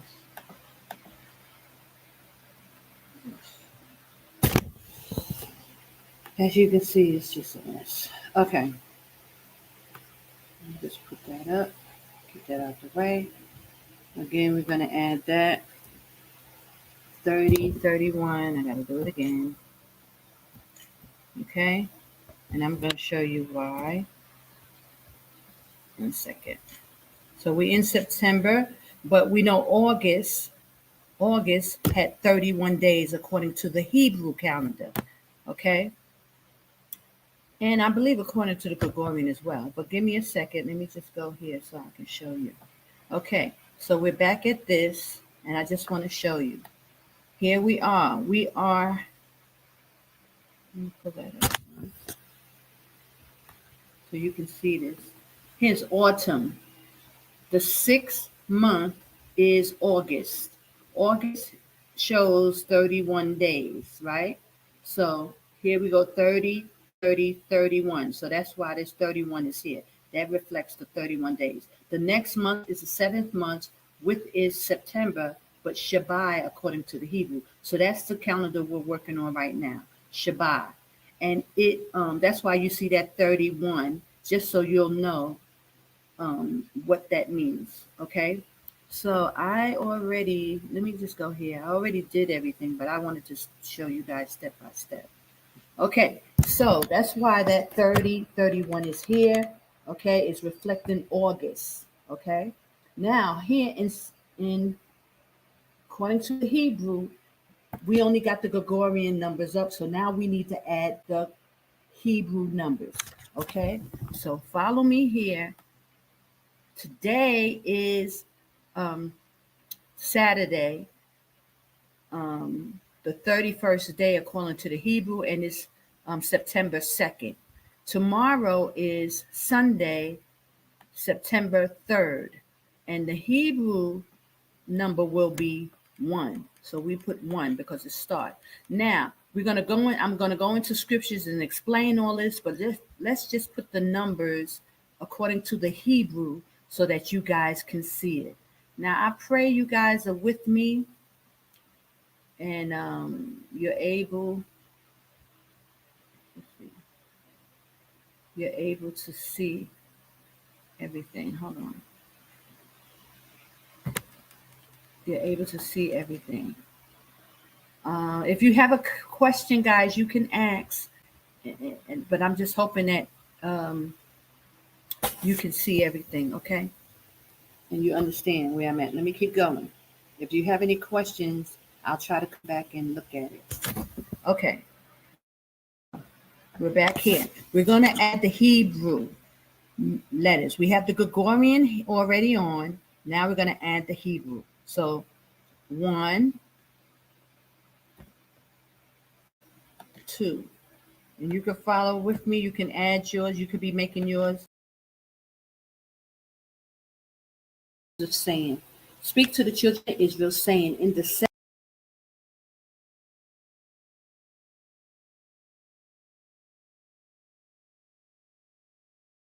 54-day cycle, which is not biblical. There's no way in scripture it tells you to do that.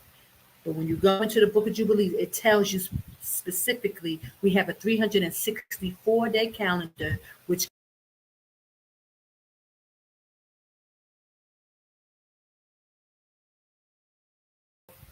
put Jubilee 6, and you'll get the same thing. Now, I'm not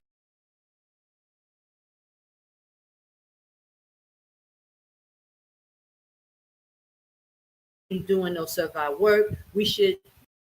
Tomorrow is Sunday, September 3rd, and the Hebrew number will be 1. So we put 1 because it's start. Now we're going to go in. I'm going to go into scriptures and explain all this, but let's just put the numbers according to the Hebrew so that you guys can see it. Now I pray you guys are with me, and you're able to see everything. Hold on. You're able to see everything. If you have a question, guys, you can ask, but I'm just hoping that you can see everything, okay? And you understand where I'm at. Let me keep going. If you have any questions, I'll try to come back and look at it. Okay. We're back here. We're going to add the Hebrew letters. We have the Gregorian already on. Now we're going to add the Hebrew. So 1, 2. And you can follow with me. You can add yours. You could be making yours. 3, 4.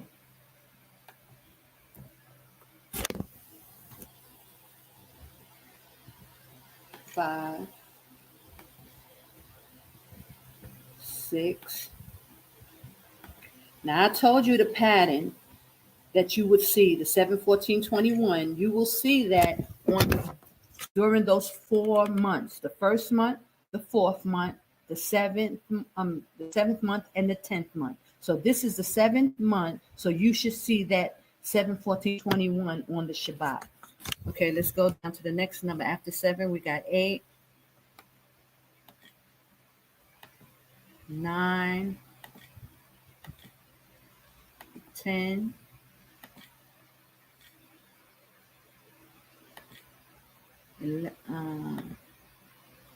11, 12,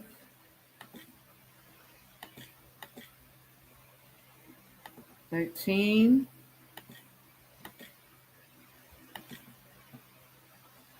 13. See how it's easy to mess up? So you have to be very careful with the dates and make sure that you're on the right way. You double check and double check and double check. Let's see. Okay, now we're going to go down to the next week. Okay, 15, 16, 17,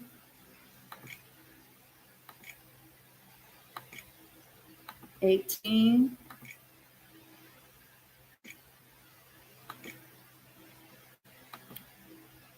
19,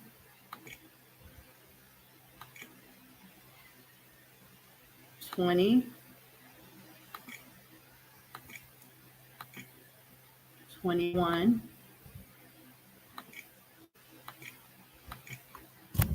next week is 22,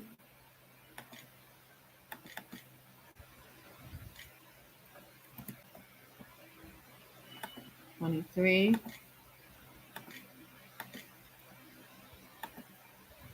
24, 25,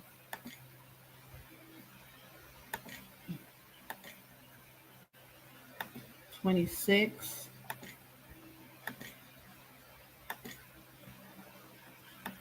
27, oops, 27, oh, hold on, and 28. Now there's more numbers.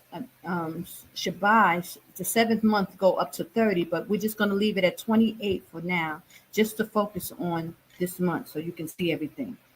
Okay, so that's the calendar. That's how you basically will put your numbers together. You will know which months have 30.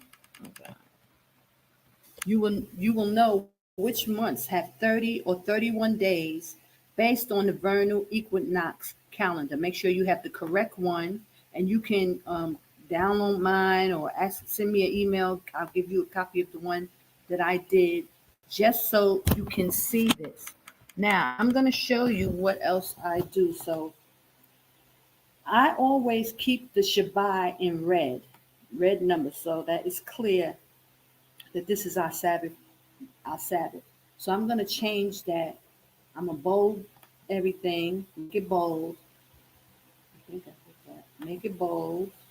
And then I'm going to change it red, just so the Sabbath will always be highlighted with red, right? You see that? Everything is red. So now you can really notice the 7, 14, 21, 28. You will look for these numbers every 4 months. Your calendar should line up in this way. After that 31 here, it will always be the Shabbat. The last day will be 31 days, okay? And it will go in this order, 7, 14, 21, because our Sabbaths are, the Most High uses sevens. He uses sevens. Everything is in sevens according to the Hebrew calendar. Now, let me just make this clear. Every Shabbat and every Sabbath is not on a Saturday. And this is where, like with Elder Carr's trying to act like everything has to happen on the Sabbath. No, because if that was the case, those Jewish Khazars would also be in line with the Most High Sabbath. And they not. They keep the Saturday Sabbath, yes, but his holy feast days and his Sabbaths according to the feast are not always and will not always land on the Sabbath.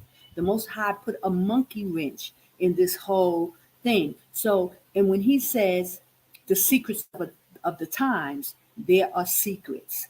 And this is what we're going to unfold, how the Most High put his calendar together to be a sign between us and him. And later I will go into those scriptures to talk about how the Most High said his Sabbaths would be a sign. So it's not everything going on the Saturday Sabbath, because the Jewish people are not in line with the Most High. They took the Saturday Sabbath and they hijacked it, but they did not keep all his holy days and feasts like the Most High said in the Bible. And we're going to go into that. So let me write that down, because there's some things between us and him. He said the Sabbaths are a sign. Okay, and I'm going to go into those scriptures later, but right now I'm going to keep going. Okay, so let me now switch over to what so I just wanted to show you from scratch how to start your calendar. You can go into Publisher, you can just hit calendar, go to insert, hit where was it, calendar here where my pointer is, and from there you can just use the first calendar or whatever, and make sure that it starts on Sunday, because some calendars start Monday. You want to make sure it goes to Sunday, the first day of the week, to Shabbat, the seventh day of the week. And those are the things you're going to need. Okay, so give me 1 second and let me go to switch it over to the other that I've already done. And then you can just, so here, this is what we did. Let me just make that a little bigger. You got that? This is just the same thing that we just did. Now, I'm going to go to the next part of this.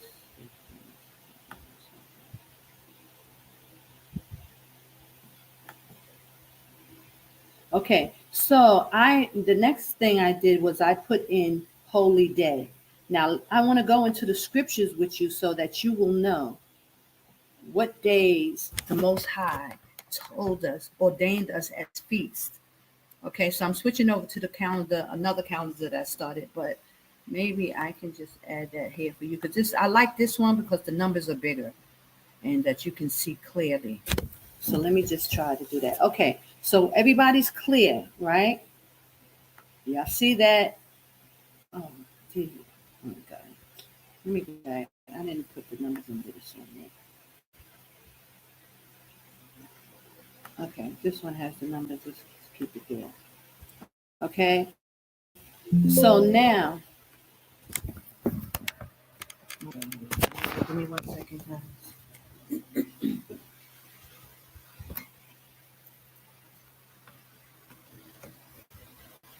Okay, now, so let's focus. Tomorrow is a holy day, right? We're going to find out in the scriptures why it's a holy day.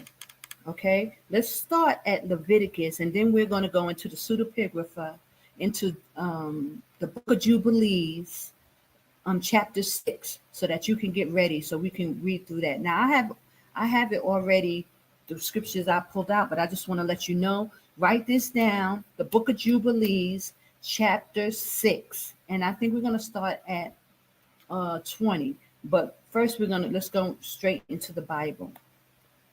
Okay, we're going to go straight into the Bible. Okay, hold on. And we're going to go into Leviticus 23.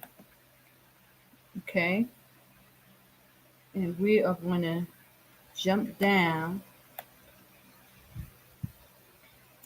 to the Feast of Trumpets, which is tomorrow. Okay, tomorrow, starting this evening, start the Feast of Trumpets. Okay, it says the Feast of Trumpets, Leviticus 23 and 23. And AHAYAH spoke unto Moses, saying, speak to the children of Israel. Wait, give me something. Let me just double check, guys, that y'all see what I see. No, that it's not there. Okay, hold on. Give me a second. Let me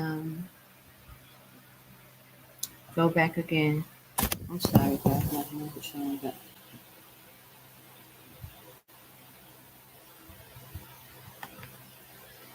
I'm going to go back again and pull up the Bible. Here we go. Leviticus 23 and 23. I just want to make sure you can see what I see. Okay. Here we go. 23, it said, AHAYAH spoken to Moses, saying, speak to the children of Israel, saying, in the 7th month, in the 1st day of the month, shall ye have a Sabbath, a memorial of blowing of trumpets, a holy convocation. Now I want to highlight this because it's very important. It says in the 7th month, so let's check everything that we're doing everything right so far. Let me see. Guys, we're back at the calendar. Oh, no, not that calendar. We're going to just check and make sure we're doing everything right. So far, so good. Here we go. It says at the 7th month, we know this is September, the 7th month Shabbat, on the 1st day of the month. So that's this one signifies the 1st day. I'm going to highlight this and change the color because this signifies a 1st day of the month. And he said it's a holy convocation. It falls on a Sunday, brothers and sisters. So let me just double check.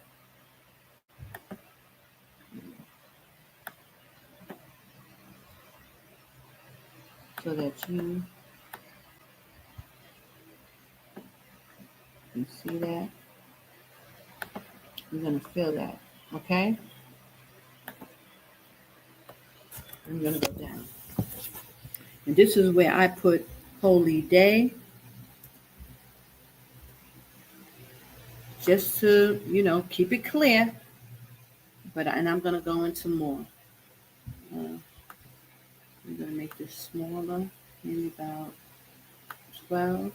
Okay, hold it there. Okay, hold it there. Just so you see it. So he says the seventh day, the first day of the month.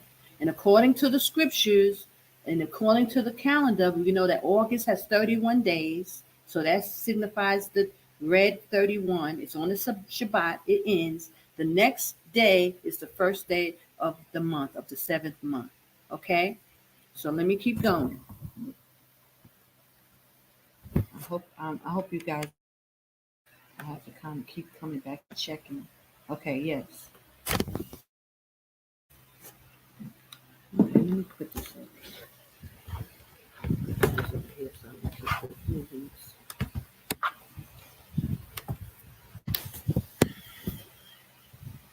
Okay. Let me see right now. I like this one better. Okay, good.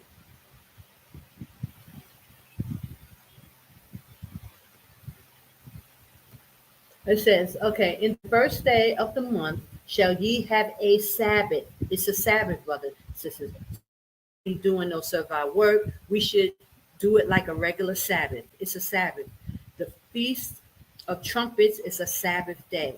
So we shouldn't be holding classes or doing none of those things on the Sabbath. It's a double Shabbat. We have the Saturday Sabbath, and the next day is a Sunday, but it's the first day of the month. It's a holy convocation. It says, ye shall have a Sabbath, a memorial. Now, because people like to play words, it's just a memorial. A memorial, the Most High said, ye shall have a Sabbath, a memorial. A memorial means to remember it. So we're supposed to remember this day, keep it as a Sabbath. It says the blowing of the trumpets, a holy convocation. So when the sun goes down tonight, we start going into a double Sabbath, another Shabbat. Okay, according to the Hebrew Enoch calendar. So let me go back and show you, because you cannot put the one. This is why it's very important that you not put that one over here where my point is. You cannot put a one down here because you're going to throw the whole calendar off. If you put a one on for sundown to sundown, because the scriptures say even to even, but that does not mean you put the one on this Saturday evening. You'll throw the whole calendar off. And this is what we had done. This is what Elder Bakar is doing. The person who brought out the Secrets of the Times, throwing the whole calendar off. Other sisters, he knew what he was doing. He's reading these scriptures just like I'm reading these scriptures. And that's why it's important. You must study to show yourself approved, brothers and sisters, so that you do not be deceived. Because if you put the one on the Friday, on Saturday, you'll throw the calendar day one day off. It has to go on the Sunday. It's the first day of the week. Sunday is the first day of the week, and also 7 days later is our Sabbath. You can't go wrong if you keep it like the Most High intended to be. Okay? Because it's important when you look at this calendar, you need to know how the calendar works and how it lines up, so you won't get thrown off. Okay, so we got that, right? Let's continue. Let me read a little more. So there's no confusion. He said, ye shall do no servile work. So he tell us not to work on this day. We should not be working. Okay, but ye shall offer an offer made by fire unto AHAYAH, so that we cook the feast for preparation like we do for the regular Sabbath, cook a food for an extra day, and then have your feast. Period, point blank. There's no confusion, right? You see how the calendar lines up according to 7. Saturday, Shabbat is the 7th day. Sunday is the first day of the week. It's clear. Okay, so we're going to put in there Feast of Trumpets. Trumpets. Okay, I'm just putting that in there just so it's clear. But also, so now we're going to go into the pseudepigrapha and see what the Most High says, what else the Most High says about these days. Okay, so give me 1 second. Make that 9 or something so it's right. It'll fit in there. And we're going to make that red so it stands out. There's no confusion. He said the first day of the 7th month is a holy convocation. It's a Sabbath. Am I clear? Does everybody see that? Is there any confusion? If you want to ask a question, we're getting ready to go into the pseudepigrapha about it as well. Okay? Now, let me just, before we go on this, let me just show you. I always put here sundown, just for the Shabbat, that you know you're going to go into the Shabbat. Okay? But I do that for another reason, and I'll explain why. But right now, just keep it here, sundown, just on every, I'll copy and paste it and put it there. But let me go over now.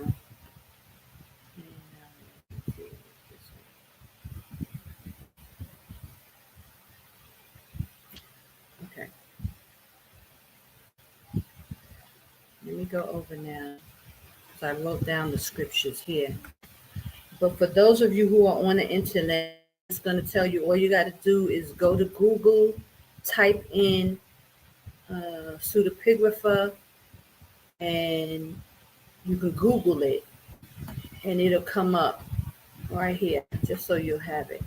You can go on Google, go to the pseudepigrapha, put Jubilee 6, and you'll get the same thing. Now, I'm not going to read all this, even though I've read it before. We're just going to jump down to the 20th verse, and we're going to start there. And I just want to show this quickly, because I'm going to make this. It says, 20, and do thou command the children to observe this feast in all their generations for a commandment unto them. 1 day in the year, in this month, they shall celebrate the festival. Now, this is just talking about the Feast of Weeks. When you start at the top, he's talking about the Feast of Weeks. But the next line is what I wanted to focus on. Listen, for it is a Feast of Weeks and the Feast of First Fruits. This feast is twofold and a double nature, according to what is written and engraven concerning it, celebrated.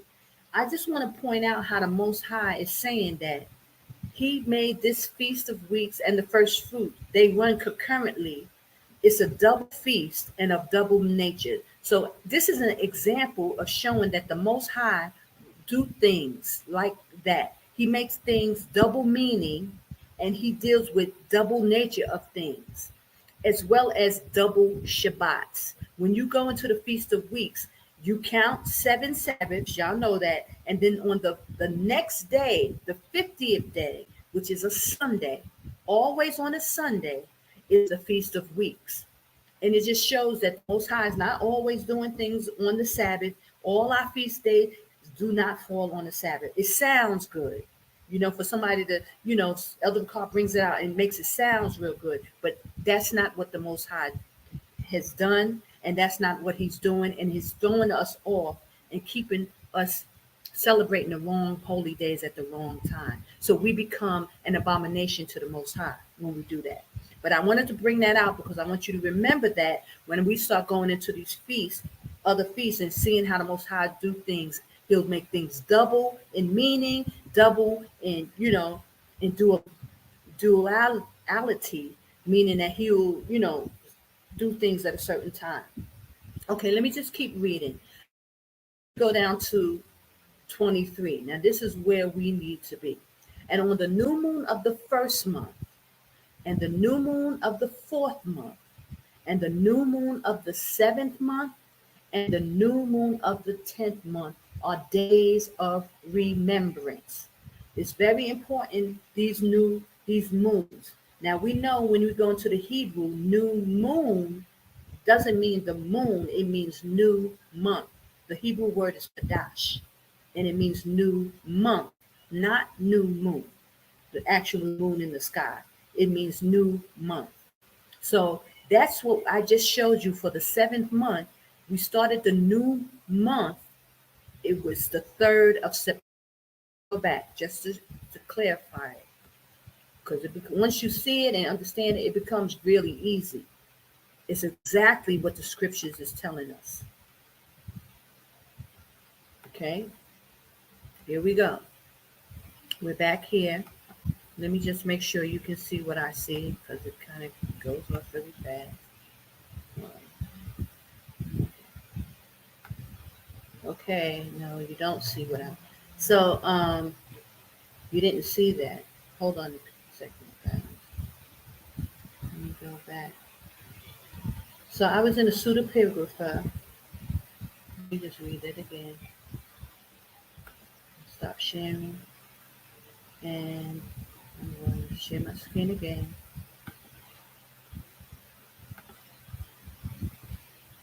Here we go, Jubilee 6. So you can see what I was reading. You can go Google it yourself, and this is what you will see. Okay? It says, I scroll down to 20, and I brought that out.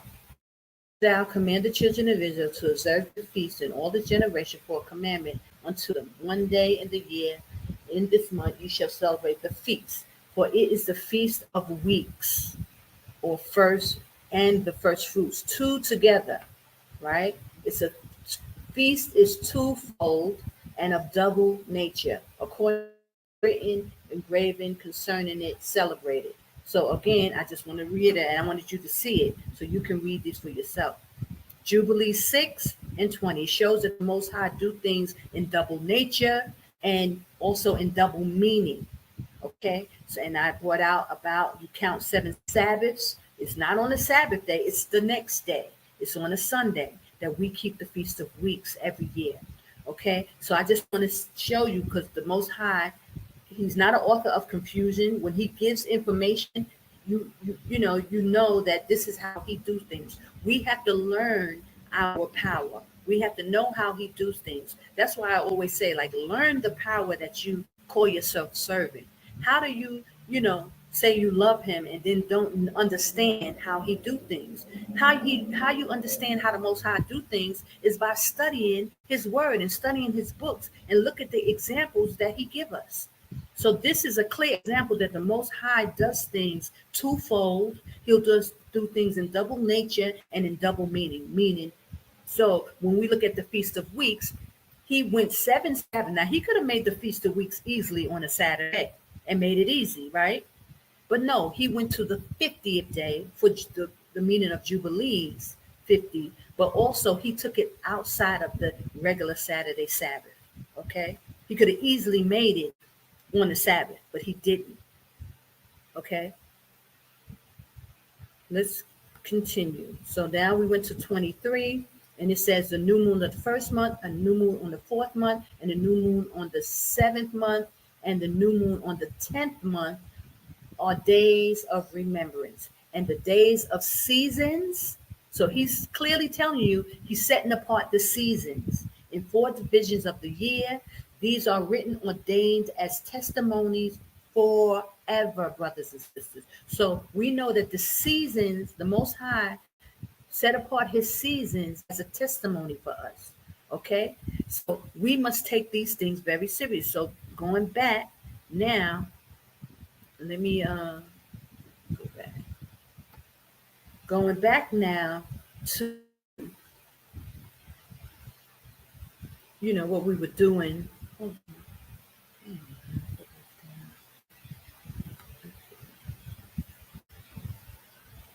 I have to go out, stop sharing, so I can show you back at the calendar. Excuse this way, but it's at least you can see what I'm talking about. Okay.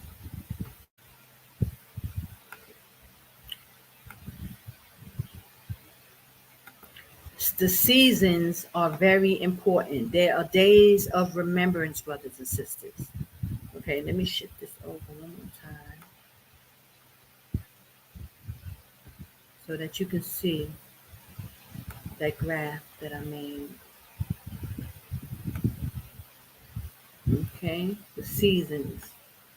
Every 4 months we change seasons, and those days, that first day of that month is a day of remembrance. It's a holy day. So here we go. We got the 31s, the last day of the year. We got it 4 times. Every new month, that first day is going to be a Sabbath. It's going to be a day of remembrance. Not just people just blowing it off as a day remembered. He put Sabbath and a memorial together. He said it's a Sabbath, it's a memorial. The memorial of the Feast of Trumpets, a holy convocation. So our memorials are Sabbaths. The Most High wants us to remember them. He wants to honor him in them. We celebrate him and give him honor and glory on those days. So we got the first month, which will be March. Akah, first day of the month, starting March, will be a holy convocation. Then we shoot down the fourth month, which is June. You see the 31, that would be May.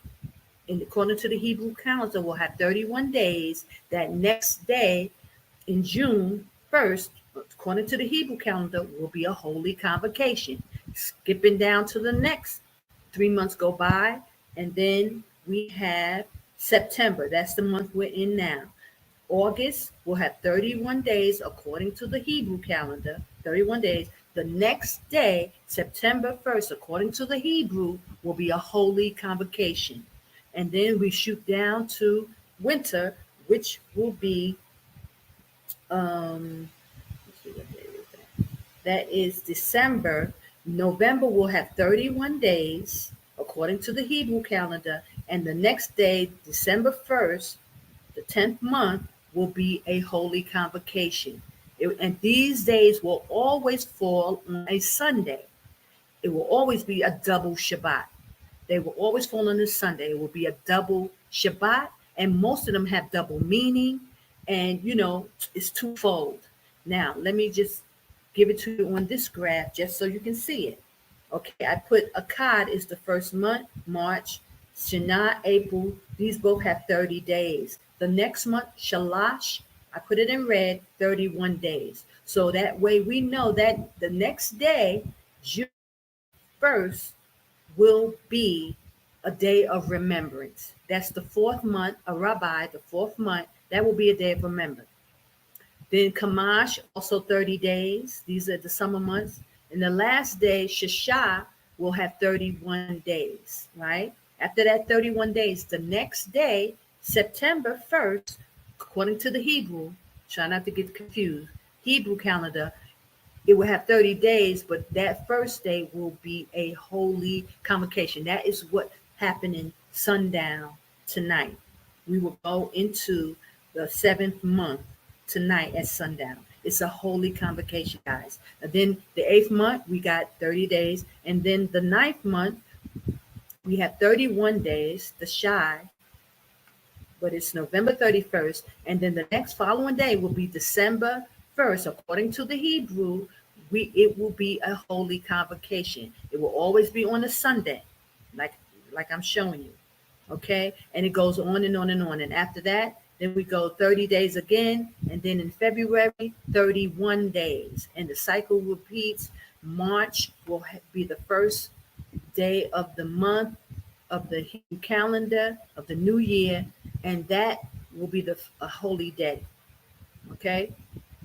I hope, it's not too confusing, guys. Let me go back to the other calendar because the number is bigger. Okay, so now let's talk about that pattern that I was telling you guys about that you will see. Every 4 months, you will see it looks just like this. You'll see 31 for the last day of the year, signifying the Shabbat, 31 days. It will always be on the Sabbath. 4 times out of the year it happens. Then the next one is 7, 14, 21, 28. The calendar will always line up just like this every 4 months, like clockwork. The Most High has a pattern of how he do things. And this is what you will see. Every 4 months, the changing of the seasons, you will see it lines up according to sevens. The Sabbaths, it will line up according to sevens. There's no other way. You can't go wrong, brothers and sisters, once you got this. And this will put down every Hebrew Israelite. Because see, no other Hebrew Israelite has any patterns with their calendar. They just been following the Jewish Qasash. They don't even know how they get their talk about it's according to the moon. But when you go into Jubilees, and we'll read it, you cannot follow the holy days according to the moon. Hold on, give me 1 second.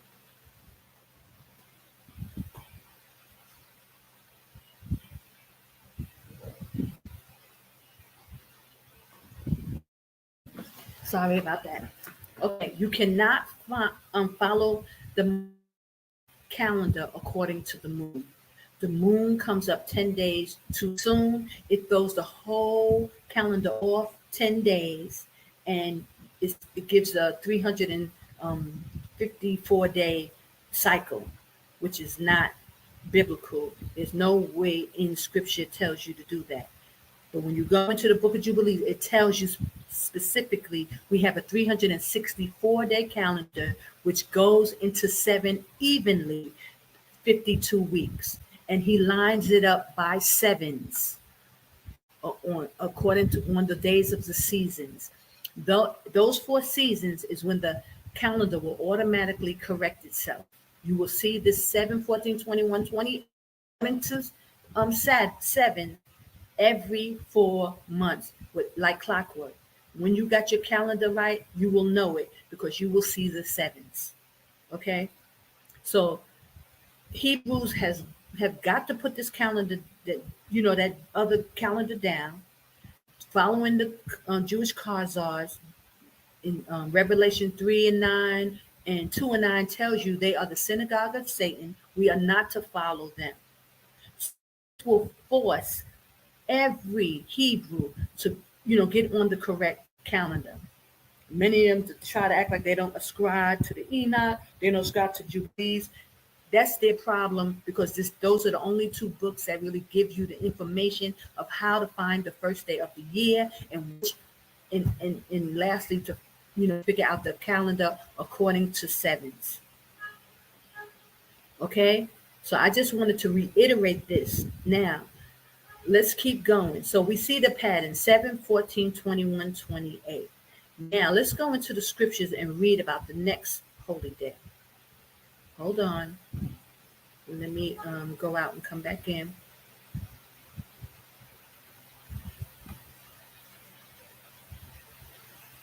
Okay, I'm gonna stop sharing my screen, and we're gonna go to the scriptures. So we see now how it lines up flawlessly with the Feast of Trumpets. It's a double Shabbat. It's a double meaning because it's also showing the seasons, and also came off the ark. And I didn't read that, but I'm going to read it. I'm going to read it when we go back into the book of Jubilees. Okay.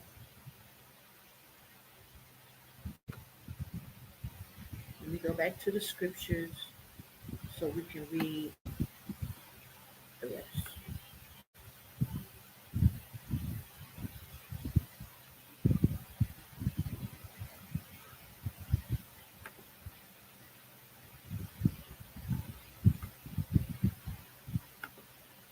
Okay, so the Day of Atonement, let's go.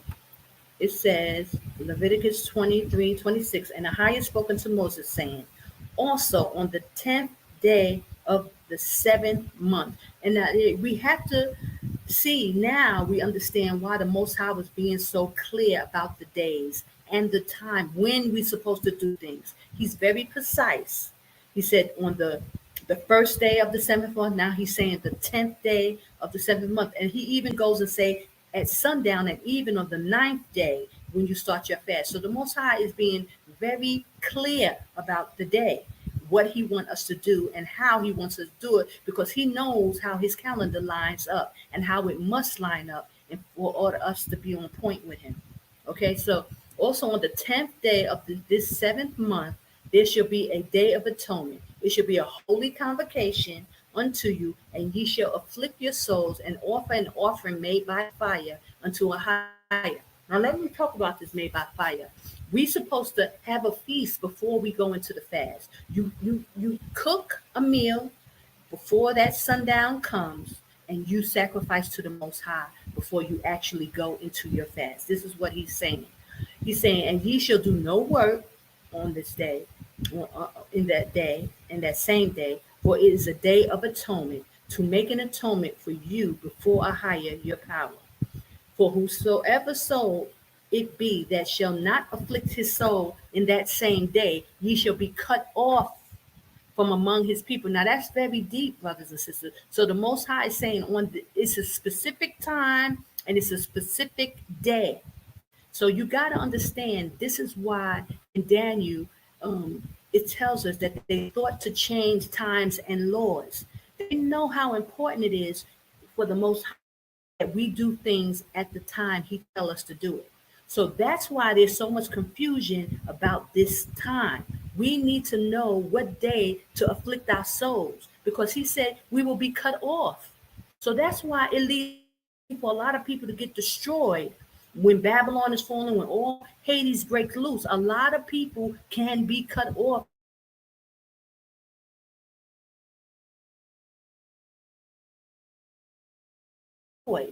So if he says you know, people can be cut off for not doing this, this is why Esau is trying so hard for us not to get these days right. The word won't come back void. We can then be cut off because we're not following correctly. Now, yes, there's grace, but now we're coming back to the knowledge and the understanding. We must get this right. We must get this right, brothers and sisters. This is very important. So if somebody's telling you to conflict your soul on the wrong day, it leaves you open. Then you can be under attack. Then Satan has to go ahead to cut you off, because the Most High said, anybody who's not keeping this day on the right time, afflicting their souls, he shall be cut off. Do you get what I'm saying? So you got people working against you, brothers and sisters, knowing how the Most High do things and a stickler for his law, and his word will not come back void. Okay, so this opens the door. Once you're not doing what you're supposed to do, and listen, if you're not even looking to see if you're correct, to find out what's pleasing to the Most High so that you can be in right standing with him, then just like when Satan, speak against the brethren, you're not even trying to find out what's right in the most eyes of the Most High. So this is very important, brothers and sisters. You must fast on the correct day. Okay, Leviticus 23:30. And whosoever soul it be that doeth any work in that day. So this is what I'm telling you. Doing classes, doing whatever you want to do, because you're not even concerned about what day to keep as a holy day and what day to keep as a regular day.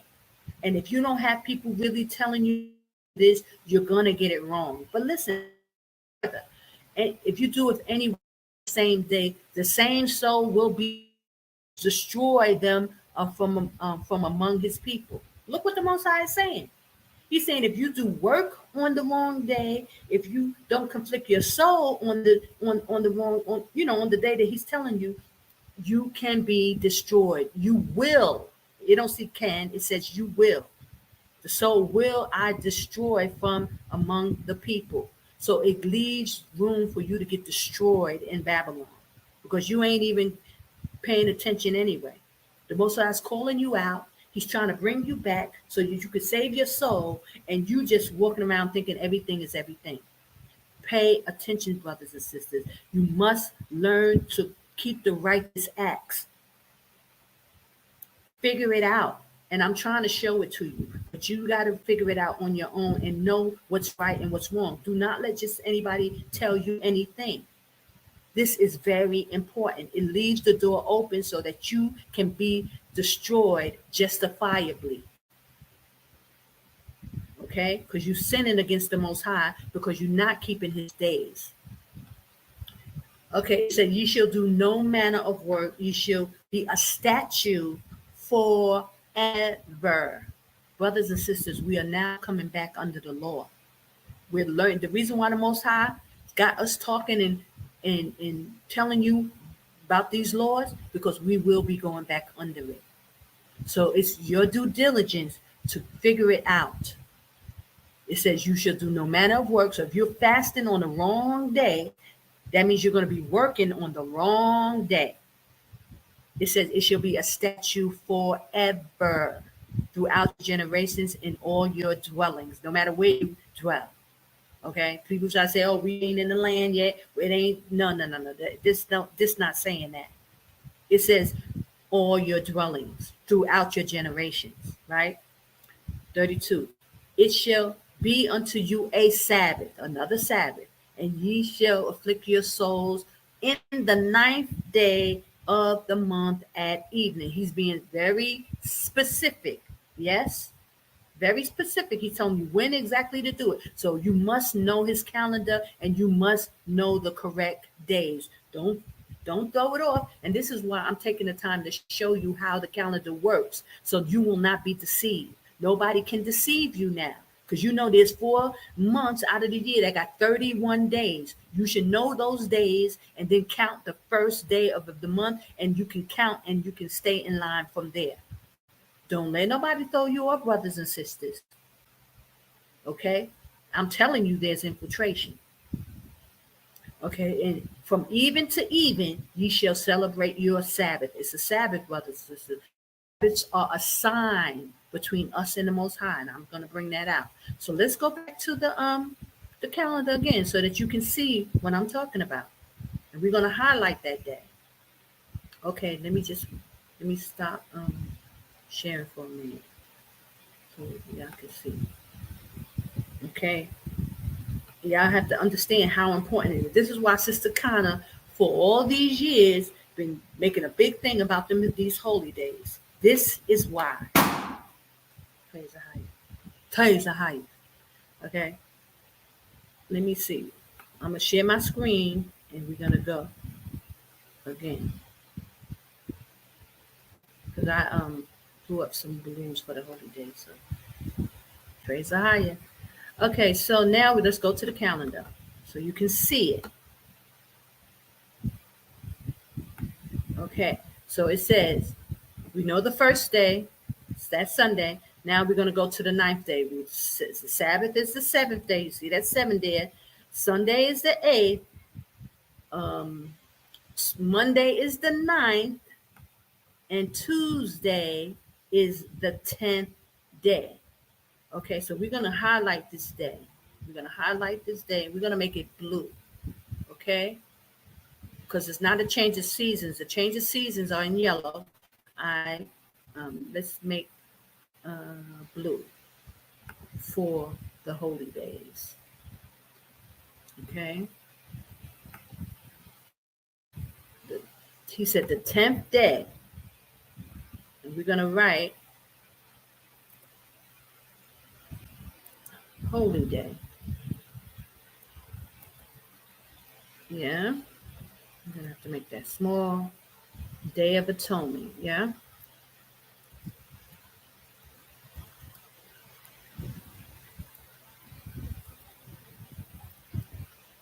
All that will fit in there.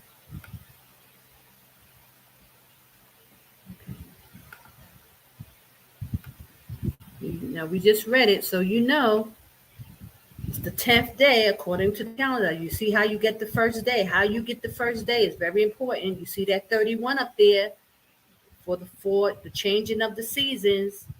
Every month before will go to 31 days. Okay?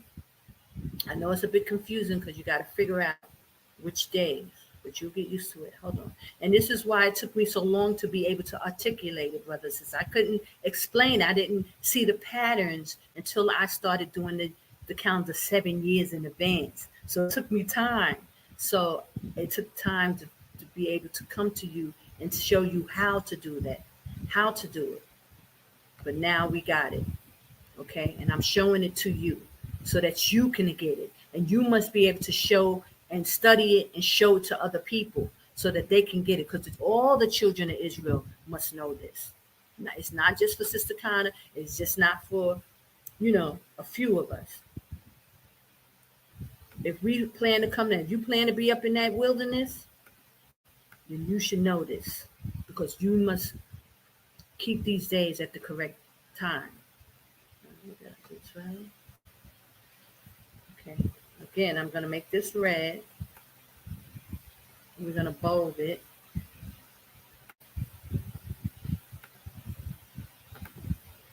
Okay. So you can see it clearly. Day of Atonement. Okay. So we got that. So you understand on the 9th right here. And this is why I put some, this is why, I'm just copy and paste that. But I'm going to bold that. Make it bold. This is why I be putting sundown, right before each Sabbath,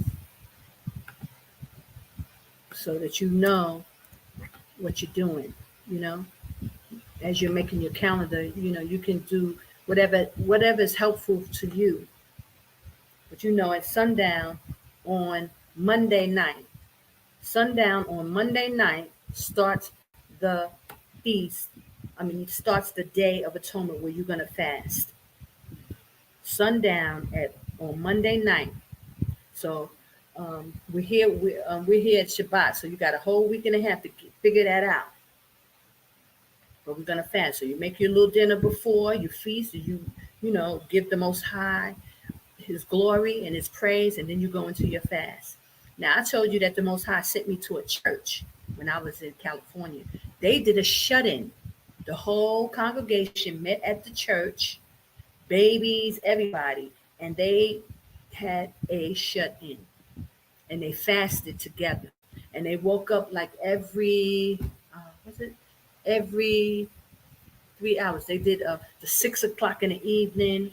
Then they did 6 o'clock in the p.m., then 9 p.m., then 12 p.m., every 3 hours, then 3 a.m., like that. And they just woke up and they started singing. They was praising AHAYAH. They were giving testimonies. They played little games, and things like that. But they did that, or they just prayed. When it got too late, like 12 o'clock at night, 3 in the morning, they prayed together. But they got up every 3 hours and prayed and, talked and did whatever, and then went back to sleep.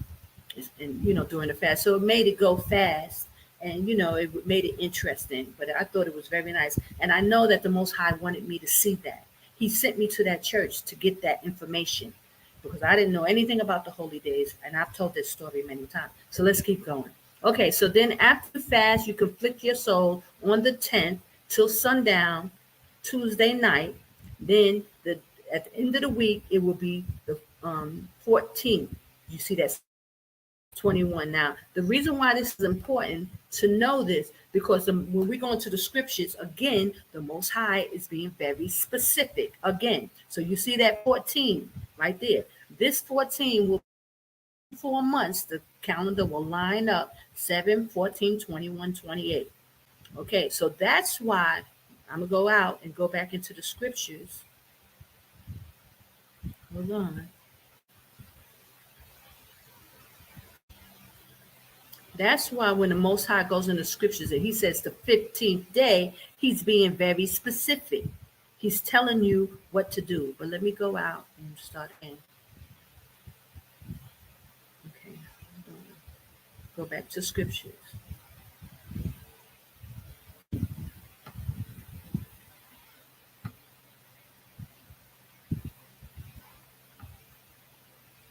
Okay, here we go. Okay, so now we're at the Feast of Booths.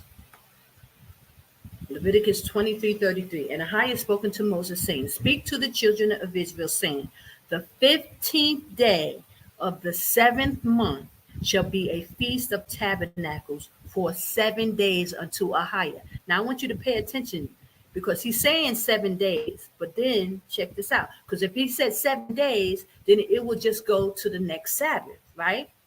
It will go to the following Sabbath.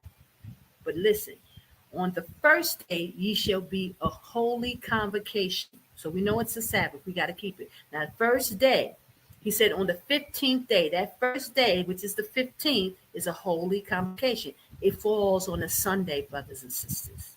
It's a double Shabbat. We have the regular Saturday, and then the next day is Sunday. It's another Sabbath. It's a holy convocation. This is what the Most High is telling you. Double Shabbat. Ye shall do no servile work therein. Listen, 36. 7 days ye shall offer an offering made by fire, right? We cook like we did Christmas and Thanksgiving. You cook the whole, a couple of days, and by the Sabbath, you stop cooking, you finish, and your whole meal should be cooked for that week, basically. But listen, he said on the 8th day, but not the 7th day. So it's not until the Sabbath, because we know the Sabbath is going 7, 14, 21, right? But he said the 8th day, I'm highlighting that because it's very important. The 8th day, I'm going to also, the first day, we're going to highlight that. It's a holy convocation. The 8th day and the first day is a holy convocation. He said the 15th day. I'm highlight all that so you'll know. When we look at the calendar, it's clear. There's no misunderstanding about it. Okay? The 7 days ye shall offer offering made by fire unto AHAYAH. On the 8th day shall be a holy convocation. So it's going to go 8 days, not according to sevens, brothers and sisters. Not according to 7. It's going to the 8th day. Just like with the Feast of Weeks, when you count 7 Sabbath, 49 evenly. But he said the 50th day, that next day, is the holy day. Just like now he's saying the 8th day, not according to 7s. Let's go into it and let's see it. I'm going to stop sharing. Now let's go to the calendar.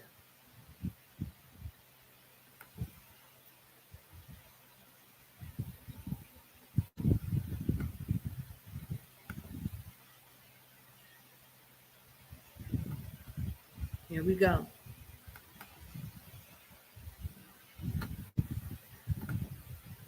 Here we go. Okay, so he said on the 15th day, look at your calendar. The 14th day is a Saturday Sabbath, right? 14th. The 15th day is a Sunday. It's the next day. It's a double Shabbat. And this is why the Most High was letting you know clearly when he gives these days at a certain time. Sunday is the 15th. It's a double Shabbat, brothers and sisters. He said the first day is a holy convocation. So look, and the last day, I'm going to make everything blue here so you can see it. Just so you can see it.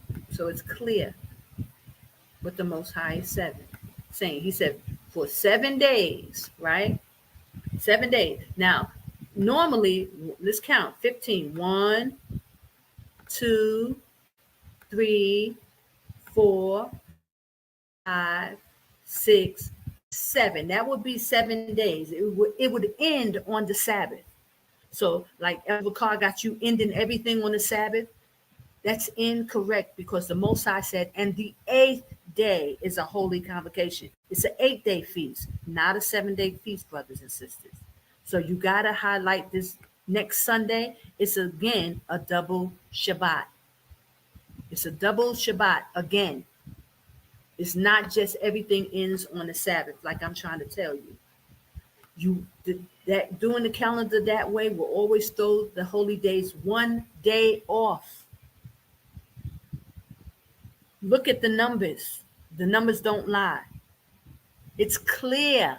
The Most High got everything going according to sevens. So when he say the 15th day, you know that can't be, it cannot be on the Sabbath. The 15th day is the 15th. You got the calendar going according to sevens, 7, 14, 21. The 15th day will always be on a Sunday. And this is the secrets of the times, brothers. This is the secrets. The Most High got the calendar lined up according to 7, but he always threw it off an extra day. He said the 8th day. Now I'm going to show you, even the Feast of Dedication is an 8-day feast. The Most High always have us do an extra day. So we are not in line with the Jewish Khazar people. He's threw a monkey wrench in his feast days, his calendar, so that you would have to know the secret of the times. You would have to know it in order to keep his Sabbath of how he said in Scripture. You following me on this? Can you see what I'm saying? It's always a double Shabbat. So we got 2 double Shabbats this month. This is why this month is a very holy month. It's a lot of feast days. We feast days this month. Now, I'm going to add the sundown, so you can see it. The reason why I added these sundowns here, so that you'll know that you got a feast, that you got a holy day coming up. Okay? So, just while you looking at the calendar, let it marinate, guys, so you can see what I'm talking about. You see, according to scriptures, the Most High. Now here, Sabbath sundown on the 14th day, you have another Shabbat. It's a double Shabbat. So you're going to put sundown here again, just to remind yourself that here this is a double Sabbath. Let's put in holy day. Because he said the 15th day. If I need to go back and read that, I'll read it again. This is the Feast of Tabernacle.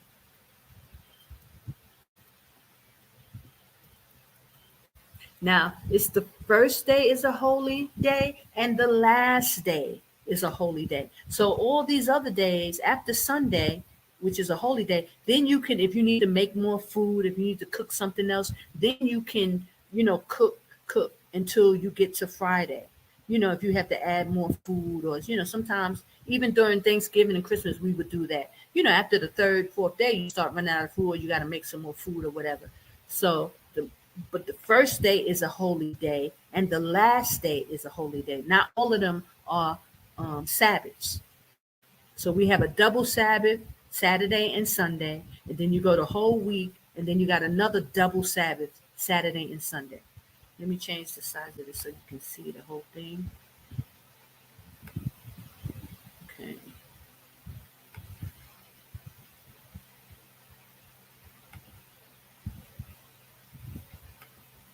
I pray that you guys can see this.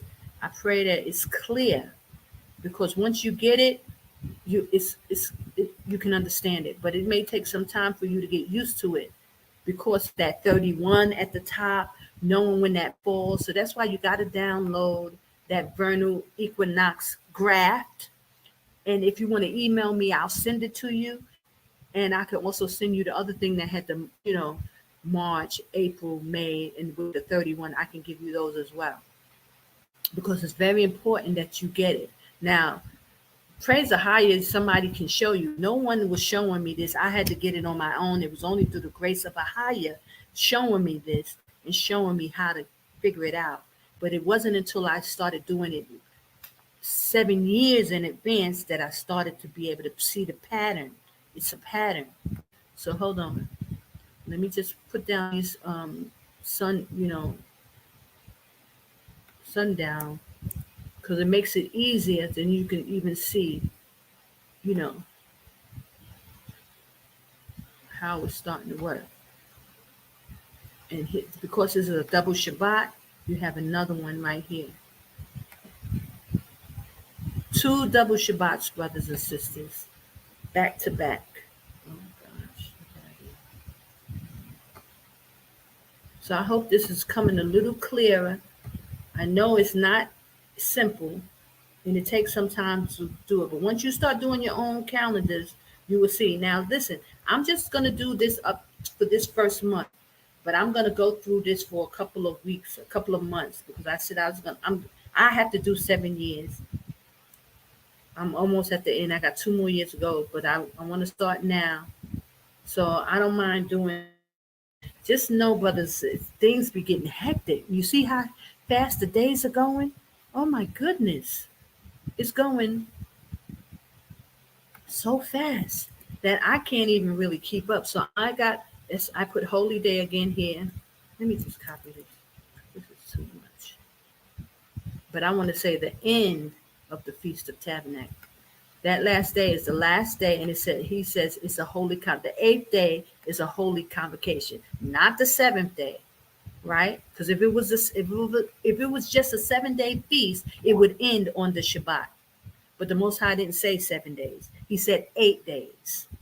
We have a 7-day week, so the 8th day will always be on a Monday, just like the first day will always be on a. I mean, I'm sorry, first will always be on a Sunday, and the 8th day will always be Sunday, and excuse me, and the first day will always be on a Sunday because it's the first day of the week, just like if it's the first day of the month. It's always going to be on a Sunday. So the Most High got key words in His scriptures. Once you know that He has a pattern with His sevens, according to sevens, the Most High has a pattern. 4 times out of the year, the calendar will line up according to sevens. On the Shabbat, 7, 14, 21. That's easy because we know the 7th day is the Sabbath. And that's the sign between us and Him. His Sabbaths are a sign. So anytime you hear in the scripture on the 8th day of anything, if you know His calendar and you know 4 days, 4 months out of the year lines up according to the 7th, or you got to know what month it is, and you'll know whether it's on a Sunday, how His calendar is working. You'll know.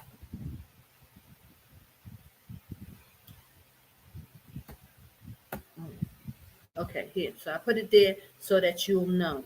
This is the end. End of Tabernacle. It's the last day. It's the 8th day. Okay? You see that? Let me save that. So I hope you guys are doing it. Take your notes because it's clear, brothers and sisters. Now I'm going to go even further because I want you to see how holy this month is to the Most High. Now you see all these holy days we got. Sundown, sundown. There's a lot of sundowns, and I should put it up because even there, that's a double Shabbat as well up here for tomorrow. It's a double Sabbath. Today at even starts a new Sabbath. It's the first day the Feast of Trumpets starts at sundown tonight. And anybody telling you different, now you're going to know that they're lying to you, that they don't care. They don't keep the Most High's Lord, statutes, and commandments. They can't care. They cannot care. What did I do? Yeah, I'm messing up, making mad mistakes over here. Just a copy and paste. Okay, let me try this again. Okay, we're going to put that here, sundown, for the Friday night sundown. But, and then you're going to put it over here on this 31 and on the Friday, both days, because it's a double Shabbat, even here. The numbers don't lie, brothers and sisters. If it was a 7-day feast, easily the Most High would say 7 days later, like He did on the Passover. The Passover is only one double Shabbat. From the Passover to the Feast of Unleavened Bread is always on a Sunday, the 15th day, because it lines up the same way. The you know what I'm saying? The numbers line up the same way on the first month. So when the Most High says, you kill it at even on the Passover on the 14th day at even, and then He's saying the 15th day starts the Feast of Unleavened Bread, you know that that's a double Sabbath. Key words for double Sabbath, brothers and sisters. What the heck? Anyway, let me just keep going. Okay, so complicated. Okay, so that's why you'll see the sundown, sundown, to let you remind you that it's a double Shabbat.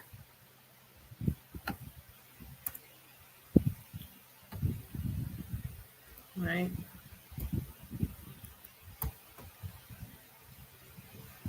Praise AHAYAH Yashaya.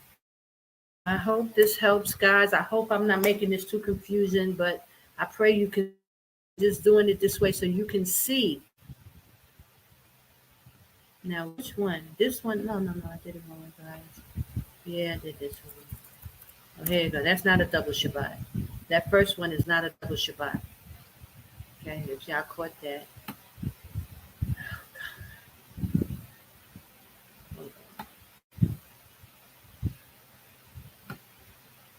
Okay.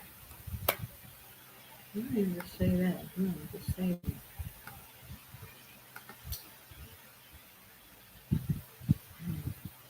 Okay. So you can see that, right? See that. Now let's go into the scriptures one more time, just to the end of it, so you can see how holy this is for the Most High. Because not only do we have all these feasts that you see on the screen, he more. Yeah. So I have to stop sharing. We check it. Make sure y'all still with me. Okay. Okay. Let me go to the scriptures.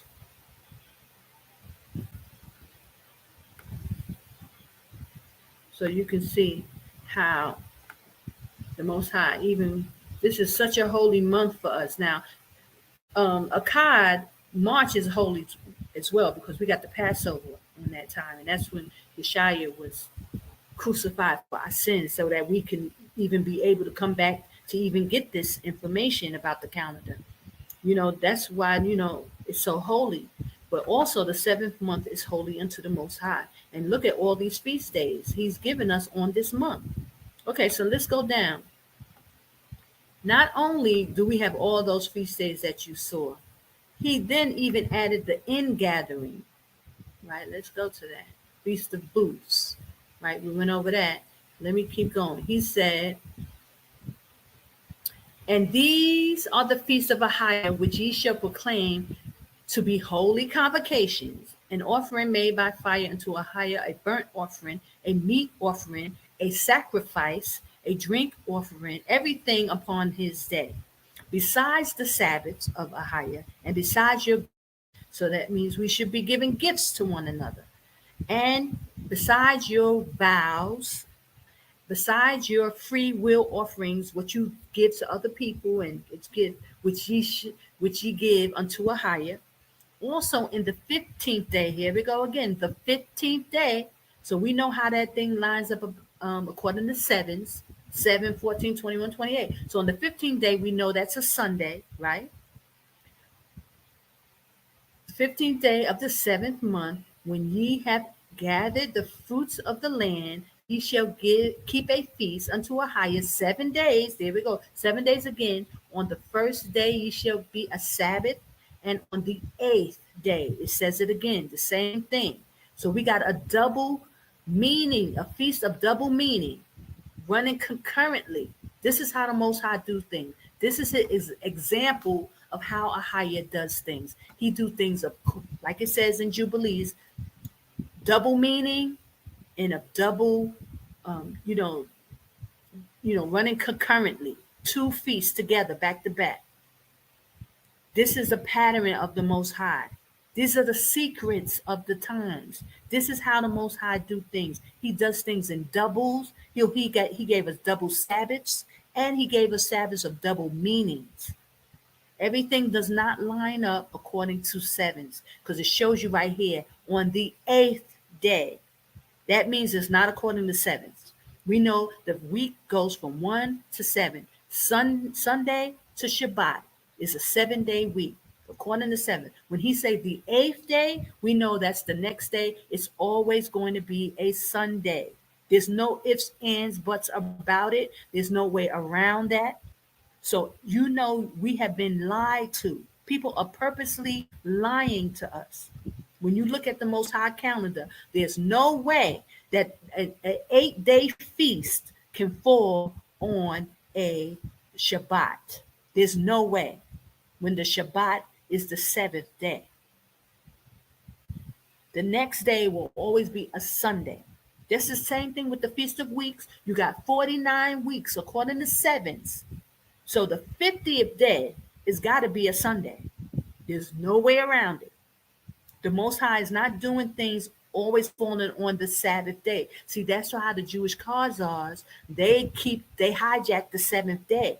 So they got that 7th day, but the Most High threw a monkey wrench with his holy days and feasts. He got double Sabbaths and double meanings throughout our calendar. Don't let nobody deceive you. And they thought that we wasn't going to find this out. This is why they have a problem with Sister Kana. This has been the problem the whole time, brothers and sisters. Don't let no one make up any story trying to suggest certain things, trying to imply certain things of what the issue is. This was the issue. His holy days. And the Most High gave it to a woman. And this is why they're always speaking against women. They always have a problem with women. They try to act like, oh, you got to submit. And you shut up and don't listen, because the Most High was bringing it forth through a woman, brothers and sisters. And this is not to like toot my horn or anything like this. I'm just trying to show you why this has been a problem. Why they're always talking against sisters. The Most High is bringing the daughters of Zion back, just like he's bringing the men back. We all going to be up in that kingdom together. So he has to be able to, to trust the daughters of Zion too. Praise AHAYAH. There are some good sisters out there. And I know my sisters watching are trying to get this right. There is a big deception going on, brothers and sisters. They playing games with the children of Israel. They trying to pin one against the other and trying to act like, it's all about women being, unbearable and we can't listen. No. AHAYAH doesn't feel that way. He's using the daughters of Zion too. So y'all better pay attention, sit up, get this thing right, study it, because this is the Most High's calendar. And it ain't no 2, 3, 4 different ways to do it. It's only one way. And this is it, brothers and sisters. Once you see that pattern and you hear them scriptures, the 8th day, it's no doubt about it. So now you got to wonder why. What's going on? Why are people lying? Why? What has this been all about? And that's why I've always been saying that the infiltration, you'll know it's infiltration when you know his holy days, when you know his calendar. It's unexplainable why this has been going on this long. I couldn't articulate it, brothers and sisters. I was trying to figure it out, how to come to you with the, without a reasonable doubt, so that you will know. And this is it. Now, we at the end of this. Y'all better come out of Babylon. They will sit you still until destruction. This is what they do. Our people have been bought and paid. A lot of Israelites have sold out, as you can see. But even Hebrew Israelites, they have sold out, brothers and sisters. Our people have sold out. They have taken a lot of our people down. And some of them are willingly doing it. Let me read the rest of these scriptures and then I'm talk about that. And ye shall take you on the first day. Again, he's telling you the first day. He's very clear. So we know the first day of his holy day, especially according to the first, the 4th, the 7th, and the 10th month, will always be on a Sunday. The first day, the boughs of goodly trees, branches, palms. So we put to dress up our tents and all that stuff. And I did it when me and Sister Mayana went in the wilderness. We had the tent. We dressed up our tent. We tried to do everything according to what the Most High told us to do. Okay? He said, boughs of thick trees, willows, brooks. He shall rejoice before AHAYAH, our power, 7 days. So he wants us to rejoice, brothers and sisters. He will celebrate.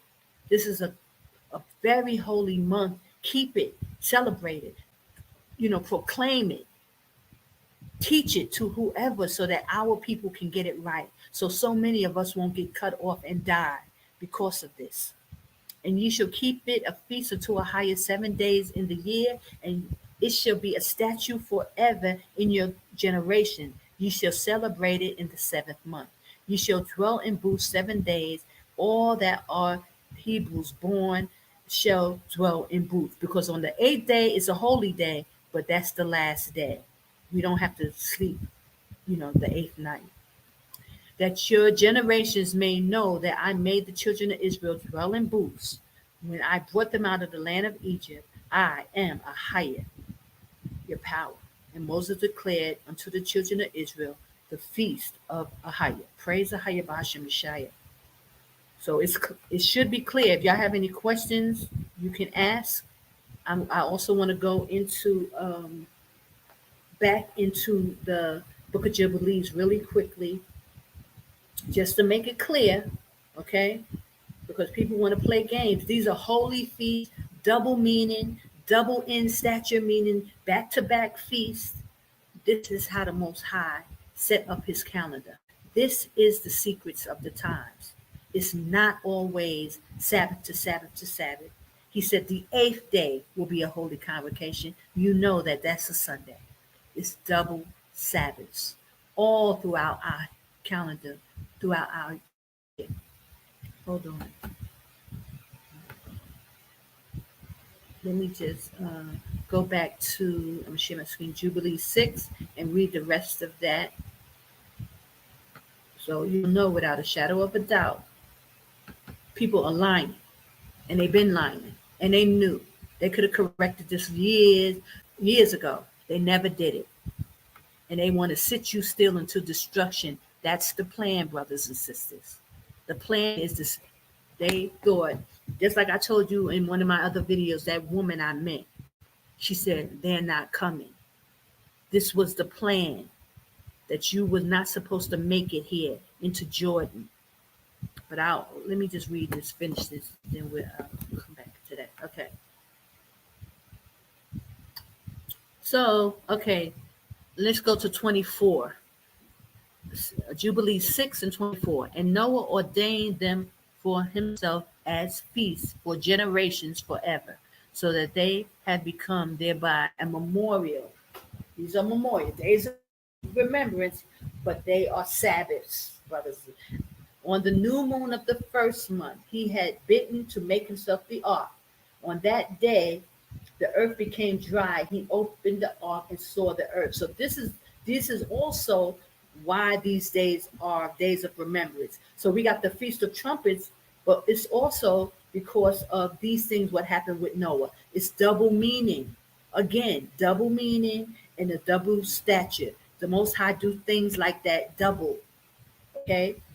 On the new moon of the 1st month, he bidden to make. So that's on the new moon of the 1st month, even though it's our new year, it's also when Noah bid to make the ark. He made the ark on that day, and the earth became dry. And when he was in the ark, he opened the ark and saw the earth. All that happened on the 1st day of the 1st month, which is in March.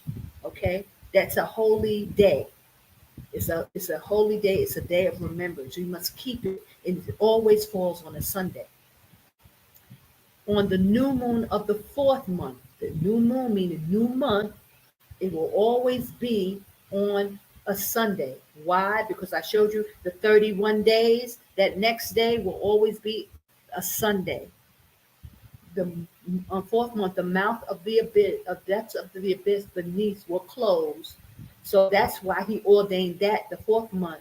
It's a beginning of the seasons, double meaning, and it's also when Noah knew that the abyss was closed, and he made it a feast. So it's double meaning. And the new moon of the 7th month, which I just showed you, the Feast of Trumpets fall on that month, and it says also the mouths of the abyss were open, and the waters began to descend into them. So Noah ordained that day as a feast as well. And it's also a new season. It's going into the fall season, like we are here today. Tomorrow will be those days. Tomorrow is a holy day because one is the Feast of Trumpets, but it's also the month when Noah saw that the abyss was open and the waters began to descend. The Most High thinks very highly of when he um, brought rain upon the earth to destroy, and he made the covenant with Noah about not destroying the earth again. The Most High thinks very highly of these things. When he brought the children of Israel out of Egypt and made them dwell in tents, Most High thinks very highly of what he's done, and he wants to be praised and honored for it. All this stuff that happened with Noah, he wants to be honored and recognized for it. We must worship him and give him glory and honor, and we give feasts to him on these days. So don't let nobody brush this stuff under the rug and act like, oh, it's just another day. These are the feasts. They are a sign between us and the Most High. You must know them, you must learn them, and put it in your inward parts. Know his calendar. Okay? And the new moon of the 10th month, the top of the mountains was seen, and Noah was glad. All these things are Sabbaths to the Most High, days of memorial, days of remembrance. These are our feast days. We must remember them. And most of them are a double meaning and double back-to-back Sabbaths. Saturday and also the Sunday is a double Shabbat. Learn the secrets of the times, learn the calendar. And on this account, he had ordained them for himself as feasts for a memorial forever.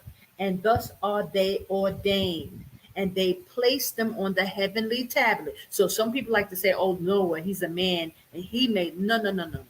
The Most High placed these feasts on the heavenly tablets. Each had 13 weeks from one to another past their memorial, days of remembrance, from the first to the second, and from the second to the third, and from the third to the fourth. Talking about the months. These seasons are very important to the Most High.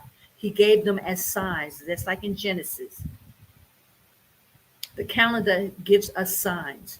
And all the days of the calendar will be 52 weeks, and these will make the entire year complete according to sevens. And it lines up every 4 months according to sevens, so you can see it exactly. Thus it is engraven and ordained on the heavenly tablets. Don't ignore these days. They are days of remembrance, brothers and sisters. Know your calendar. It's the most important thing aside from us knowing Yashaya and that he's coming and he died for us so that we can come back to under these laws and statutes that the Most High gave to us. There is no neglecting this commandment for a single year from year to year. Hello? He's serious about this. And the children of Israel that they observe these years according to its reckoning. Do it like he said, do it 364 days. These will constitute a complete year, and they will not disturb its time from its days, from its feast. For everything will fall out in them according to their testimony, and they will not leave out any day nor disturb any feast. Hello? If you do it right, do it correctly, there will be no disturbance.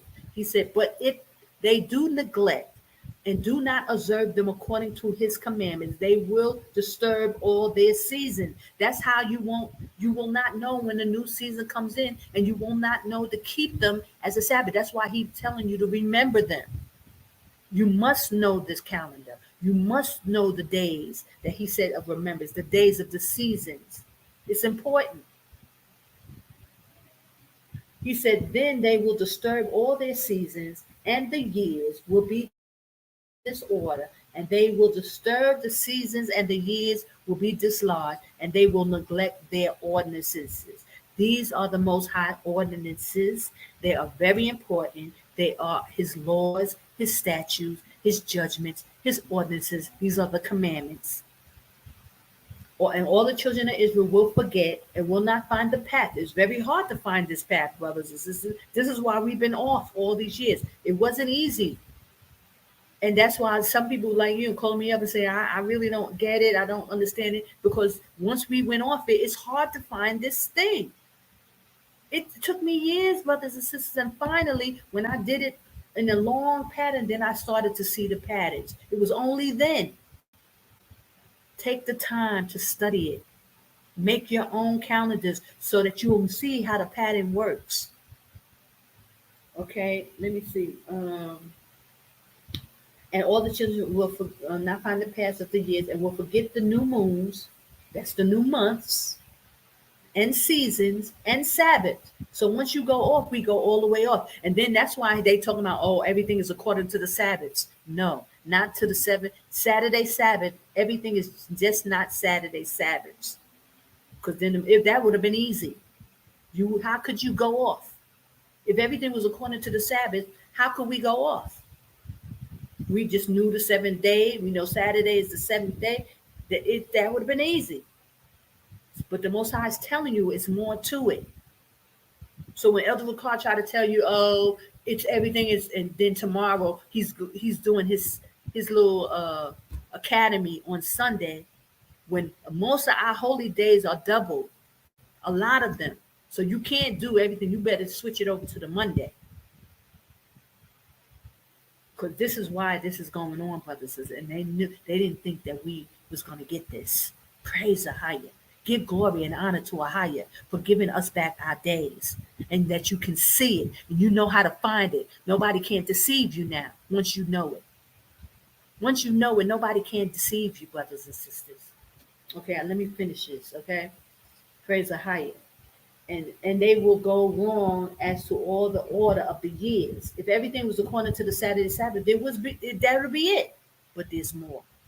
For I know, and from thenceforth will I declare it unto thee. And it is not of my own devising. Praise AHAYAH. Listen, Sister Connie ain't just make this up. So don't look at me and try to act like you see how hard this is. It wasn't. AHAYAH is a mathematical genius. And he put this together. It ain't coming from me. For the book lies written before me. Praise AHAYAH. And on the heavenly tablets, the division of days is ordained. Lest they forget the feast of the covenant, walk according to the feast of the Gentiles, because that's them. They're just doing Saturday Sabbath. He said they're the synagogue of Satan. They hijacked his Sabbaths, but they couldn't mess with this. They couldn't mess with the secrets of the times. Praise AHAYAH. Gentiles after their error and after their ignorance. It's ignorant, brothers and sisters, to play with us, to think that everything go according to just the Saturday Sabbath. No, the Most High don't work like that. He has the secrets of the times, and it's a real secret.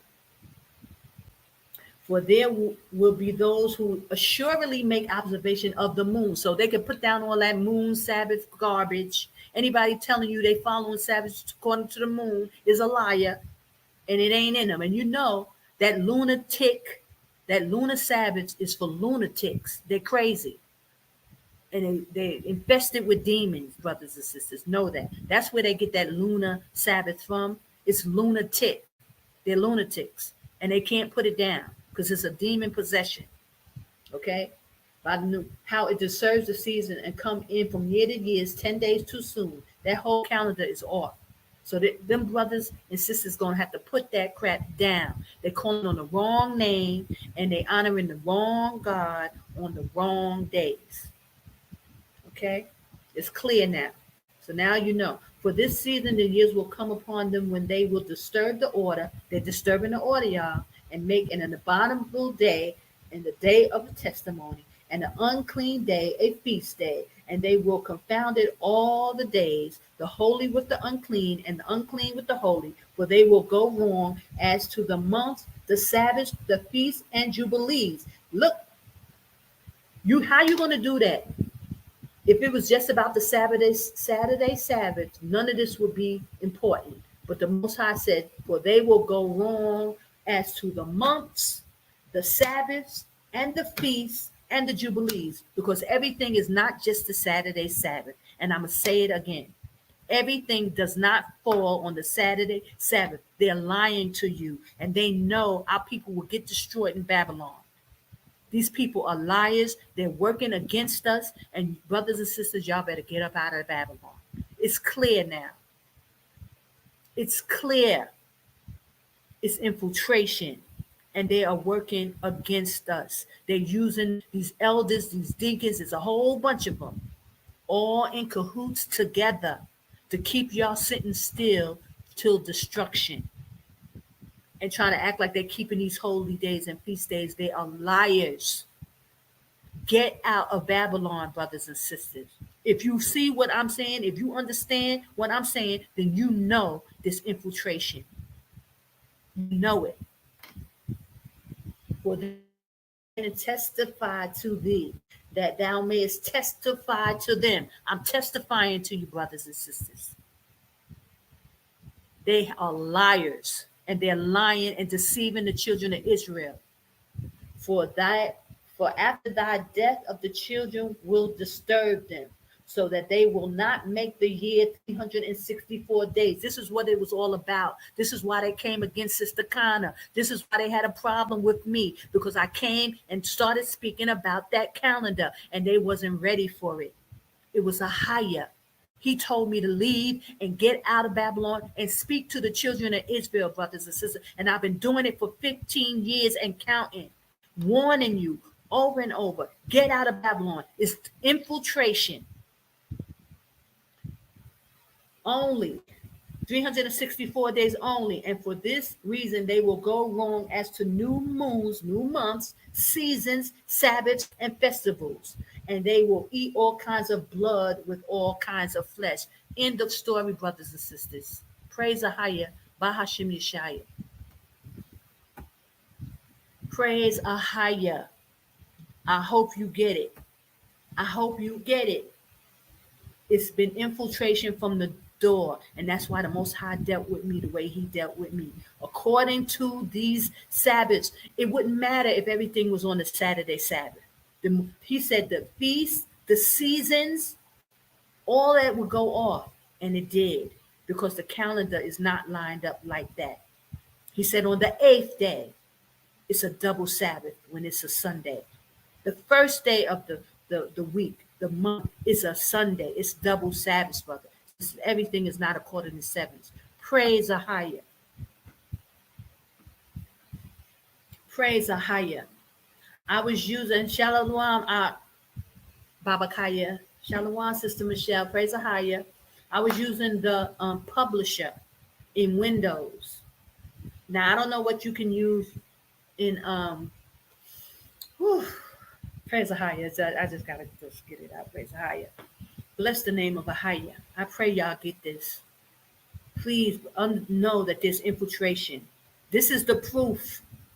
They had us keeping us one day off on that calendar, because they knew the Most High is bound by his law. You can get destroyed in Babylon. They have the right. Satan has the right to destroy you. It's publisher.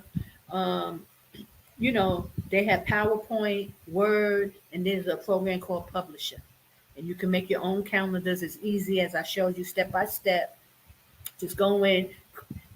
They'll give you the Gregorian. Just make sure it's Sunday to Shabbat, Sunday to Saturday, 7 days. And then you can just add the Hebrew days once you know how to line it up from the 31 days. And I just showed you that.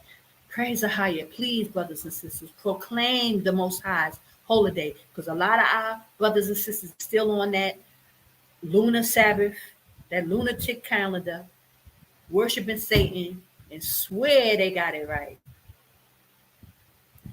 But that's because they following them Gentiles, following them, thinking that because they gave us some information that was it. No, there's more to it. The Most High said he regard them as spittle, y'all. He regard them as spittle.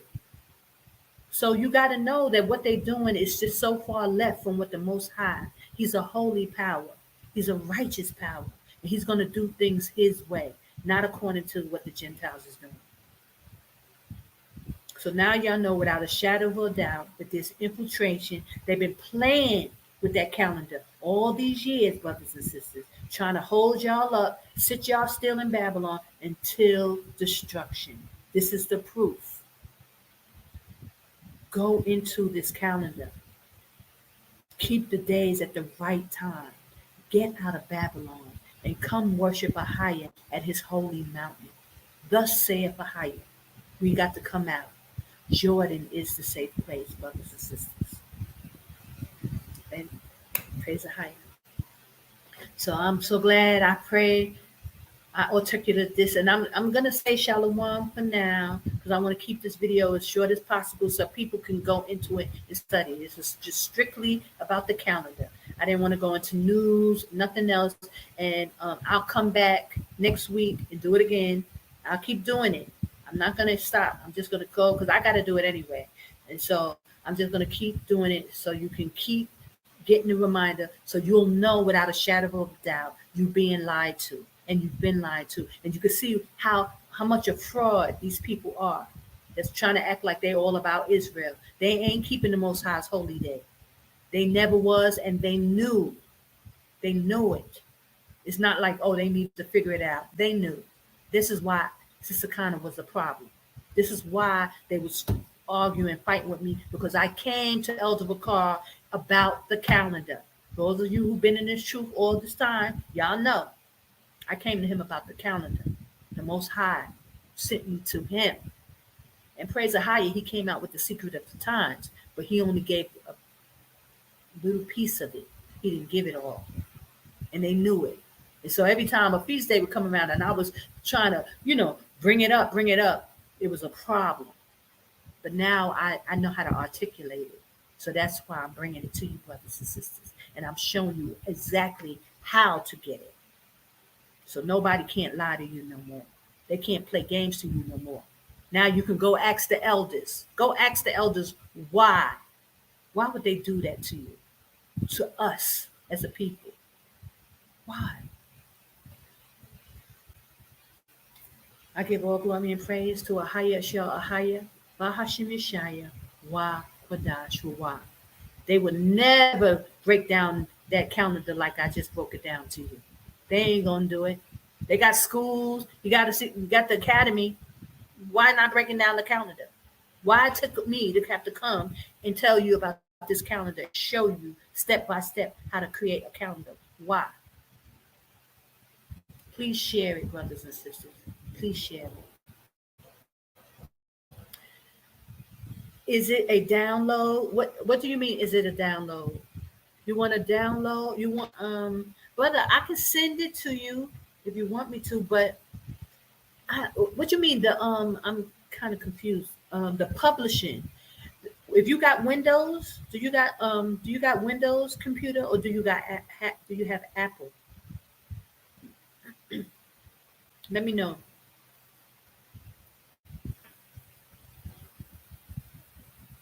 Baba Kaya, do you have Windows or do you have Apple?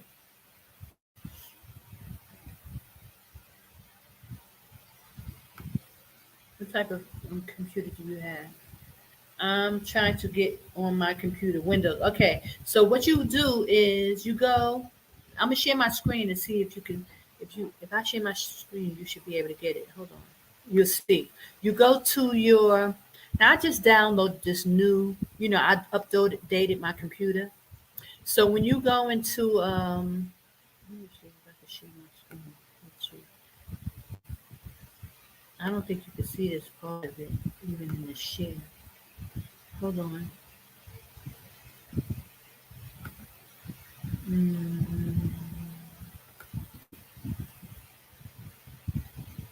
See, there's PowerPoint. Okay, let me show you how you can find it.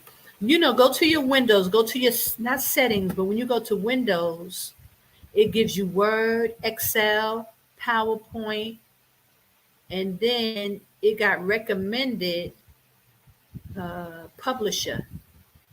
I have Publisher on mine. You should have it too. It's green. Or you could type in Publisher. Let me see. Oh, I'm already using it, so it's not letting me go into it again because I got it up already. So yeah, go to your Windows, like you go into your settings, that little window thing, and it shows you all, what you have in your computer. You should see Publisher or type in search publisher. Okay.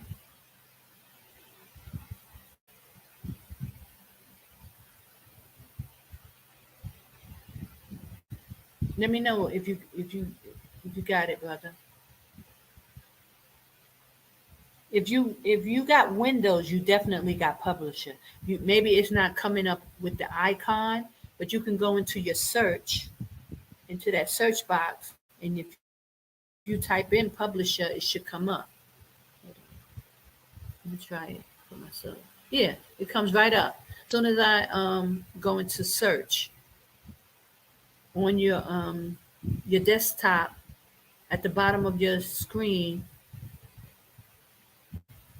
you know, that hourglass, that glass, the magnifying symbol for search, type in publisher, and the program should come up. Let me know if you got it. I'm waiting to hear back from you.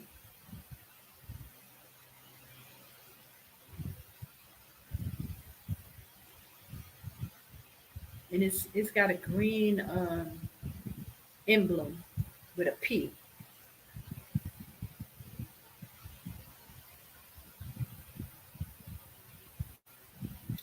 So, and are there any other questions, brothers and sisters? Anybody, any confusion? I think it was pretty clear. And now that you know what to look for, it's so much easier. I wish I had knew that in the beginning, because it took me forever, guys. Because I told you guys, I'm not good with math and all that stuff, charts and stuff. So it took a lot, and I didn't even know. Like, you see how in publisher, oh yeah, you say yes, you see it. So you got it. So as soon as you open up publisher, you can go on the top and you see calendars. I didn't even know that. I could have created the you create your own Gregorian, and then you just add in the Hebrew numbers. Once you know that, how to find the Hebrew numbers from 31, the first day. I didn't know none of that stuff. So I did everything from scratch, and I was making my calendar from scratch. I had to put the Gregorian from scratch. I mean, I was struggling. But finally, it got easier over time, and now, we're here. But praise AHAYAH is just in time, because brothers and sisters, winter is coming, and they look like they're going to go into lockdowns again. Get out of Babylon before this whole thing starts all over again, because it's just get out. Okay. So I give all glory and praise to AHAYAH, AHAYAH, Bahashim Yashaya, Wakudash Rawach. If you have any other questions, you can send me an email. itojatravel@yahoo.com or info@itojatravel.com, and I'll gladly send you any information, anything, any of the charts, anything you need to help you, get this down. Okay. Bless you all. Shalom. I'll play a little music going out. Praise AHAYAH Bahashim Yashaya. He loves us, y'all. He loves us because he gave us back his calendar. So now we know his name, AHAYAH, AHAYAH, and we got the calendar. And so we know when to worship him and praise him and give him glory for his feast days and his Sabbaths. Bless you all. Have a wonderful, wonderful, wonderful Feast of Tabernacle. We're going in. It's not sundown yet, but we're getting ready to go into the Feast of Trumpets. So I pray you have a blessed one. Praise AHAYAH. Feast of Trumpets at sundown. We got a double Shabbat. Shalom. Okay, guys. I'm really leaving. Bye.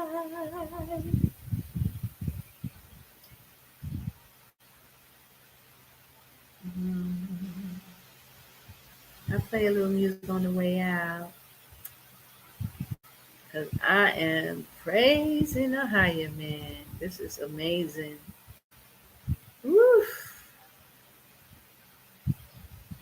Let's see. Praise AHAYAH. How about a little of that? Let's give him some praise and honor and glory, brothers and sisters, for what he's doing. He's giving us back our holy days, our feast days at the right time. Woo!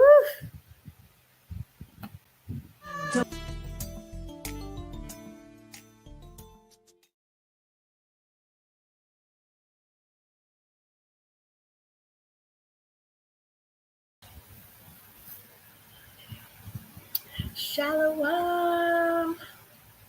Let me fix this. Shalom, Israel. This is Sister Kana. And first and foremost, I have to give all glory and praise to AHAYAH, Bahashem Yashaya, Wakwadash Rawach, Shabbat Shalom, family. I pray all is well. I pray you are doing well. I pray you had a blessed week. And I pray that you're getting out of Babylon and you know that it's coming. It's coming. Yashaya is coming. Our King is coming. And I'm so happy and, praise AHAYAH. I'm enduring to the end. I pray I make it. But I wanted to get right to it. The calendar. Okay, guys. Now, I didn't realize that I was not showing, what I was speaking about in the last video. So I apologize again. I'm trying to get this thing right. But I think I got, a lot of the information out. I think a lot of people, I got a few messages. So I know, some people were able to get it and they are really trying. Praise AHAYAH. That's a blessing. And I give all glory and praise to AHAYAH for that the children of Israel are understanding and people really recognizing that, it's important and to look into this information, to get on the right calendar. And there's only one calendar and there's really no way around it. So I say, praise AHAYAH. So I want to go right into it. And I have to really take my time and so that I won't make any mistakes, like the flow over to the beginning. If you feel you want me to go back to the beginning and do it again, I will do it because, I understand that I was talking and I wasn't, I was showing the picture as I was talking for a while. I didn't realize that the page had not changed. But if you got the gist, then okay, I'll just keep moving forward. Praise AHAYAH. So I'm going to share my screen and I'm going to walk you through how to create your own calendar from scratch. Okay. Now, I'm kind of going to zip through it if nobody has any real questions right now. If you want me to start all over from the beginning, let me know now and I will. But if I don't hear anything, I'll just keep moving. I'll keep moving, okay? So praise AHAYAH Bahashem Yashaya. Anybody need me to go? I'm going to switch over to the screen so I can't see the comments. So if you want me to start from the beginning, to let me know because I will start from the very beginning. But I'll do it kind of quickly now so we can get back because I would really like to get to the fourth month, 4 months ahead, so you can see how those numbers line up. The 7, 14, 21, 28. You'll see that if I can get to, do 4 months. Okay, so let me just share my screen. Let me go to it. And I will keep checking back to make sure that I'm doing it right. Because that was the problem. I didn't check back. I thought that I had already. Okay, so now I'm sharing my screen with you. Hold on, now I'm gonna check back to make sure. Let me get rid of some of this stuff.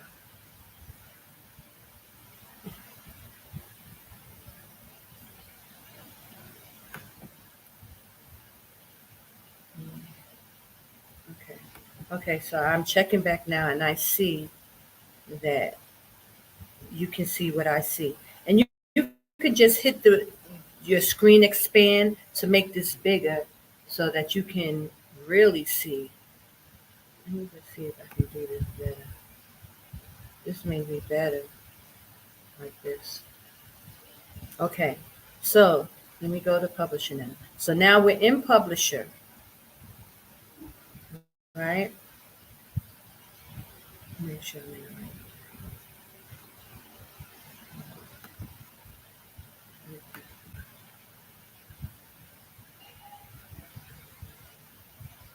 Now I want to talk about this screen for just a minute. No, that's not the one. So let me go out. See, I got to take my time so that way I can make sure you can see everything that I'm seeing.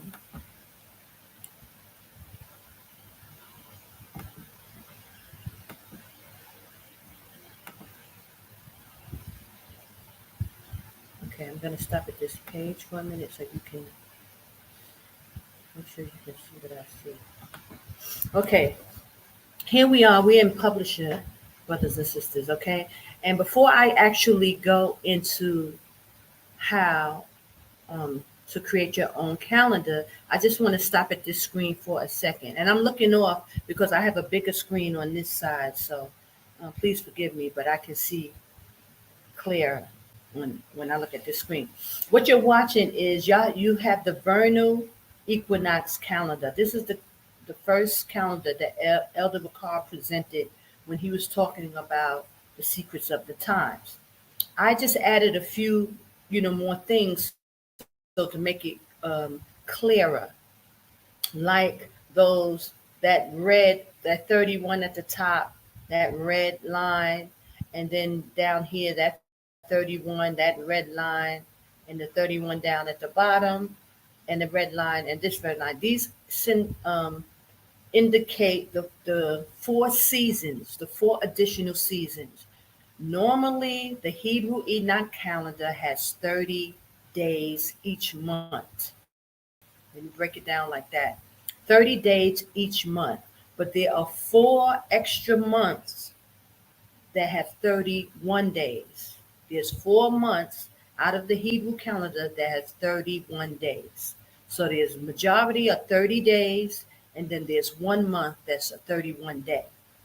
Now, when you see that 31 day, you know that the following month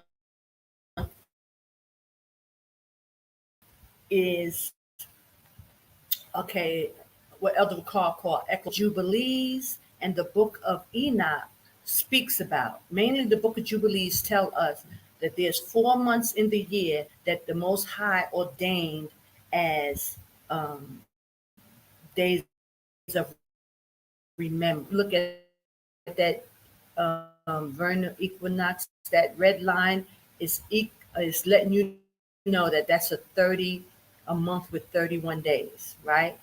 And after that 31 days, the next day will be a new month, and it will be the change of the seasons, which will be, a holy day to us. And I'll show you when you look at the calendar, but I just want to explain it now so that when you're looking at this vernal equinox, you will understand what, it's saying. Those red lines indicate the 4 months that have 31 days, okay? And it signifies there's going to be a change of the season. That next day after that 31 will be the first day of a new month, and those days are days of remembrance.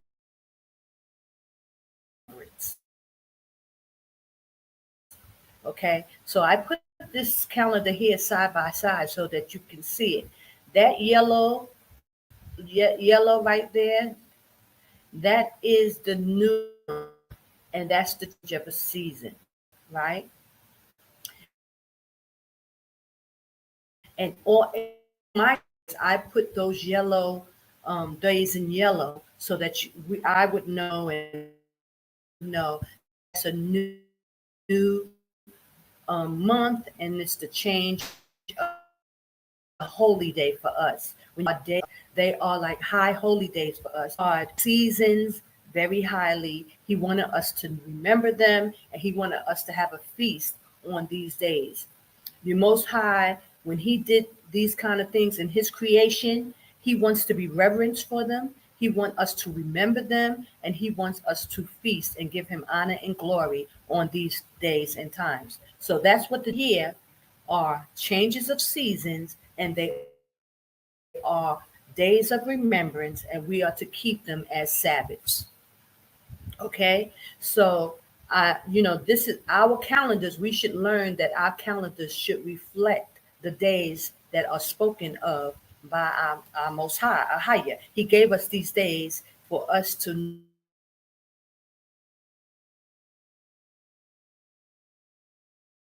known to give him reverence, to feast, to have celebration, and give honor and glory to him. Okay.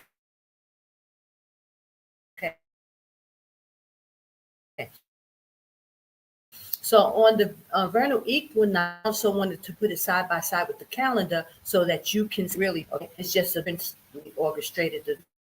Well, when you put it in a 30-day or 31-day regular, like, so I'm going to go out and I'm going to come back in, and now we're going to set up.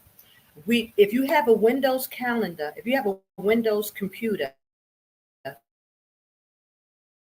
they have a program called Publisher. This is the program that I use to create my calendars. Now, if you have an Apple calendar, I'm sure it is, but I don't know about the Apple too much, so you're going to have to figure that one out. Or you can go to Google and download different calendars and, add it to your computer that way. But you want to make sure that it's a Sunday to Saturday calendar, because some calendars, especially the American calendars, they start at Monday. You want a Sunday to Sabbath. That's the first day of the week to the seventh day of the week, because that's what the Bible tells us how, our calendar should look like. So I'm going to come out of this screen, and then I'm going to go back in.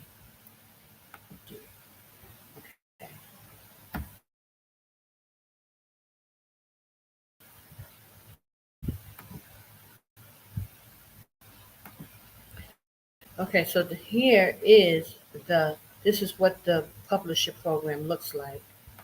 Hold on, let me just make sure. Okay, yeah, looking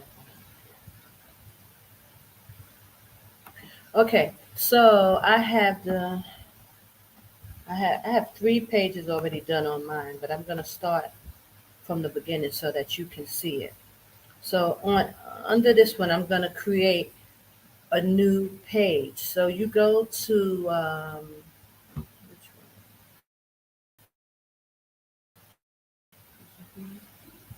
one?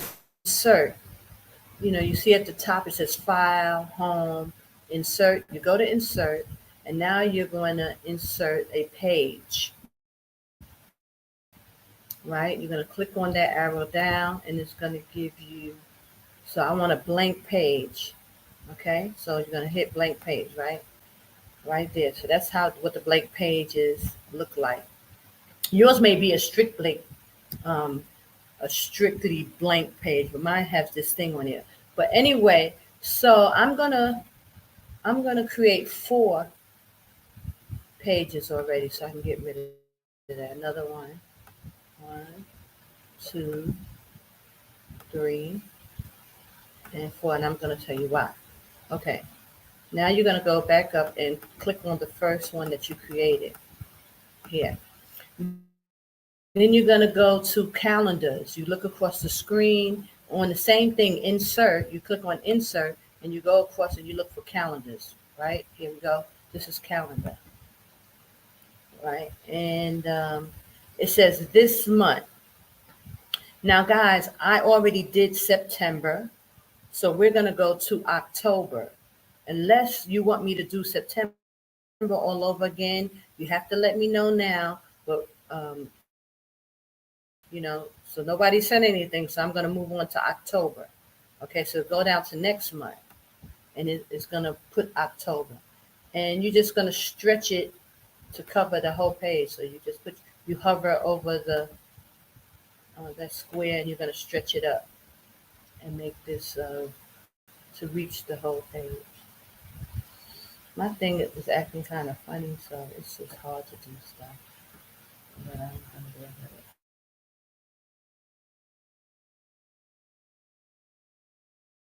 Yeah, because the numbers are so big. The numbers are big, and you can see them.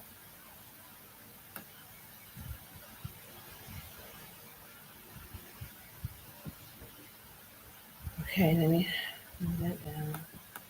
It's going to be a bit slow, guys, so please forgive me, but I'm going to take my time so that you can get it. It's very important that you know your calendar, that you know how to create the calendar, and you know what to do so you can understand the days and nobody can play games with you. Okay, so I'm going to click on this and I'm going to make this. Gosh.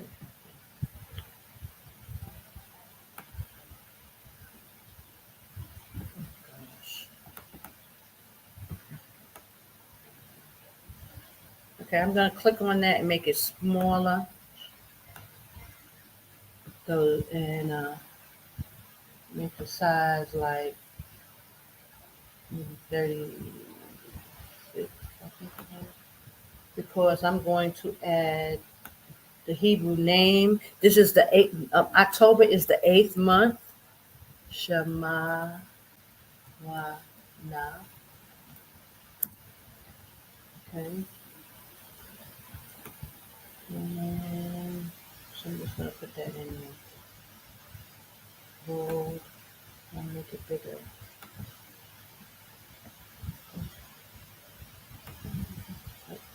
Too big. Sorry.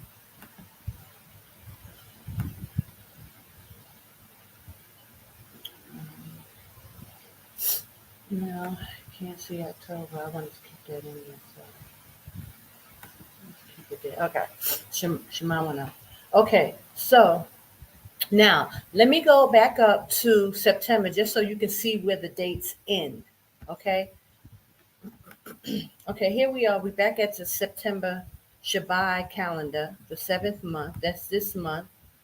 And we can examine it for a minute so you can get an idea. I don't want anyone to be confused, but let me just look on my page, not Patreon, on StreamYard, so I'll make sure that you see what I see. Okay, so I just came back to September so that because we're going to continue to October, okay? But I want to make sure that you understand it for anybody who's maybe just coming in. So this is the September Shabbat calendar. And we see the 31 day up at the top. So that means August, according to the Hebrew, had 31 days. So this is the end of the August calendar, or the 6th month. And that's why it has 31. So the following month, this month in yellow, because it starts a new season, which is fall, which is this month. It was actually September 3rd. Gregorian was the first day of our Hebrew month. So that's why you got the 2 dates there. The 3 is for the Gregorian and the 1 is for the Hebrew. Let me make this big. So I'm going to talk about this for a minute so you guys can see it. Okay, now I'll put the sundown on, you see on the 30th, I got sundown, and then on 31. That's signifying that there are 2 holy days. There's double Sabbath. We know Friday sundown starts our regular Saturday Sabbath until Saturday sundown. And then this month, Saturday sundown, we had another Sabbath. And so that's why I put the sundown here again, just to remind you that it's a double Sabbath, and that yellow signifies the holy day. It's the Feast of Trumpets. It was the Feast of Trumpets. The last Sunday that passed, we had the Feast of Trumpets. And also, it was the changing of the season. It was a double meaning. We had a double Shabbat and a double meaning. So that's very important that you know about these double Sabbaths and double meanings of the Sabbath. And when we went into the book of Jubilees, I read it and it told you how the Most High, his feast days have double meanings. It has double Sabbaths. We have double, sometimes even triple meanings, on the Sabbath. But this is the secrets of the times. And learning the calendar, you will know how the calendar works and how these holy days fall and why they are double. Because the Most High has a fixed calendar, and he gave us a lot of clues when in Leviticus 23, when he say on the 15th day, and on the first day, that was letting us know how things were going to fall. And once you know the calendar, you'll know what the meaning is behind it. Okay, so that's explaining to you why do you see sundown twice. That's a double Sabbath coming up. And every Friday at sundown, we have, right before the Sabbath, so I put sundown. But then when it's a double Sabbath, the Saturday will also have sundown too, to let you know. Okay, so I'm not going to read the scriptures right now because I don't want it to get too confusing. I'm just going to put the dates in so that we'll have the dates and you'll see how everything lines up. Now, I told you guys when we have those change, the seasons change, the calendar usually lines up seven. See that seven there where my pointer is? This is the Hebrew numbers. The 7th-day Sabbath will always be on the Saturday. That's the seventh day, according to scripture. And everything will line up according to seven. So that's why we have seven. Then the next Sabbath is 14. Then the Sabbath after that is 21. And then 28. Every 4 months, you will see the calendar line up just like that. It's like these, after you see that 31, it lines the calendar back according to sevens. You'll see 7, 14, 21, 28 on the Sabbath day, letting you know that Saturday is the Sabbath according to scriptures. The calendar automatically lines itself back up like clockwork. That's how you know your calendar is correct. That's how you'll know. You cannot go off if you understand the rules, if you understand the secrets of the times. Once you know this, you won't go off. Praise AHAYAH. He made it so that this is how you know. And that's how, like I told you guys to watch Elder Ricard's Secret of the Times. But if you are on the wrong date, if you have the wrong date or do anything wrong, you won't see that lineup 7, 14, 21, 28. You won't see it. And you will know that your calendar is off. Because if you know that the first month, the fourth month, the seventh month, and the 10th month, the calendar should line up like that. When you're doing your calendar, if you don't see that 7, 14, 21, 28 for the Hebrew days, you know something is wrong and you can go back and recheck your calendar. Okay? Okay, so now let's move on. So this is for Shabbat, the month of Shabbat, September, the 7th month. We went from 1, you see that yellow, that 1 is the Hebrew number, and all the way down to 28, because October only has 30 days. So we couldn't add any more numbers. We have to now go into the October. So we see the last day in Shabbat was Saturday, 28, right? So now when we go to October, we know that the next number will be 29. So let's go. Let me see. Okay, let me go to there so you can see it. Okay, so here we are. So now we're going to go to October. October 1st is a Sunday, right? You see that 1. Let me see if I can make this a little bigger without it going up. Now, what I like to do, it's not doing it. Okay, I'm going to hover over the whole calendar.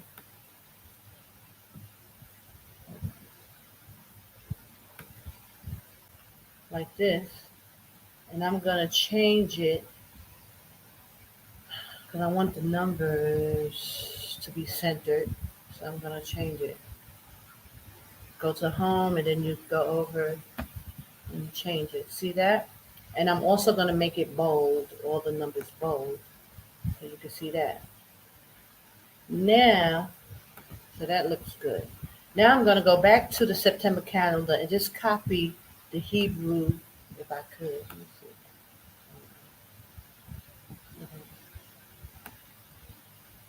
Like this.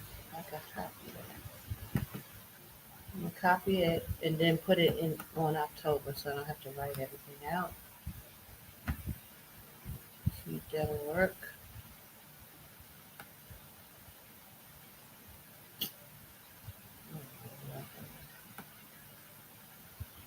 My computer is a hot mess. Okay, give me a second. You just highlight all of that and then put paste, and it should do the same thing. put the Akkad, Shanya, Shalash in the right correct spots, okay? It's a little bit small. Okay, I'm gonna just make it bigger so you guys can see it. Let me check it so that you guys can see it. Okay, great.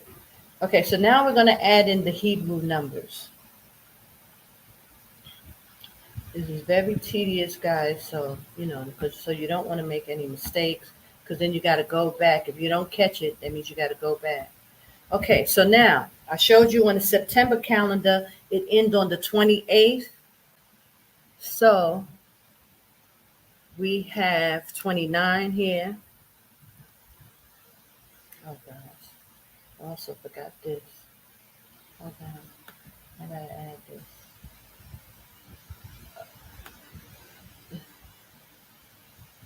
Okay, I'll just put that there so I can put my number there.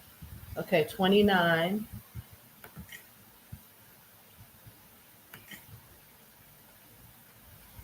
And 30. Now, let's go back that this one has 30 days for the Hebrew calendar. I'm talking about the Hebrew calendar now. We know that the calendar has mainly 30 days every month except the 4 days. And I'll go to this just to show you. Only here, these 4 days. These 4 days have 31. This one, which is August, has 31 days. May has 31 days. Oh, I'm sorry. Let me see. This one was February. February has 31 days. Sorry. May has 31 days. Yeah. August has 31 days. And November have 31 days. The rest of the Hebrew months will only have 30 days. Okay? The rest of the Hebrew months have 30 days. So that means October, Shemawana, will only have 30 days. So that's how you know. You have to reflect back to this. And I'll just show you quickly here. March 30 days, April 30 days, May 31 days. It's in red. June 30 days, Kamash, the Hebrew name, 30 days. Shasha, 31 days. Shabai, 30 days. Shemawana, 30 days. Thashai, 31 days. And then Asherah, 30 days. Akkad Asherah, 30 days. And Akkad Shanya, 31 days. So these 4 months in red have 31 days. The rest have 30 days. So that's when you're making your calendar. It's important to remember that rule. Just like according to the Gregorian, they do 30 days have September, April, June, and November. All the rest have 31. The same thing with our calendar. According to the Hebrew, there's 4 months out of the year that has 31 days. The rest will have 30 days. Okay, so we know October will have 30 days, right? September, I'm sorry. September. We're in October. We're starting the beginning of October. So here, September, these last days reflect the September Shabbat month. So we got 29 and 30. And let me just go back so you can see why. I don't want nobody to be confused. Okay, here in the Shabbat month, we go to the end and the calendar stop on the 28th because, we're going into the next month. We're doing this according to the Gregorian calendar, so it ends. So now we're going into the next month, October, and our last number was 28. So the next number will be 29 for the Hebrew calendar. I hope that's clear. Okay, that's why you see that 29 and 30. Okay, so now this is when we start 1. So we put 1, 2, and this is good because the Gregorian, it already has its numbers, so you only got to add the Hebrew numbers. This is what you're doing now. Just adding the Hebrew numbers, and you just got to make sure you don't, make any mistakes. You got to check it and check it again to make sure you do it right.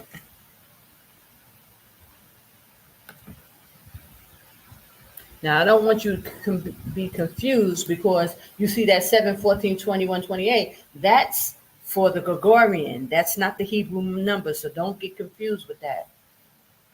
Okay?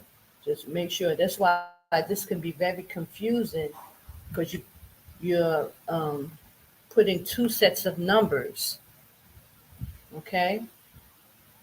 So you have to make sure you're paying attention. You can't be distracted because you will mess up and it can throw you off. And you won't realize that you even messed up for a long while and you won't catch it, until you get to the months that line up and they're not lining up. Now you got to go all the way back and change all of the numbers. Okay? So here we go. 12. We're going 9. You can always just stop and recount everything. And I'll do that after I finish this line, just so you'll know.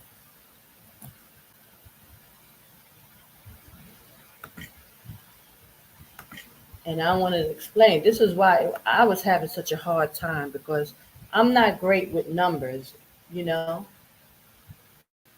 Uh, math was not my strong point.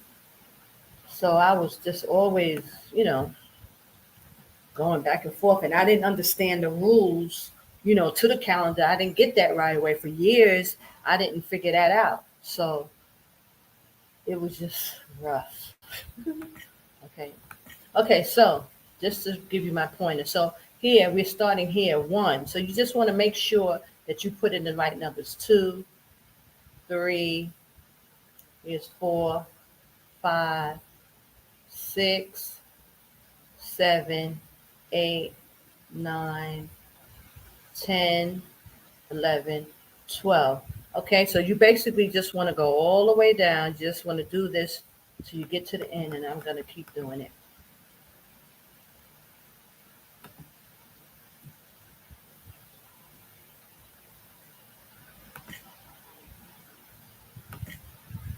Oh.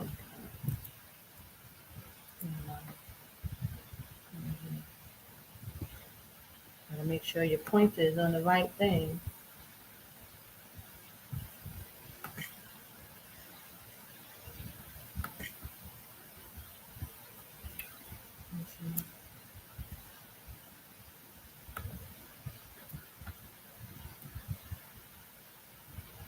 So if you're doing your calendar at the same time, you're probably finished before me because you see how slow this thing. I have to go. But basically, you just want to get in the habit of making sure you're doing the right numbers. Don't get confused by the first number, which you can easily do.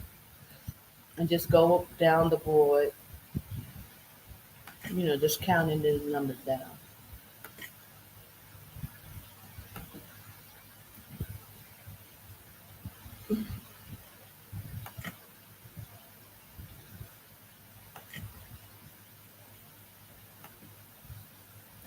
Once you know the rules, it becomes quite easy. But you're first just getting used to doing this type of stuff because, normally we're not making our own calendars, and having to make sure now you're doing 2 calendars at one time. But luckily, like this one, you can get the Gregorian calendar already done. See, I didn't even have this luxury when I started. I had to make the calendar from scratch. I didn't even think to, have an already done Gregorian. I had to just make them. So it was just extra hard for me. Okay, so 19, now we're at 20.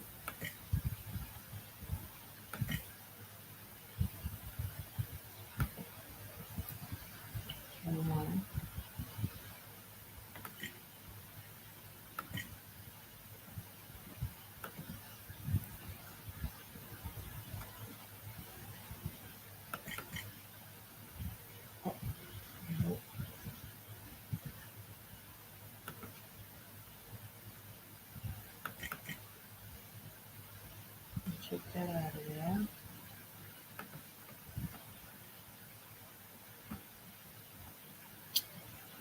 Come on.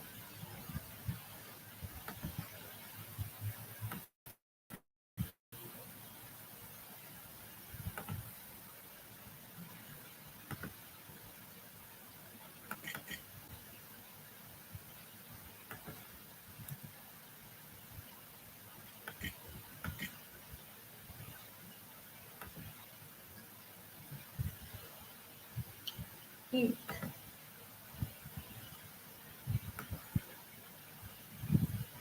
At this rate, will I ever get to the 4th month? Oh my gosh. 24. We're almost there. 25.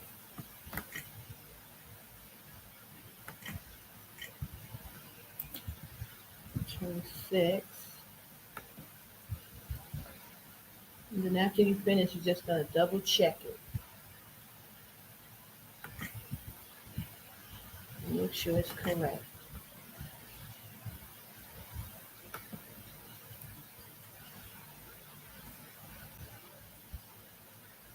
$27,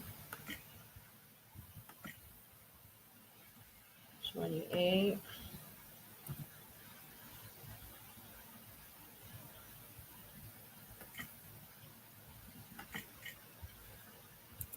$28, $29.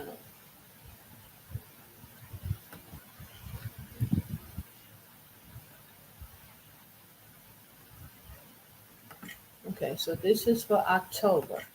Now we know Shemawana, October should have 30 days, but the Gregorian only goes up to their 31, so we have to drag that number over into the next, right?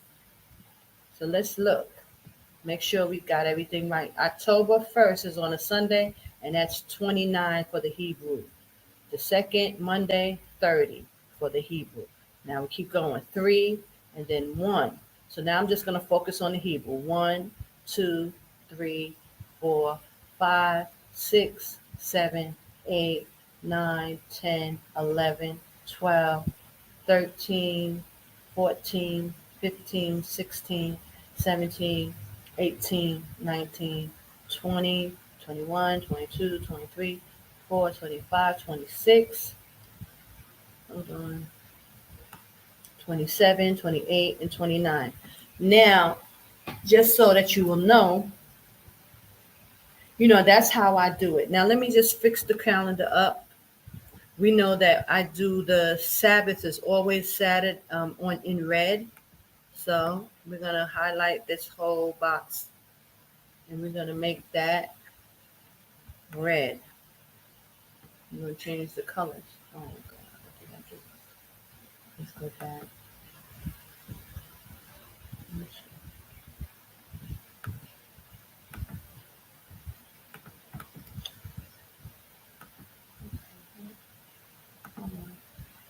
Okay, so let me just highlight that.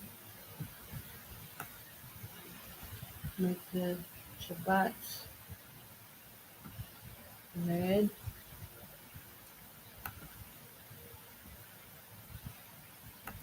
Black. Right? And I'm not going to put in the Sabbaths and the sundowns and all that yet. Let's just go to the next month. Okay? Let's go to the next month, which is November. Now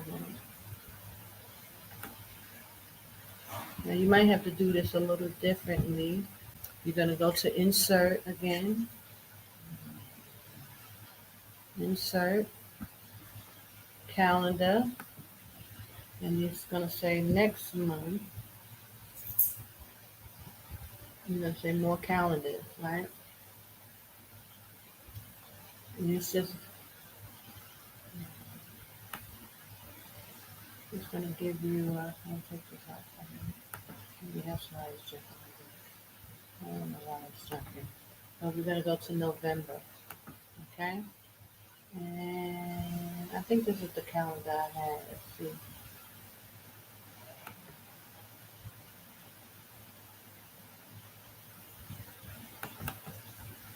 I think it's the same. Okay, so now we're in November. I'm going to make it bigger.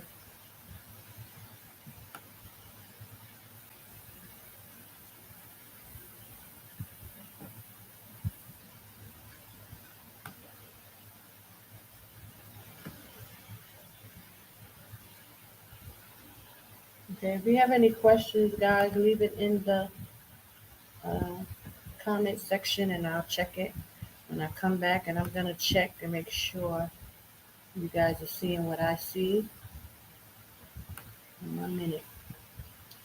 And I hope you guys are able to follow along. Praise AHAYAH. I'm so happy to finally be able to get this done. I've been wanting to do it. Okay, so again, I'm going to change this. This is November, make it smaller. I think I used 36. Yeah. And that month is the 9th month, which is the shy, according to the Hebrew, right? I'm going to bold that, make it bold. Maybe a little bigger. Oh no, every time I make it bigger, it goes up. Okay, so now I'm going to copy and paste. I think if I should do it, I didn't paste anything else. Let's try it. Just put paste. It should be the same, right? Let's see. Yep. And I'm going to highlight so it's in the center. I think it's in the center. So we're going to go to home and hit center. Okay, and we're gonna bold, make it bigger.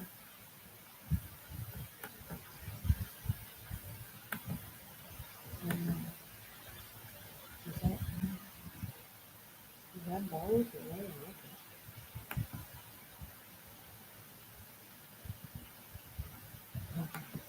okay, that's bold. Let's see if I can make this a little bigger. Okay, guys, so that's where we're at. So now you have to go and make sure that it ends at the same way. So let's go back up. The last day is a Tuesday, Shalash. It's 31:29. So now we're gonna go to 31 and 30 on November. There we go. So it's 1 and 30. Let me bring my board back up. Okay, let me just check and make sure you guys seeing what I'm seeing. I didn't go too far. Oh, this is so big. This over.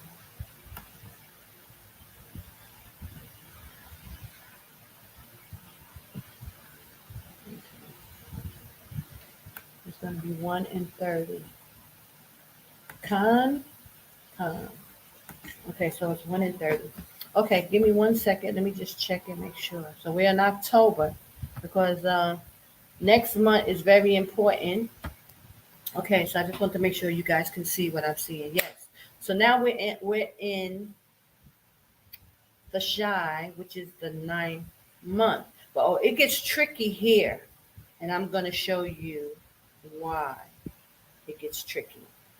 So at the end, so let's keep going. We go back out to the calendar.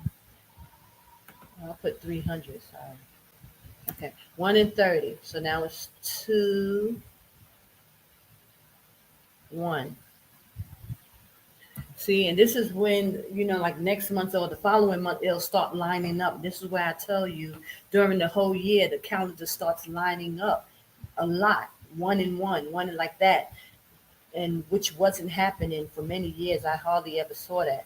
So I, look at it definitely as a sign. It really startled me when I started doing the calendar 7 years in advance. Okay, but let me keep going. So this is 2 and 1 because we said 30 days. We are 31 days are only in May. Let me look before I start. We only have 31 days in May, August, November, and February, according to the Hebrew. Don't get confused with the Gregorian. We're focusing on the Hebrew. Okay, so Shalash, Shashah, the Shai, which is the month we're working on, and Akkad Shinya all have 31 days. Okay. Okay, so let's go back to the calendar. So we know that when we get down, oh gosh, when we get down to the end, this calendar is going to have 31 days, not 30, but we're not there yet. Okay, so this is reflecting October up here. That 30 is reflecting October. That 1 is for November, the shy. Okay, try not to confuse you guys, please. So 2,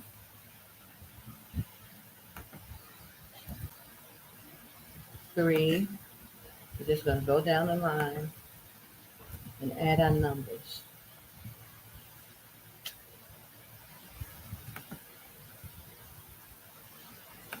4,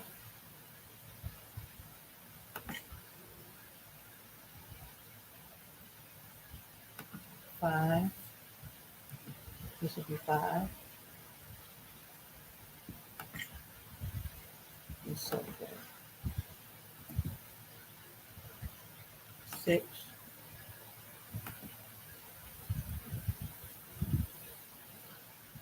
7.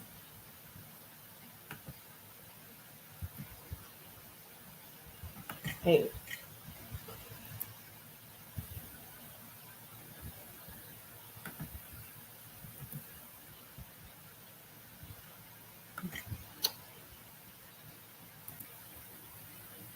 9. And this is where it gets tedious because it's one day off, you know, and you could easily get confused. So you have to take your time and double check. Keep going back and making sure you're putting in the right numbers.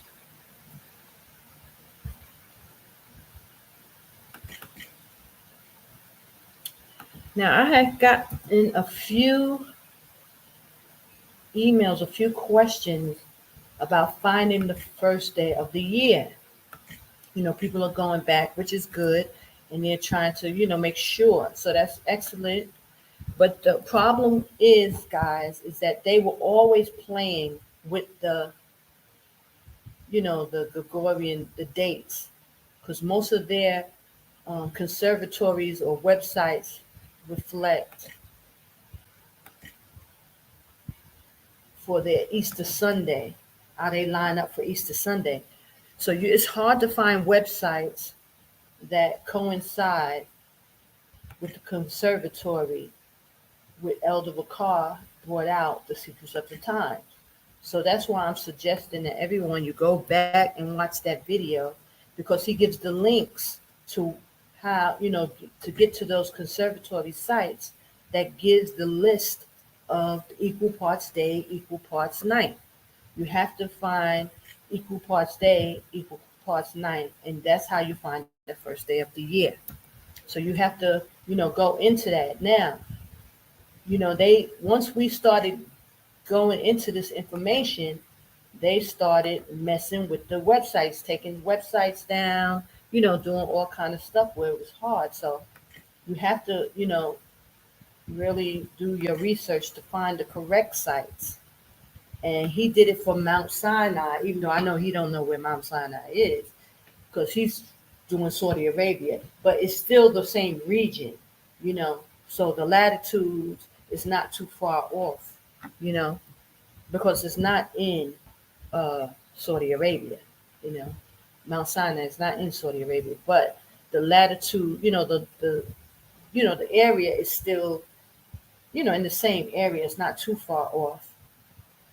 But because they like mess with the landmass, they putting borders and things, because in the days of the Bible, this was all considered Arabia. Jordan was considered parts of Arabia, you know. So, just keep that stuff in mind and understand that they are playing games. So, when Elder Bakar did it those years ago, I think it was 2012, I was making sure I was following and everything was correct. And that's how I was able to get this calendar. Because trust me, if the days are wrong, the calendar will not line up. It won't go in line with the scriptures. So you don't have to worry about that. Once you got it, you'll know it because it lines up directly, correctly, flawlessly with the scriptures. And that's the whole point. You want to, this is how you know. And this is how I understood about the infiltration, that they were still giving us wrong dates and wrong information because it wasn't lining up with the scriptures.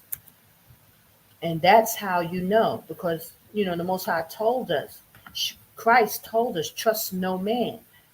Be careful. This is what Christ was telling us. So it all came out in the wash.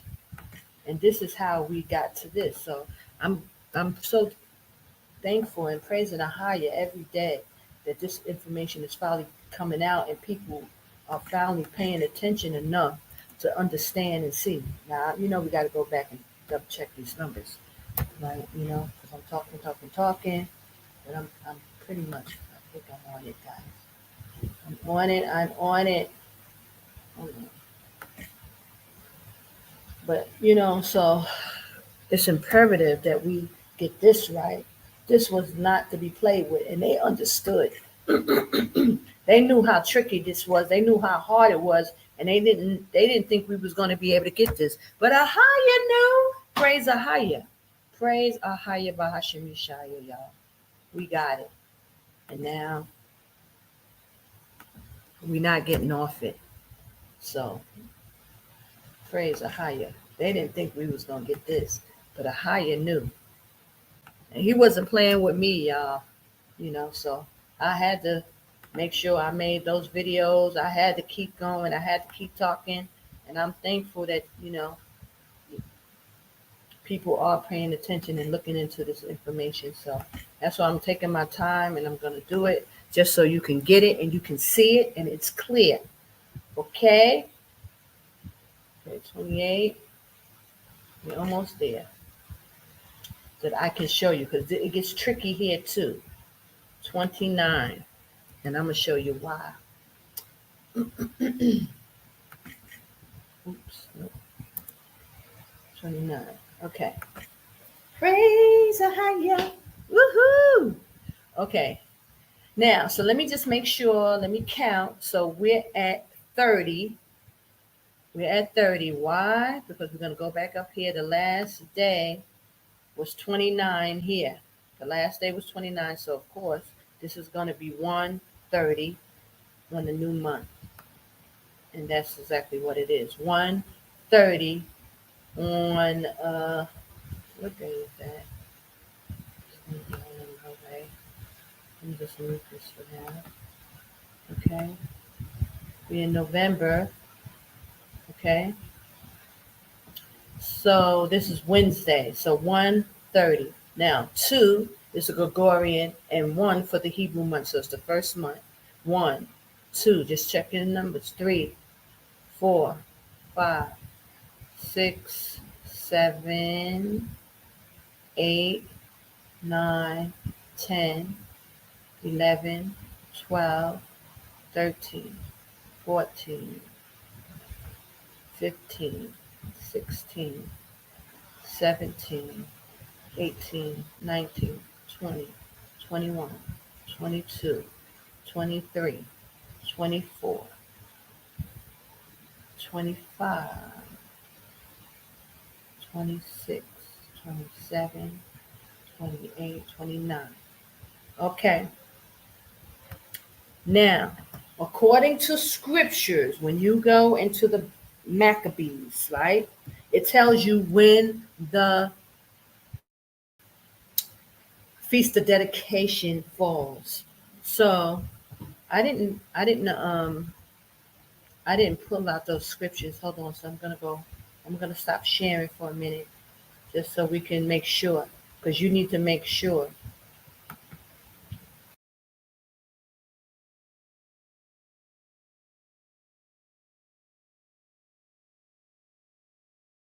One days.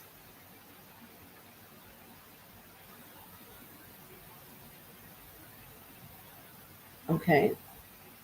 So let me add that.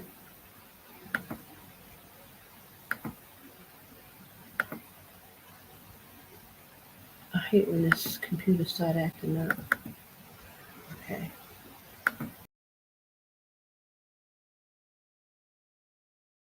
I can't really see. Sorry, give me a second. If there are 30 days in a month, there's only one 7-day Sabbath in a month. Well, so what do you mean 1 7-day Sabbath? One 7-day Sabbath in a month.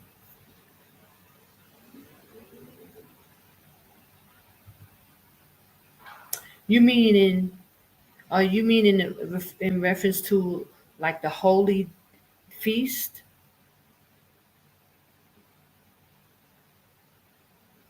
One 7th-day Sabbath.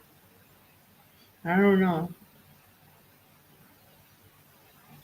I don't know what you mean by that. One 7-day Sabbath in a month, because there's clearly more than one 7-day Sabbath in a month. So you're talking about the feast, because on this month we got 1 2 3 4 5 Sabbath days in this month, not including the feast week. So I'm not clear on what you're asking, sis. I'm sorry. Okay, but let me continue, and you can write it. You can rewrite it if you want the question, so I can try to understand you. Or if you want to call in and ask, and so that it be clear, it's up to you. But I don't want to understand the question, so I'm sorry. But I'll keep going, and you can keep trying if you want. Okay. Okay. So the first day is a holy day, and 7 days later is our Saturday Sabbath, right? Then jump down to the next week. You see that the 8th is always on a Sunday, according to these 4 months, and the 14th day will always be on a Saturday on that first month. So this is the Passover, right? This is the Passover. So let me write that in, but also let me put down these sundowns, so we know when our sundowns are coming. That means the Sabbaths are coming. So we'll put that in. So here,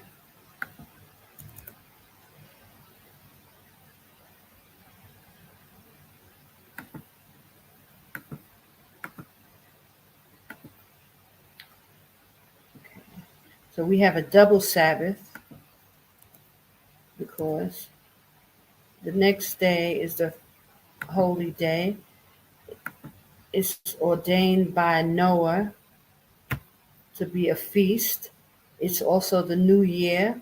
It's the first day of the year. I'll put that in.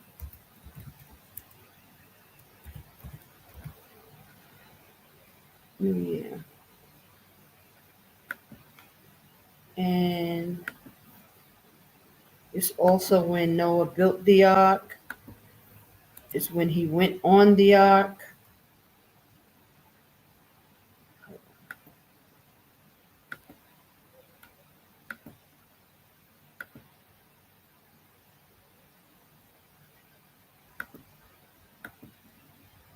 Okay. And here, I'll put the sun down.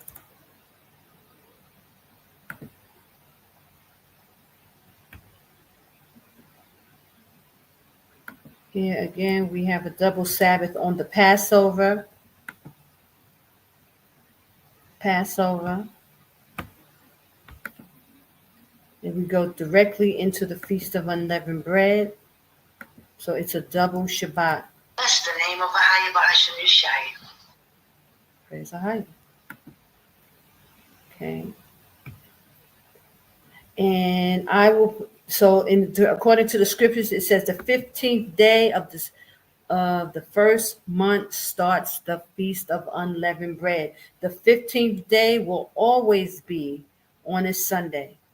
So this is how you know, and you will see these patterns, and you'll know exactly what the Most High is talking about when you read Leviticus.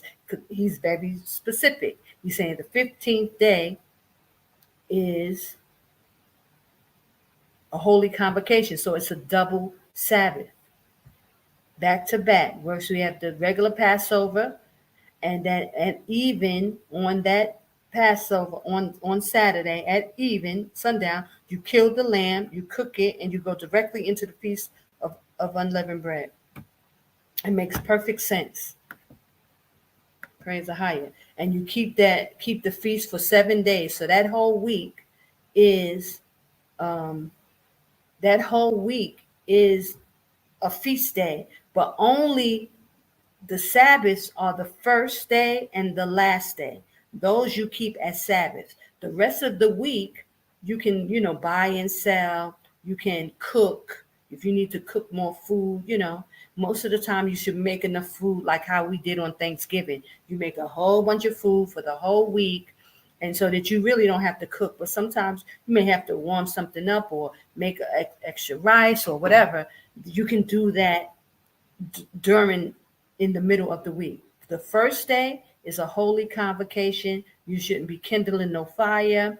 You shouldn't be cooking, buying or selling, because you treat those as holy days. So that's Sunday, and then the Saturday is the last day. You wouldn't do that anyway.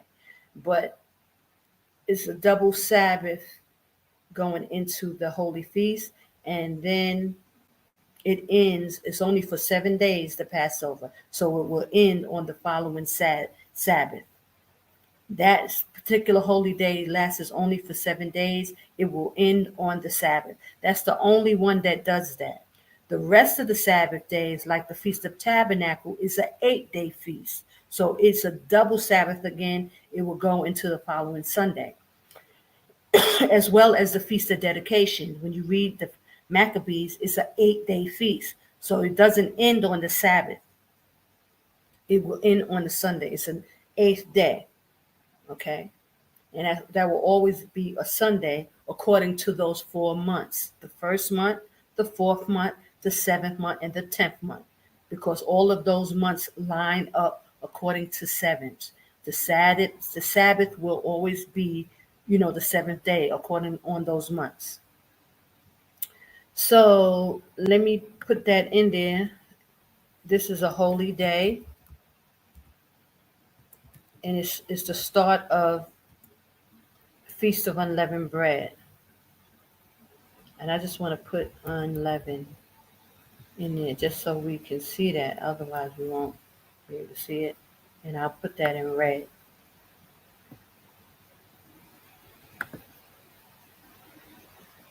Okay. So that's clear. And it ends on the Sabbath. And I'll just put that in there for now. I put in unleavened.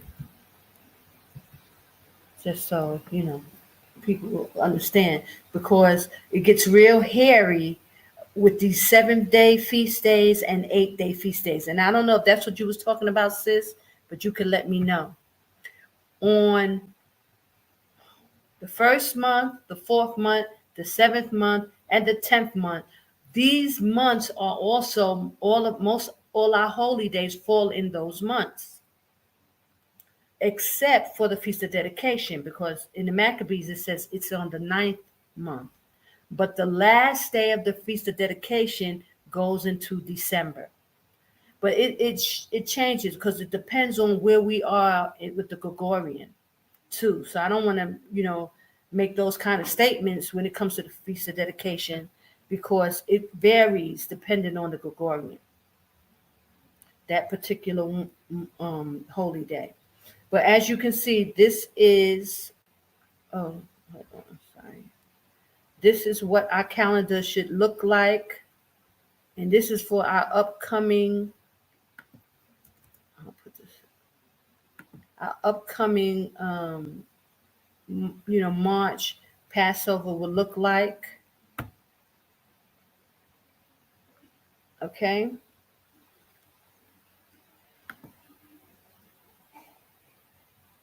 So when you're making your own calendars, you should put these kind of things so that just so, praise AHAYAH, just so you will, understand until you get it down.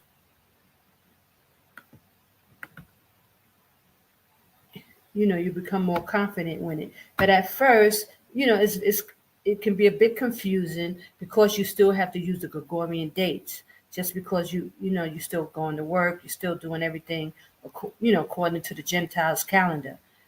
But as long as you remember those rules, that there are 4 months that have 31 days, and though you'll see those just like in this month, Akkad, you'll see that 31 ends on the Sabbath. It always will end on the Sabbath. So that first day will be the changing of the season, and it will be the first day of the new month, and it will always be on a Sunday. It will always be a double Sabbath. And once you learn the calendar, you will see these type of patterns. Okay, and that's why I wanted to do it with you so that you can see it, and it could be clear to you. Okay.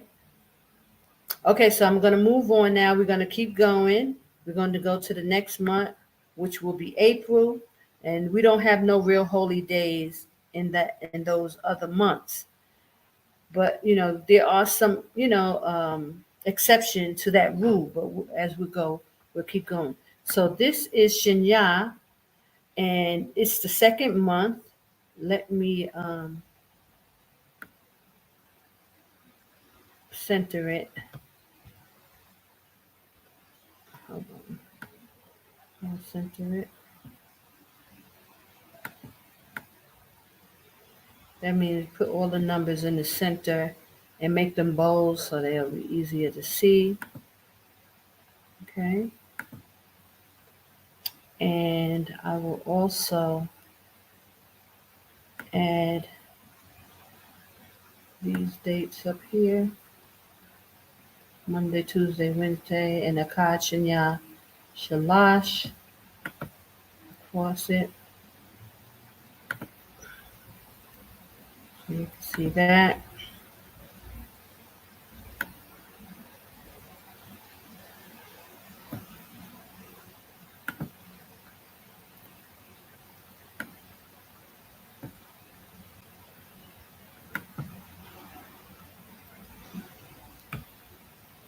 Okay. Now let's go back and see where the numbers ended. Okay, here we ended on the 31st of March is on a Sunday, and the 29th is the Hebrew date. So the next day, Monday, will be 1/30. And we know that Akkad has only 30 days, right? Because we already know which days have 31 days. So we could put that here. It's 1/30. And we can start from there.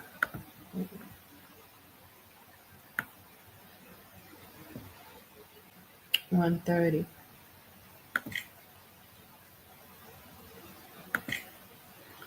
Now it'll start 2/1.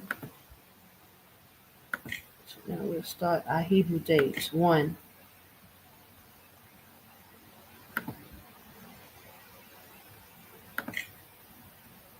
2. 3.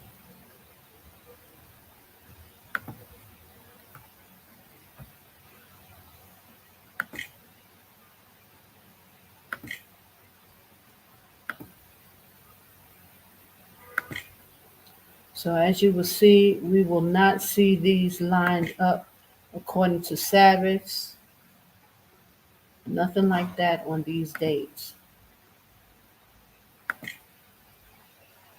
And that's what's so amazing about this, how the Most High do things. Praise AHAYAH and Yashaya.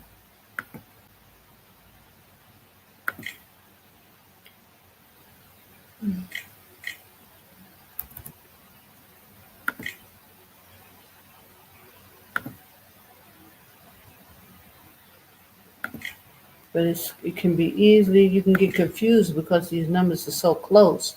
But you will see during this time how the calendar starts to line up every other month or so.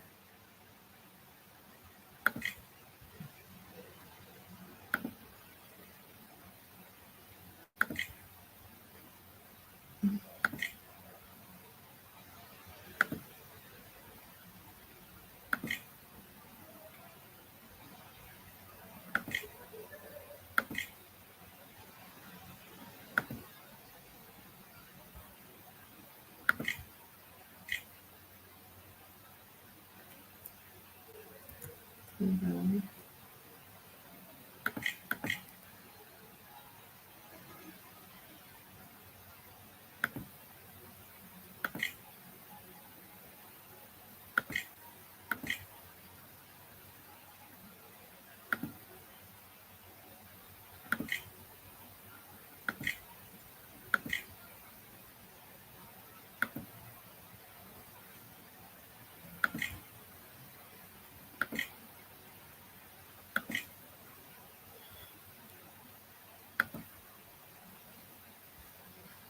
Hold on.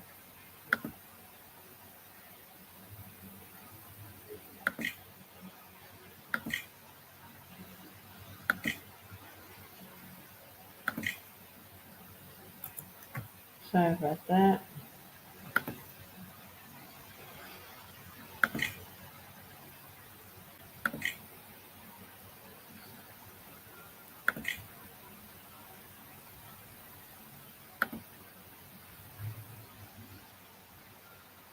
Mm.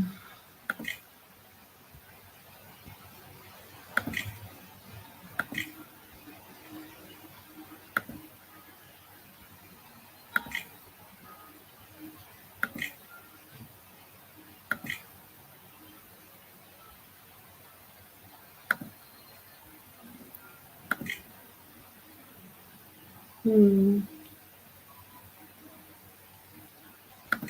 19.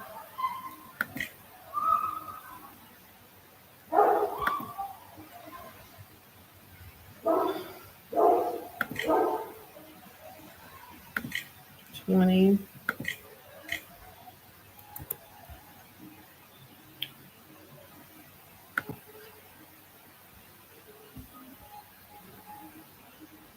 You got to be very careful.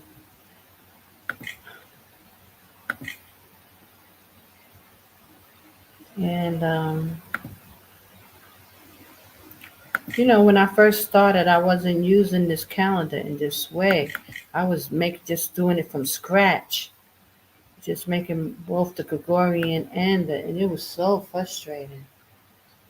So it's much easier this way now.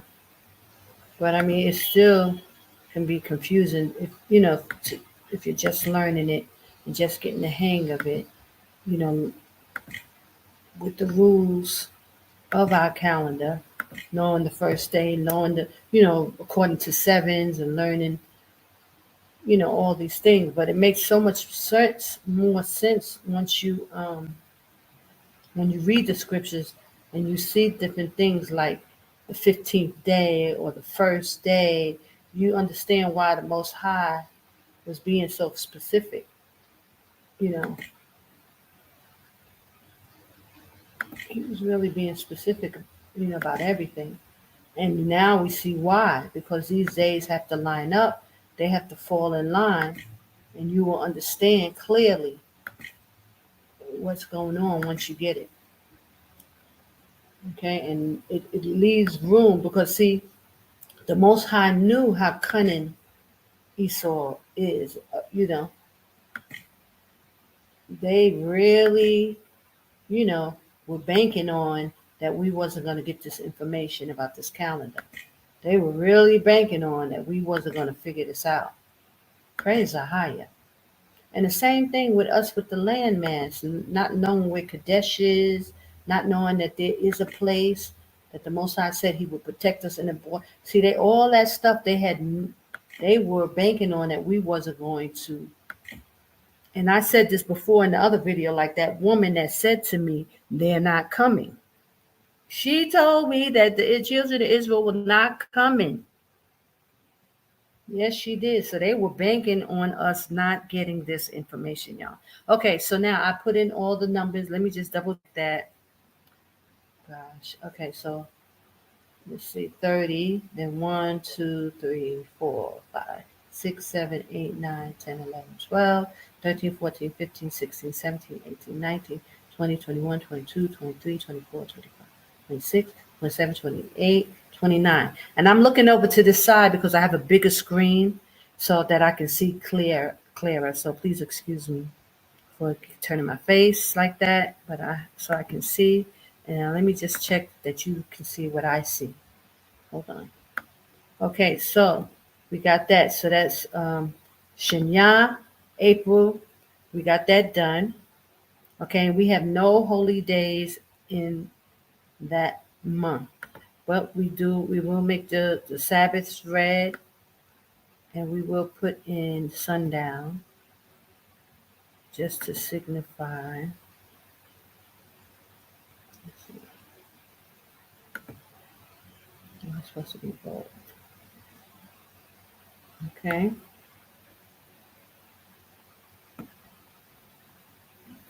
Put in bold. Okay. Okay, so let me go up. And let me put the sundown in. Just so, for those that are new, they know that the Sabbath is coming. These are our holy days. And I pray that y'all share this information, brothers and sisters. Please let our people know, because a lot of people are stuck on that, keeping the Sabbath according to the moon, the lunar Sabbath garbage that the Jewish people have taught our people, along with the name that they're calling on. All that is their gods. And our brothers and sisters really refuse to put that stuff down because they just don't want to believe that Esau lied. I don't know why they don't want to believe that, they were given the wrong information. And I don't know if it's due to pride that they don't want to put it down. But look, we all had to swallow our pride because we all were calling on the wrong name. I was stuck on that J name for years and years. And so we all had to put it down. So nobody is exempt. People really just, they stuck on that. They don't want to receive it. But, 9 times out of 10, guys, there's usually something more sinister to it. When people usually can't, the information should hit our people like a ton of rocks. It should resonate in our spirit. The truth should resonate. And a lot of time, because of sin, we can't, the information can't pass through because a lot of us got a lot of sin still going on in our lives. We haven't completely put down the old man. So sometimes that is the problem. It's usually because of sin.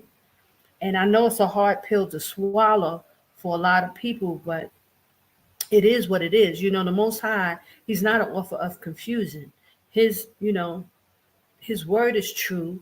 His spirit is true and pure. And when He poured his spirit out on us, we all should be able to receive this information. But it just determines where we are in the spirit. If we're still operating in sin, you still have blinders on, you're not going to be able to see it. So that's what a lot of our people are dealing with, unfortunately. Okay, so now, Sorry, let me get this out of the way. Okay, so let me go back and just check. So now we're going to move on to the next month because I want to go down to the least to the fourth month because there's a few holy days that we need to see. Okay, so the next month is Shinya, which is May, and we also have the the Feast of First Fruits in that month. So this is the third month. And when you read Jubilees, it tells you a lot of information on how important that month is. The Most High designated that month because of his covenant with Noah and not destroying the earth again. The Feast of First Fruits and also the Feast of Weeks is it's concurrent, is together. So after the Passover, you're supposed to count 7 Sabbaths. So let's go back up to the Passover. All right. Here on the 14th day. So we count 7 Sabbaths. So that's 1, 2. Okay, go to the next. 1, 2,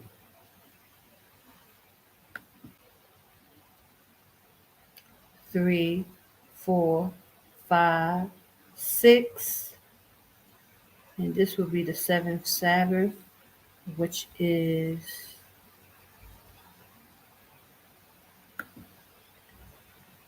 it will be that first week in May. So it will be on the 5th of May. But let me fix up the calendar first and double check it.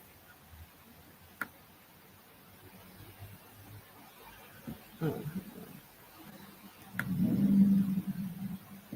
Okay, so we're gonna make these bold. I'm gonna center it. Did I make it bold? Okay, yeah. Make it bold. Put it center. We're gonna copy this.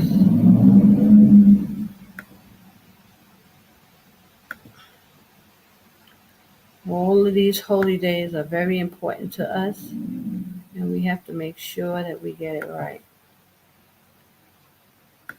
Right? We're gonna make these in red, the Sabbath, and it should be gold. Okay. Yeah. Okay, so let's go back. I'll count it again. Make sure it's right. So after the Sabbath, we count. After the Passover, we count 7 Sabbaths, right? 1, 2,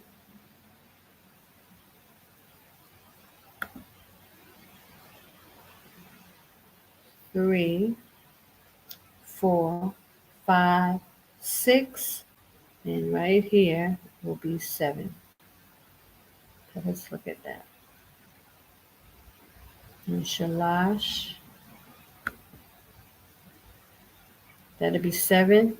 And this day here will be the Feast of Weeks. So we're going to put that in yellow. Okay, that's a holy day.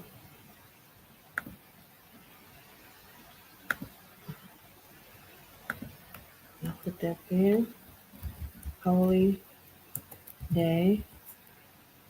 And right now I put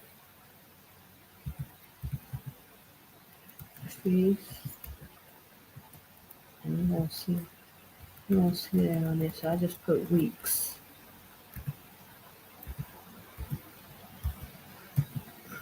Okay, Feast of Weeks. I'll put it in red.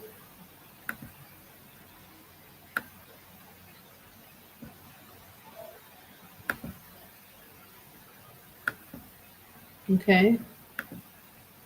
So that's the 50th day, Pentecost. And it will fall in the 5th of May. This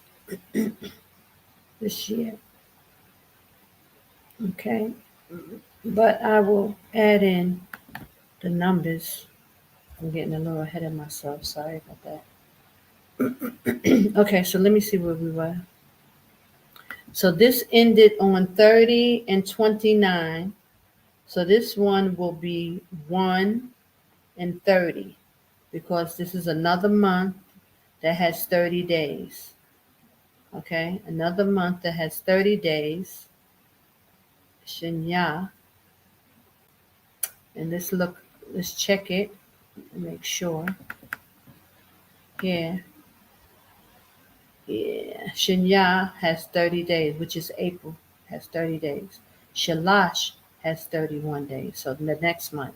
But this month we're working on has 30 days. Okay? So that's good. So let's go back here. So this is going to be 1 and 30 on Wednesday. 1 and 30. So here's 30.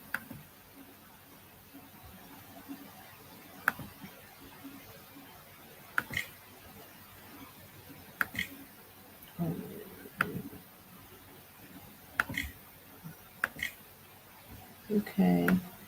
And we'll keep going. It's 2, 1.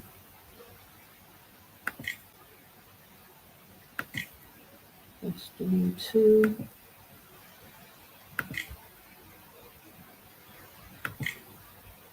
That's 4, 3. That's 5, 4.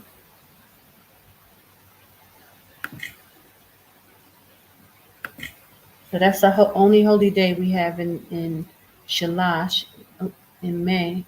Oops. That's why I can't be doing too much talking because I'm messing up. Okay. 6.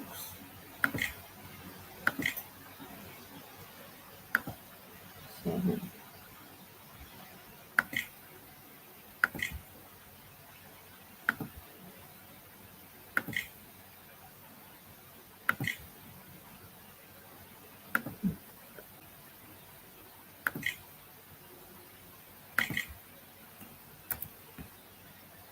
7, 10.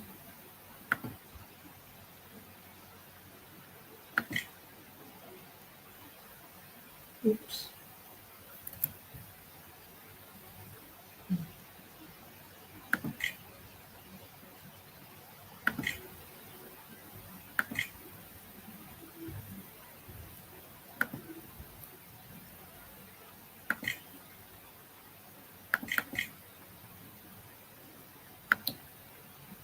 Mm, 12.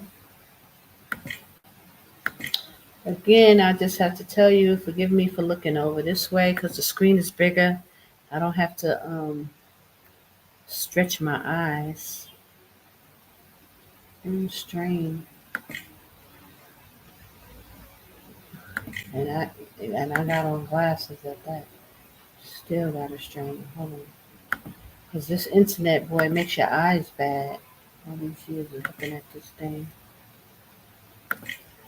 Okay. You're up to 15.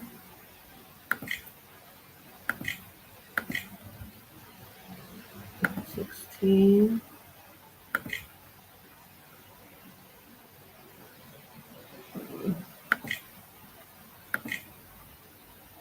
17.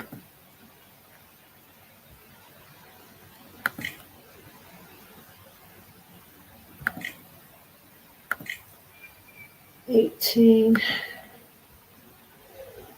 It's very tedious, guys. 19. But I love it. I'm so happy that we got these, and I'm able to explain it, and I can do it with you, and you can see it for yourself. And this is what the Most High wanted, because there ain't no way around it. There's no way around it, brothers. Ain't nobody gonna come up with no lie to disprove it. They're gonna try though. But that just shows you how much they don't want you to have this information. They've never intended for us to figure this out. So now they got to come up with other issues. Praise the higher. But they ain't going to get around these numbers. And they ain't going to get around our power being a mathematical genius on how this days lines up like this. And there's no way around it. So they're going to have to teach it. You know, all these brothers who don't want women to know anything, you know, ain't got no other excuse but to confess that AHAYAH, yes, he's using women too. So stop the nonsense. Let's stop it right now. Okay? Okay. So they're going to have to start changing their tune little by little, slowly but surely, just changing their tune a little bit. Because every knee will bow and every tongue will confess. AHAYAH, AHAYAH. Okay? In the name of Yashaya. Bless the name of Yashaya. Praise AHAYAH. And he sent out a woman. Get back. Praise AHAYAH. He will use a woman if he got to. What? Let me find out. Okay? He will use a woman if he got to. Look how you do. All this talk about women is out of order.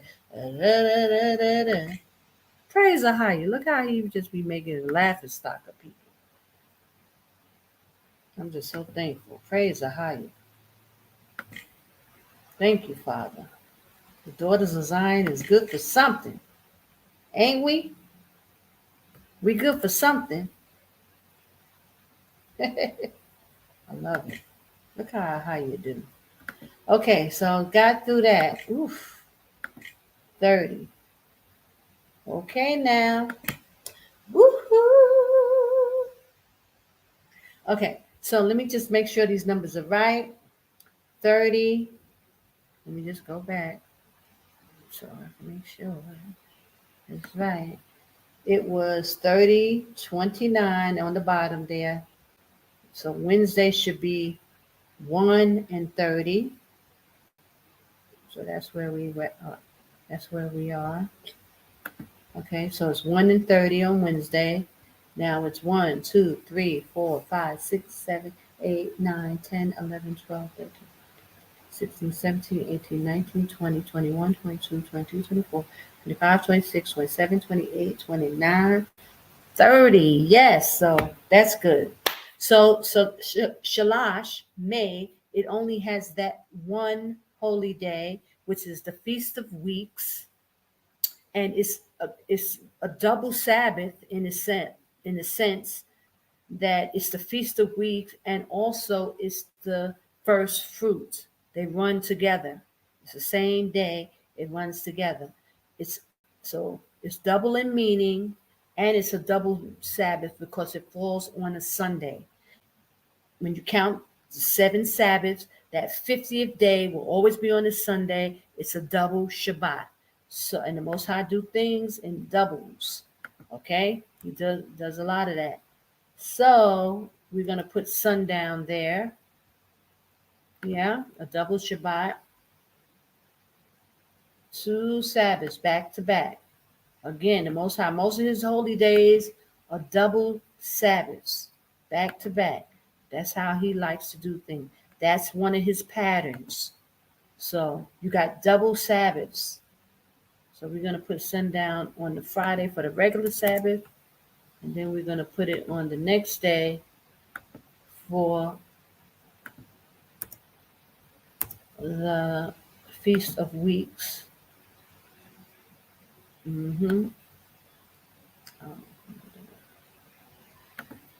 Okay, so we got a double Sabbath there. Then we'll continue putting these Sabbaths in as we watch our calendar line up. So this is the 3rd month, right? We got a holy day in the 3rd month. We got a double Sabbath. What happened? What did I do?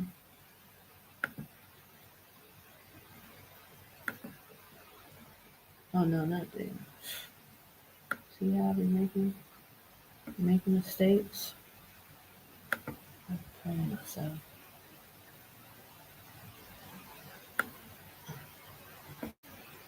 Okay. Why y'all ain't tell me? Y'all probably was saying, screaming it out. Just gotta know. It don't go there. It goes. It's not a double Sabbath there. Praise AHAYAH.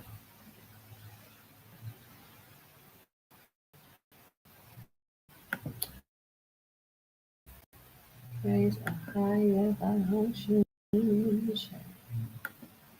This is how it goes. The secrets of the times. These are the up perfectly according to sevens. And now you can see the sevens. Every Shabbat. The first month, the fourth month, and the seventh. Okay, so that's what it looks like for May. Let me save it. We're going to move on because I want to get to the fourth month so you can see again, the pattern, how it'll line up. The numbers don't lie. The numbers don't lie. Praise AHAYAH. According to sevens. Okay, so let's look. Okay, it ends 31. 31. So it's going to be 1, 1. So here again, we're going to see the calendar's time in this year. So in February, the 12th month, it lined up. Now here it again in June, in a rabbi, it's going to line up again. You're going to see 1, 1 for Saturday. Let's go. Watch how the calendar lines up.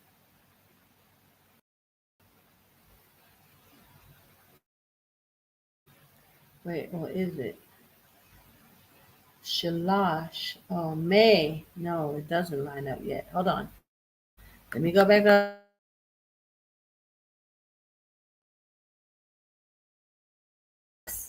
Okay, so this has 31 days. So this will be letting us know a change of the season is coming.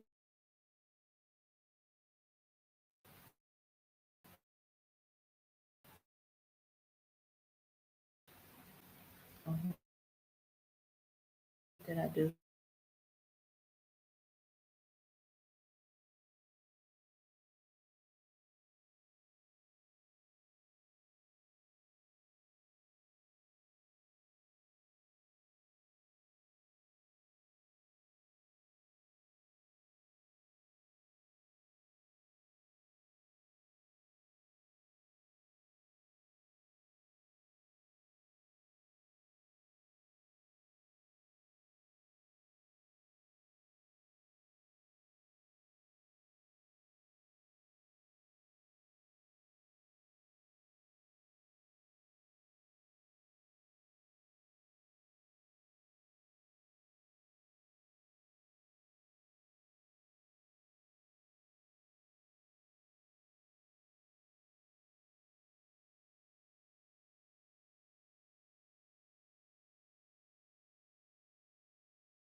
had a plan. Praise AHAYAH.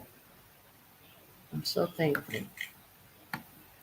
So I've been talking about these holy days, and I was telling y'all it was all about the holy days, didn't I? Didn't I tell you?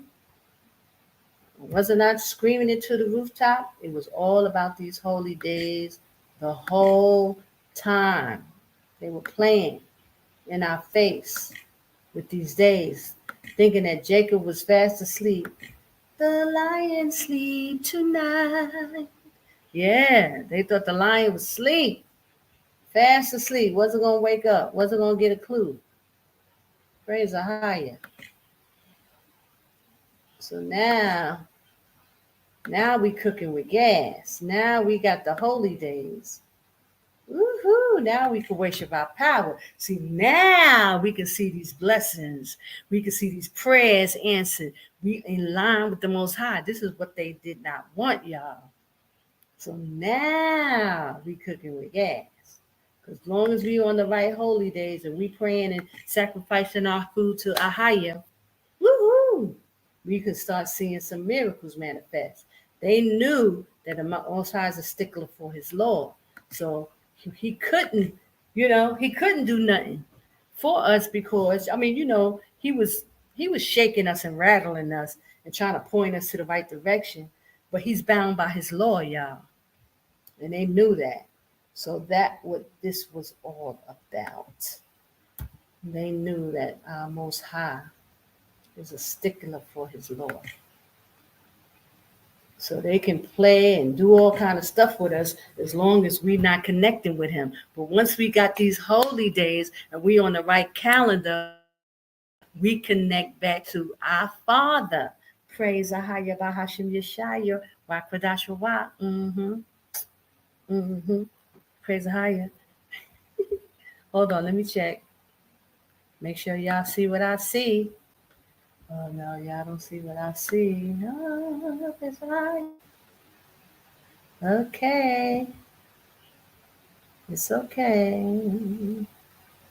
Praise AHAYAH. Praise AHAYAH. Okay. So you see that pattern right there. That's it right there. That's it right there. That's it right there. You see that pattern right there, guys. That's 7/14/21 on the 4th month. The calendar corrects itself every time like clockwork. Praise AHAYAH Bahashim Yashaya. Yes, y'all. Making it do what it do right there. Okay? So this is what I wanted to get to. Praise AHAYAH Bahashim Yashaya. The 4th month, 2024. A rabbi. And I will continue. Hopefully next Tuesday, I will try to come back and just finish, knock some more out as we get to 2025. I already did these already anyway, but I just want to show y'all so that y'all can get there too. Excuse me. But I got to put in this sundown. I'll put that in right now. So, because we got double Sabbath on the 4th month as well. Praise AHAYAH. So, put those in. Can't beat that with a baseball bat. Okay. Double Sabbath. Like clockwork. Sundown. Do you see that 7/14/21 lines up? The numbers don't lie. Praise AHAYAH. Can't get around that 7th day Sabbath. Can't get around it. These numbers don't lie. People try to act like you know. They just don't want to act like they see it. They just try to act like they don't know. I don't know. I don't know. Praise AHAYAH. I don't know what the Most High doing. He's giving back his holy days according to the scriptures. Yes, he is, baby. He's giving back the holy days. Get on the correct calendar. Please like, share, subscribe. Please give the information to our brothers and sisters so they can get on the correct holy days. So nobody can say they did not know, they did not hear about it, they don't know how. You know, AHAYAH is giving back his information. Oh, I made a mistake over here. See it? Put the dash in there. And people try to act like they don't know. I don't know, and I don't see. They ain't gonna receive it. They just got a problem. Why? Because the sister brought it out, and they don't want to. I don't want to have it. Praise the higher by Yashaya. The Most High is making it do what it do. So I'll come back next week and we'll go into the 7th month in September. We're going to watch how these days start to line up. It gets real serious. It gets real serious. Okay? So I hope that you can hear me, and I hope that everything was visible. I don't know until I do the playback, yeah. So I'm going to stop sharing my screen right now. Okay? And I give all glory and praise to AHAYAH, Bahashim Shaya, Waqadash Rawach. AHAYAH is merciful. He is so merciful. He gave us back our holy days. We could worship him again. So I will do this. I will come back next week and do it again. And I'll just keep doing it until, I can't do it no more.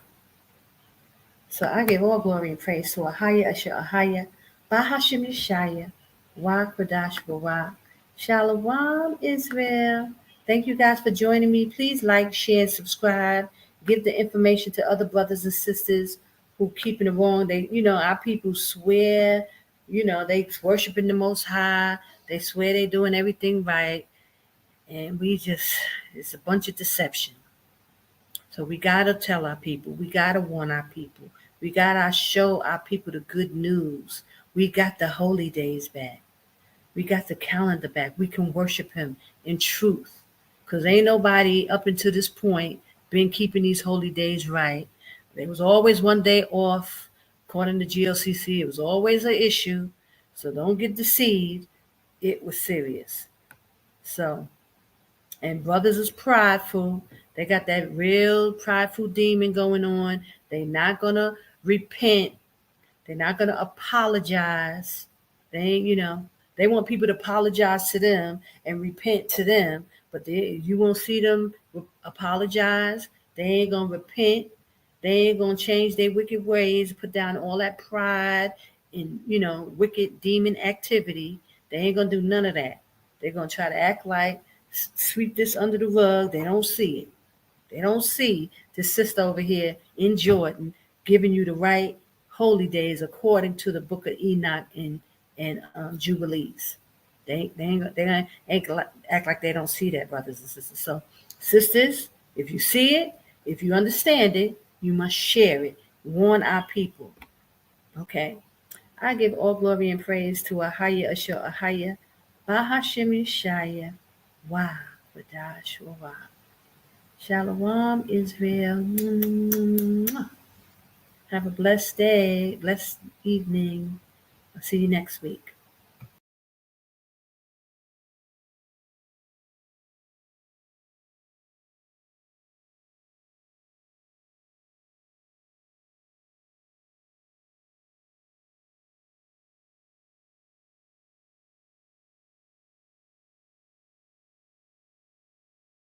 My skin is black. My body is burned.